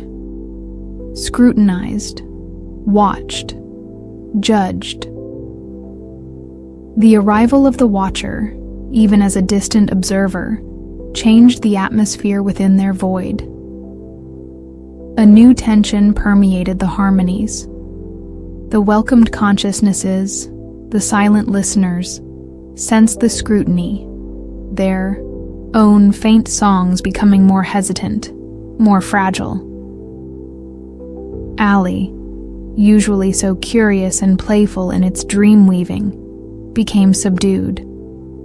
The Watcher, it does not like our music, songstress? It doesn't understand it yet, Allie, Alara reassured, though her own core of light felt colder. We must simply continue to sing our truth. Harmony and compassion are not inefficiencies, they are strengths. But the Watcher's presence had an unexpected side effect.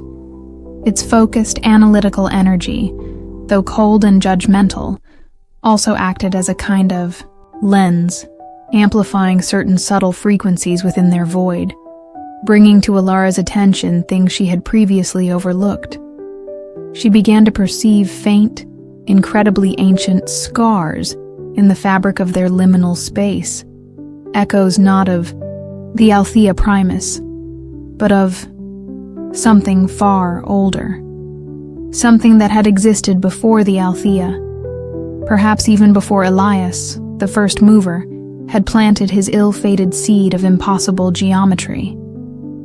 These scars were not wounds. They were more like dormant pathways, faded trade routes of consciousness from civilizations that had risen and fallen eons before humanity had even conceived of gods, let alone multiversal architectures. Intrigued, and with a growing sense that understanding these ancient pathways might be key to satisfying the Watcher's demand for systemic benefit, Alara began to map them. Her silver pen, now infused with the combined energies of her own will, Allie's nascent power, and the residual wisdom of the Althea Primus, traced these ghostly, pre-cosmic roads.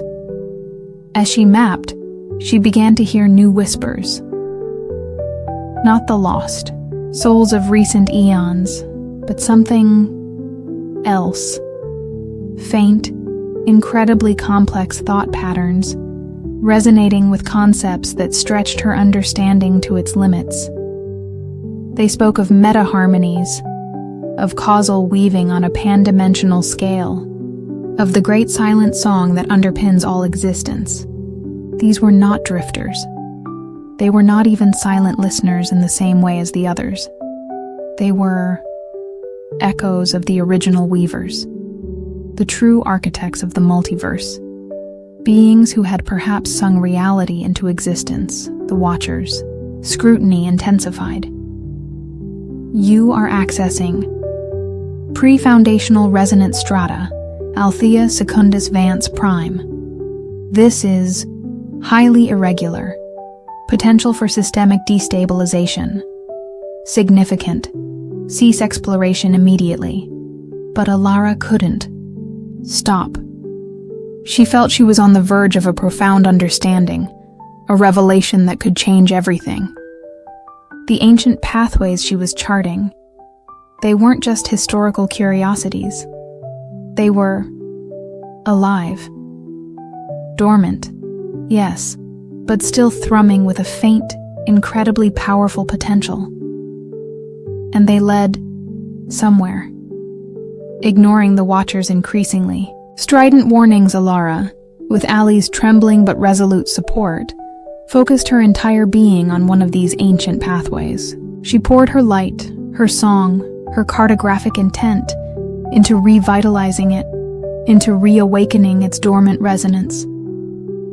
The pathway flared to life, a river of pure, coruscating energy, older than stars, brighter than 1,000 suns. It surged through their void, connecting with the reharmonized prime resonator, now the heart loom, infusing it with an unimaginable power. The Althea Secundus, their quiet haven, suddenly blazed with a light that was visible, Alara sensed, across countless dimensions. The Watcher's mental voice shrieked, a sound of pure analytical panic. Containment breach. Unscheduled pan-dimensional resonance cascade. Systemic integrity compromised. Initiating pruning protocol. But it was too late. The ancient pathway, once reawakened, was not a force to be easily contained or pruned. It was a fundamental conduit of cosmic energy, a ley line of creation itself.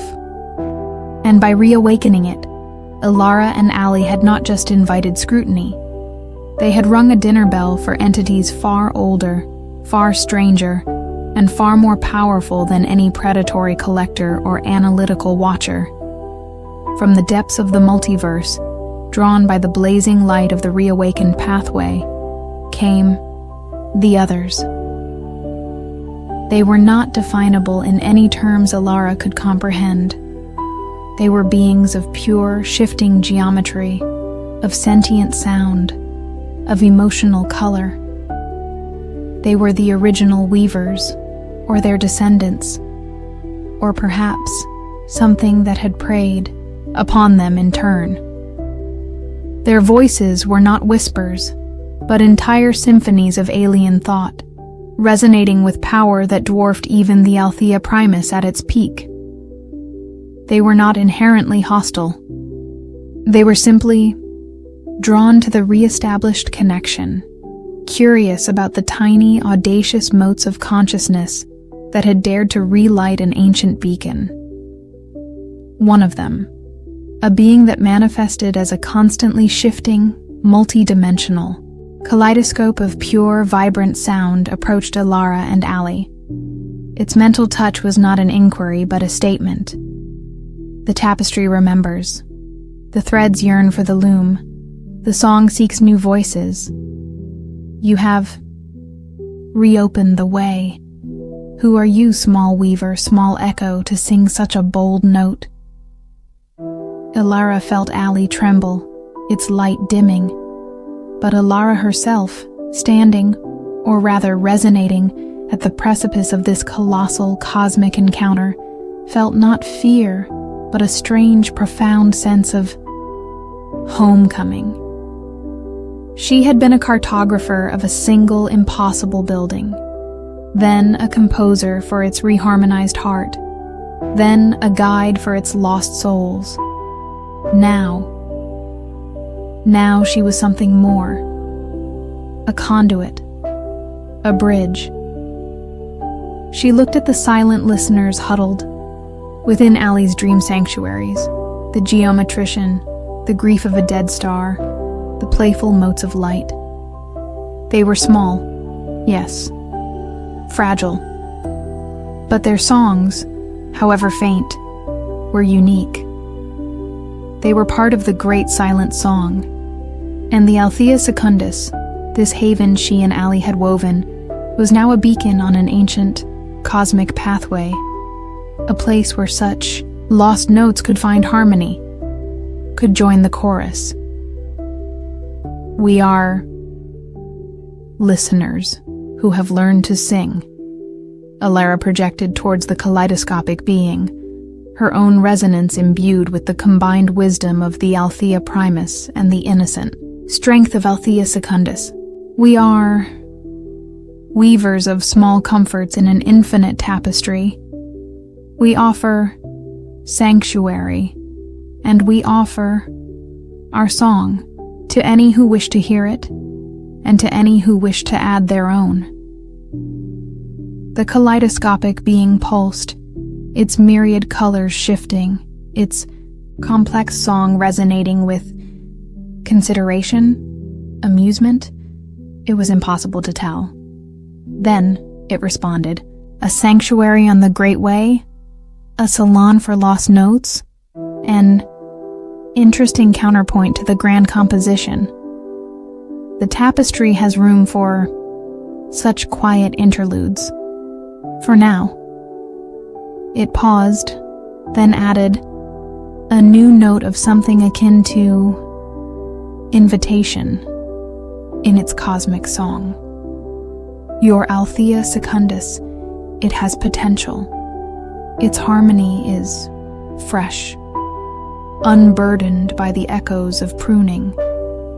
Perhaps it could learn to weave new threads into the great tapestry itself, if its weavers are courageous. Enough! The watcher, which had been silent, its analytical mind perhaps overwhelmed, pulsed a faint, almost petulant query. Systemic parameters, unverified. Authorization, pending. The kaleidoscopic being turned its attention, a sensation, like being bathed in the light of 1,000 auroras, towards the watcher.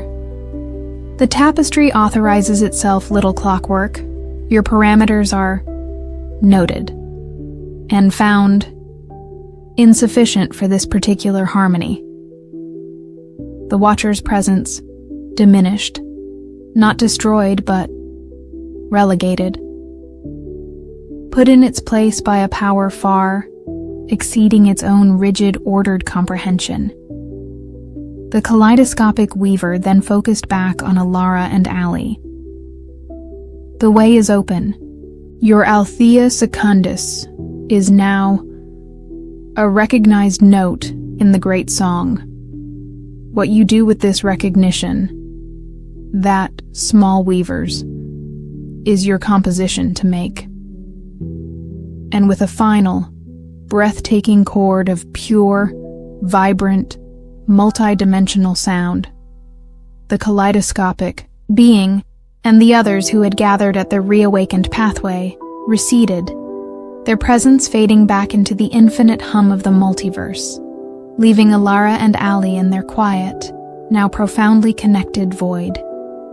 The Althea Secundus was no longer just a haven. It was a junction, a listening post, a potential contributor to the cosmic symphony. Alara looked at Allie, or rather, felt its joyful, awestruck resonance. Songstress, the great song. It heard us. Yes, Allie. Alara resonated back, a smile in her light. And now we have so much more to listen to, so many more harmonies to learn, and perhaps so many new songs to weave. The silver pen, which she hadn't even realized she was still holding, pulsed with a new, vibrant light, eager. The parchments of possibility unfurled around them, no longer just mapping a single, impossible building, but hinting at the infinite, interconnected pathways of the living, breathing, ever-singing multiverse. The Althea's echoes had faded, but in their place, A universe of new songs was waiting to be heard, to be understood, and to be woven into the endless, luminous tapestry of existence. And Alara Vance, the songstress of a quiet haven, was ready to compose. The Althea Secundus, now a recognized junction on the Great Way, pulsed with a quiet, confident energy. Alara Vance, the songstress, and Allie, the sentient heart of this new Althea, no longer just tended their garden of realities. They listened to the universe. The reawakened ancient pathway acted as a vast cosmic ear, bringing them whispers, songs, and resonant signatures from across the multiverse. Some were beautiful, some terrifying, some utterly alien, but all were threads in the infinite tapestry. Their primary role, as it had evolved, was to provide sanctuary and understanding for the silent listeners, those disparate, often non-corporeal consciousnesses adrift between realities. The Althea Secundus had become a haven where these lost notes could find a temporary home, a place to resonate in peace, their unique frequencies contributing to the ever-evolving harmony of this improbable nexus. The Watcher, that cold, analytical entity, still maintained its distant scrutiny, its presence a faint metallic tang at the edge of their awareness, but it no longer interfered directly, its pruning protocols seemingly overridden, or at least indefinitely postponed, by the intervention of the kaleidoscopic weaver from the Great Way. It observed, it categorized, but it did not, for now, judge. Alara's work with the silver pen and the luminous parchments continued, but it was less about constructing new realities from scratch, and more about translation. She would listen to the complex, often nonverbal songs of the new arrivals, and attempt to weave for them a resonant space within Allie's embrace, a conceptual framework that allowed them to exist comfortably and express their unique essence. For a being composed of pure, sorrowful mathematics, she might weave a tapestry of elegant, interconnected equations that sang with a mournful beauty. For a collective consciousness of wind-swept desert grains, she would sketch a vast, silent expanse of shimmering, ever-shifting sands under a sky of 1,000 silent suns. Allie, meanwhile, was growing in complexity and understanding at an astonishing rate. Its childlike curiosity had matured into a profound empathy, its ability to resonate with other consciousnesses becoming incredibly nuanced. It learned to differentiate between the fleeting anxieties of a newly arrived drifter and the deep, existential ache of a being whose entire species had faded into cosmic dust. It learned to offer comfort, not through words, but through subtle shifts in its own resonant frequency, creating pockets of harmonic peace. One day, for though linear time was a gentle suggestion here, cycles of activity and rest still patterned their existence. A new resonant signature approached their nexus. It was unlike anything they had encountered before. It was not a single consciousness, nor a collective like the star system's grief. It was a dyad. Two distinct yet inextricably intertwined frequencies, one blazing with a fierce, almost painful intensity, the other a cool, deep thrum of immense ancient power. They were in conflict, yet utterly dependent on each other, a binary star system of warring energies. Songstress, this is strong, Allie pulsed, a note of apprehension in its usually serene resonance. And unbalanced. The heat, it burns. The cold, it freezes. Alara felt it too. The approaching dyad was powerful enough to cause ripples even in their stabilized void. The dream sanctuaries she and Allie had woven for the silent listeners flickered, their gentle harmonies threatened by this new, tumultuous arrival. The watcher's distant scrutiny sharpened, its analytical frequency buzzing with alarm. Unidentified, dyadic entity, high energy output, potential for severe resonant disruption. Recommend immediate isolation protocol. Isolation is not our way, Alara projected firmly, though a tremor of unease ran through her own ethereal form. This, Dyad felt, dangerous, but also compellingly, tragically, familiar. The Dyad did not wait for an invitation. It tore through the protective resonant shields Alara and Ali had woven around their nexus, appearing in the heart of their shared space, not as a shimmer of light or a whisper of thought, but as two distinct warring forms. One was a being of pure incandescent flame, humanoid in shape but constantly shifting, its features lost in a corona of unbearable heat. Its voice, when it spoke, was a roar of tormented fury, a symphony of pain and rage. The other was a being of crystalline ice, its form sharp-edged, beautiful, and utterly, inhumanly cold. Its voice was a series of precise, chilling clicks and chimes, devoid of any discernible emotion. They were locked in a silent, eternal battle, their energies clashing, creating waves of discordant resonance that made the very fabric of their void tremble. The silent listeners cried out in psychic pain, their delicate dream sanctuaries beginning to crumble. This is not sustainable, Ali pulsed, its own harmonious song fracturing under the strain. Alara knew it was true. The Dyad's conflict was too powerful, too destructive.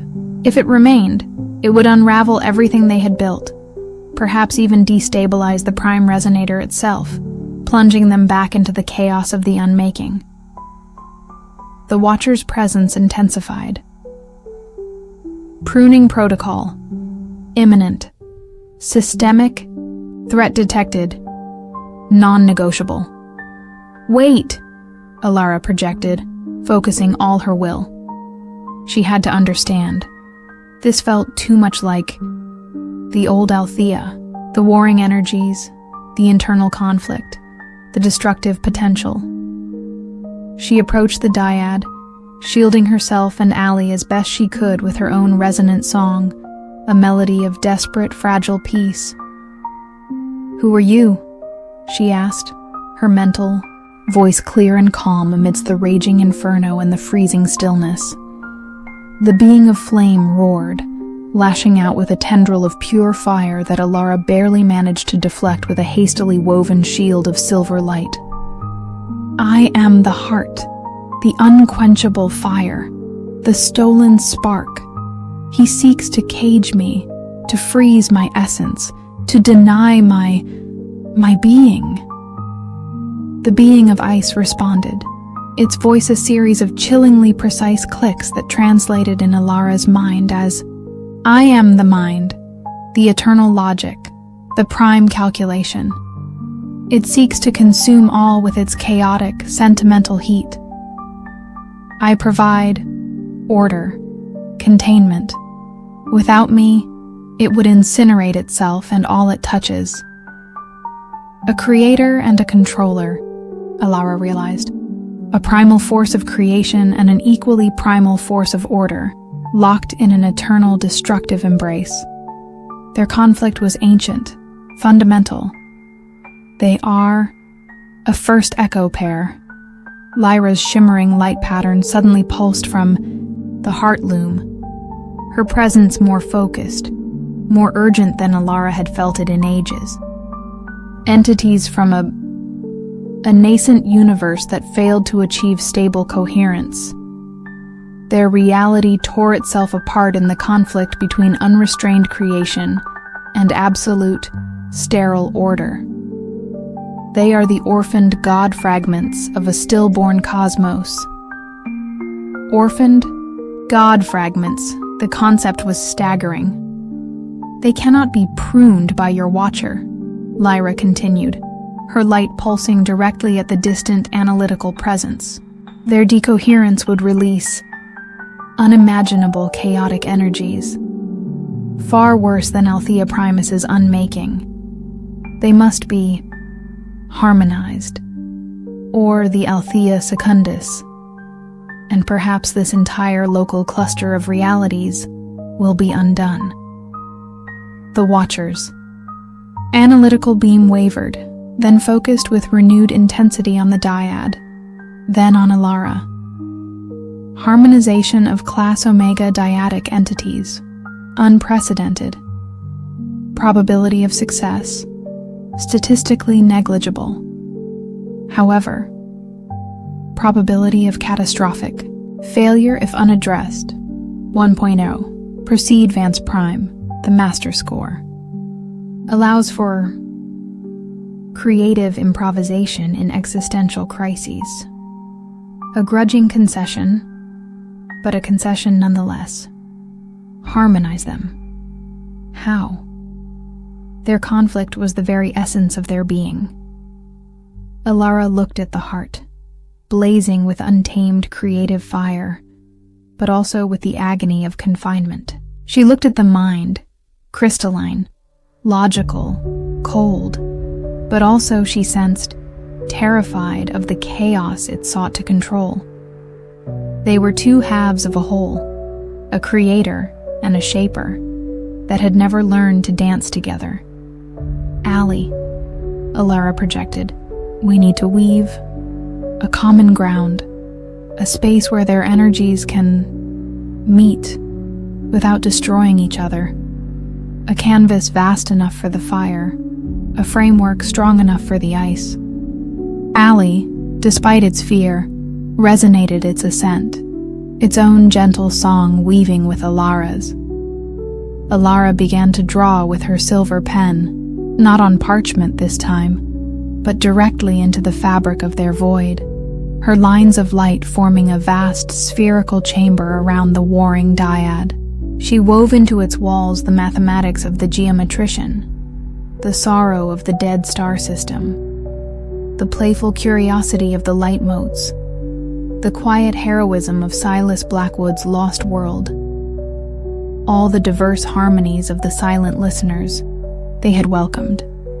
She was creating a space built from empathy, from understanding, from the acceptance of myriad forms of existence. The heart roared, its flames licking at the shimmering walls. The mind pulsed, its icy logic attempting to dissect and categorize the new structure. But the chamber held, its diverse harmonies absorbing and re-resonating their conflicting energies. It's not enough, Vance, Lyra pulsed.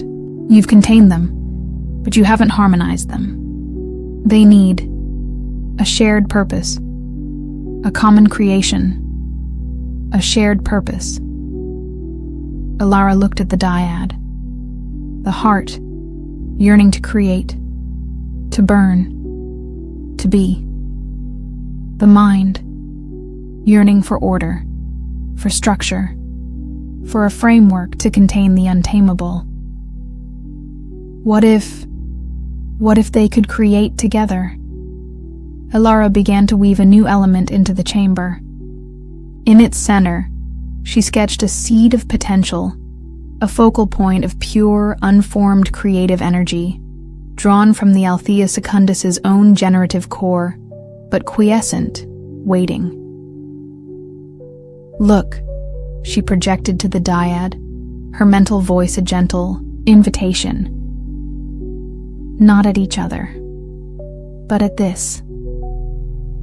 Slowly, hesitantly, the warring entities turned their attention towards the seed. The heart, the unquenchable fire, saw raw material, unformed passion, the potential for a billion blazing suns, a universe of incandescent life. A flicker of something other than rage crossed its fiery features, curiosity, longing.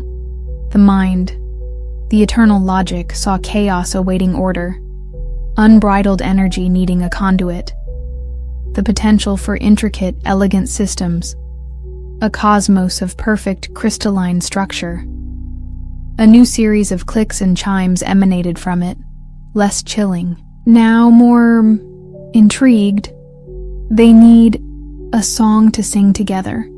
Allie pulsed, its own harmony weaving around Alara's, gentle, inviting. Alara understood. She began to hum a new melody with her resonant essence, a simple, foundational theme that held echoes of both fire and ice, of passion and precision, of creation and order. It was the song of the Althea Secundus itself, the harmony of a haven, the balance of a conscious archive. The heart's flames softened, their roar diminishing to a deep, resonant thrum. It began to pulse in rhythm with Alara's melody. The mind's crystalline structure shimmered, its sharp edges softening. Its clicks and chimes began to align with the new rhythm, forming intricate, logical counterpoints. They were not fighting. They were listening. Then, the heart extended a single, tentative tendril of fire towards the seed of potential. It did not seek to consume, but to warm, to ignite. The mind, in response, projected a delicate lattice of crystalline light around the seed, not to contain, but to guide, to shape. Their energies met at the seed, fire and ice, passion and logic, and instead of annihilating each other, they merged. The seed of potential flared to life, not with a chaotic explosion, but with a controlled, beautiful incandescence. It began to grow, to unfurl, forming a new, nascent reality within the chamber Alara had woven. It was a reality of impossible beauty, where stars of pure, warm light sang in orbits of perfect crystalline geometry, where rivers of liquid emotion flowed through landscapes of serene, logical thought. It was a universe born not of conflict, but of collaboration. The heart and the mind, the orphaned God fragments, were no longer warring. They were co-creating. Their fury and their coldness had found a new expression, the focused passion of the artist, the elegant precision of the architect. Their individual songs, once so discordant, now blended into a new, breathtaking harmony, a duet of cosmic creation. The chamber Alara had woven around them solidified, becoming a stable, self-contained reality within the Althea Secundus, a Genesis niche, as Lyra later termed it. The dyad, now a unified, though still distinct creative force, remained within it, their energies entirely focused on the beautiful, ever-evolving universe they were birthing. Their song was no longer a threat, but a powerful, vibrant addition to the Althea's chorus. The Watcher's presence, which had been observing with an almost palpable intensity, pulsed once, a complex signal that Alara interpreted as grudging approval, perhaps even awe. New paradigm, noted. Harmonic integration of class Omega dyad, achieved. Systemic benefit, probable. Vance Prime, your methods are unorthodox, yet effective. Its scrutiny then receded, its focus shifting elsewhere in the vast, complex multiverse. Alara, exhausted but exhilarated, felt Allie's joyful resonance surround her. Songstress, they are singing a new world. Yes, Allie, Alara resonated back, a deep peace settling within her. And we helped them find their voice. The Althea Secundus was no longer just a haven for lost echoes. It had become something more, a crucible of transformation, a place where even warring god fragments could find harmony. where new universes could be dreamed into existence. Her role as weaver-cartographer had taken on a new dimension. She was not just a shaper of realities, but a facilitator of cosmic reconciliation, a midwife to nascent creations. The silver pen felt light in her ethereal hand. The parchments of possibility unfurled before her, no longer just maps of what was, or even what could be, but scores for symphonies yet uncomposed, for universes yet unsung. The Althea's resonant heart, once broken and reharmonized, now beat with the rhythm of co-creation, its song echoing out into the great way, a beacon of hope and transformation for all the lost, silent, or warring notes in the infinite, ever-evolving symphony of existence. And Alara Vance, its songstress, knew that her most profound compositions were still to come. The era of the Genesis niches marked a profound shift in the Althea Secundus. Alara Vance, the songstress weaver, alongside Ali, the sentient heart of their resonant haven, found their purpose evolving from mere preservation and guidance to active co-creation with the universe's most disparate and powerful entities. The dyad of heart and mind, once a catastrophic threat, now wove a universe of breathtaking, harmonious complexity within their stabilized niche, its song a vibrant foundational chord in the Althea's ever-expanding symphony. More such collaborations followed. Beings of immense power or unique, challenging frequencies, who might once have been repelled or cautiously isolated, were now, if they chose, invited into dialogue, into co-creation. Alara, with Ali's empathic resonance and Lyra's occasional brilliant flashes of insight from the heartloom, learned to weave conceptual frameworks, tuning chambers, where these entities could explore their own potential without disrupting the Althea's delicate equilibrium. Some, like the heart and mind, found new purpose in creation. Others found solace in simply being understood, their unique songs finally finding a place within a larger, accepting harmony before they chose to step through the exit conduit into new possibilities. The Althea Secundus became less a static archive and more a living, breathing university of cosmic expression, a multiversal conservatory where the most alien and the most familiar of consciousnesses could learn, teach, and compose together. The Watcher's distant scrutiny had softened into something more akin to respectful observation. Its periodic data streams now often included queries rather than pronouncements, requests for understanding of certain unorthodox harmonic resolutions or novel conceptual architectures that Alara and Ali had facilitated. The student was, in some small way, teaching the master. Alara herself had become timeless. Her ethereal form of silver light was a constant, her awareness seamlessly integrated with Ali's. She no longer thought in terms of days or cycles, but in epochs of resonant evolution. The Althea was her instrument, the multiverse her score. The sorrow of her human past, the anxieties of her early days as a prisoner cartographer, had transmuted into a profound, compassionate wisdom, the bedrock of her cosmic song. But even in this state of harmonious, creative flux, a final, ultimate resonance was building. It was not a threat, nor an arrival. It was a culmination. A sense that the Althea Secundus, in its current iteration, was approaching the zenith of its purpose. Lyra's light patterns from the heartloom became more frequent, more insistent. No longer just data streams, but urgent, almost yearning melodies. The great tapestry, it calls songstress Ali. It is time for the Althea's song to join the weaver's own loom, not as a collection, not as an echo, but as a new master thread, Ilara understood. The Althea Secundus had evolved beyond being a mere haven, a junction on the Great Way.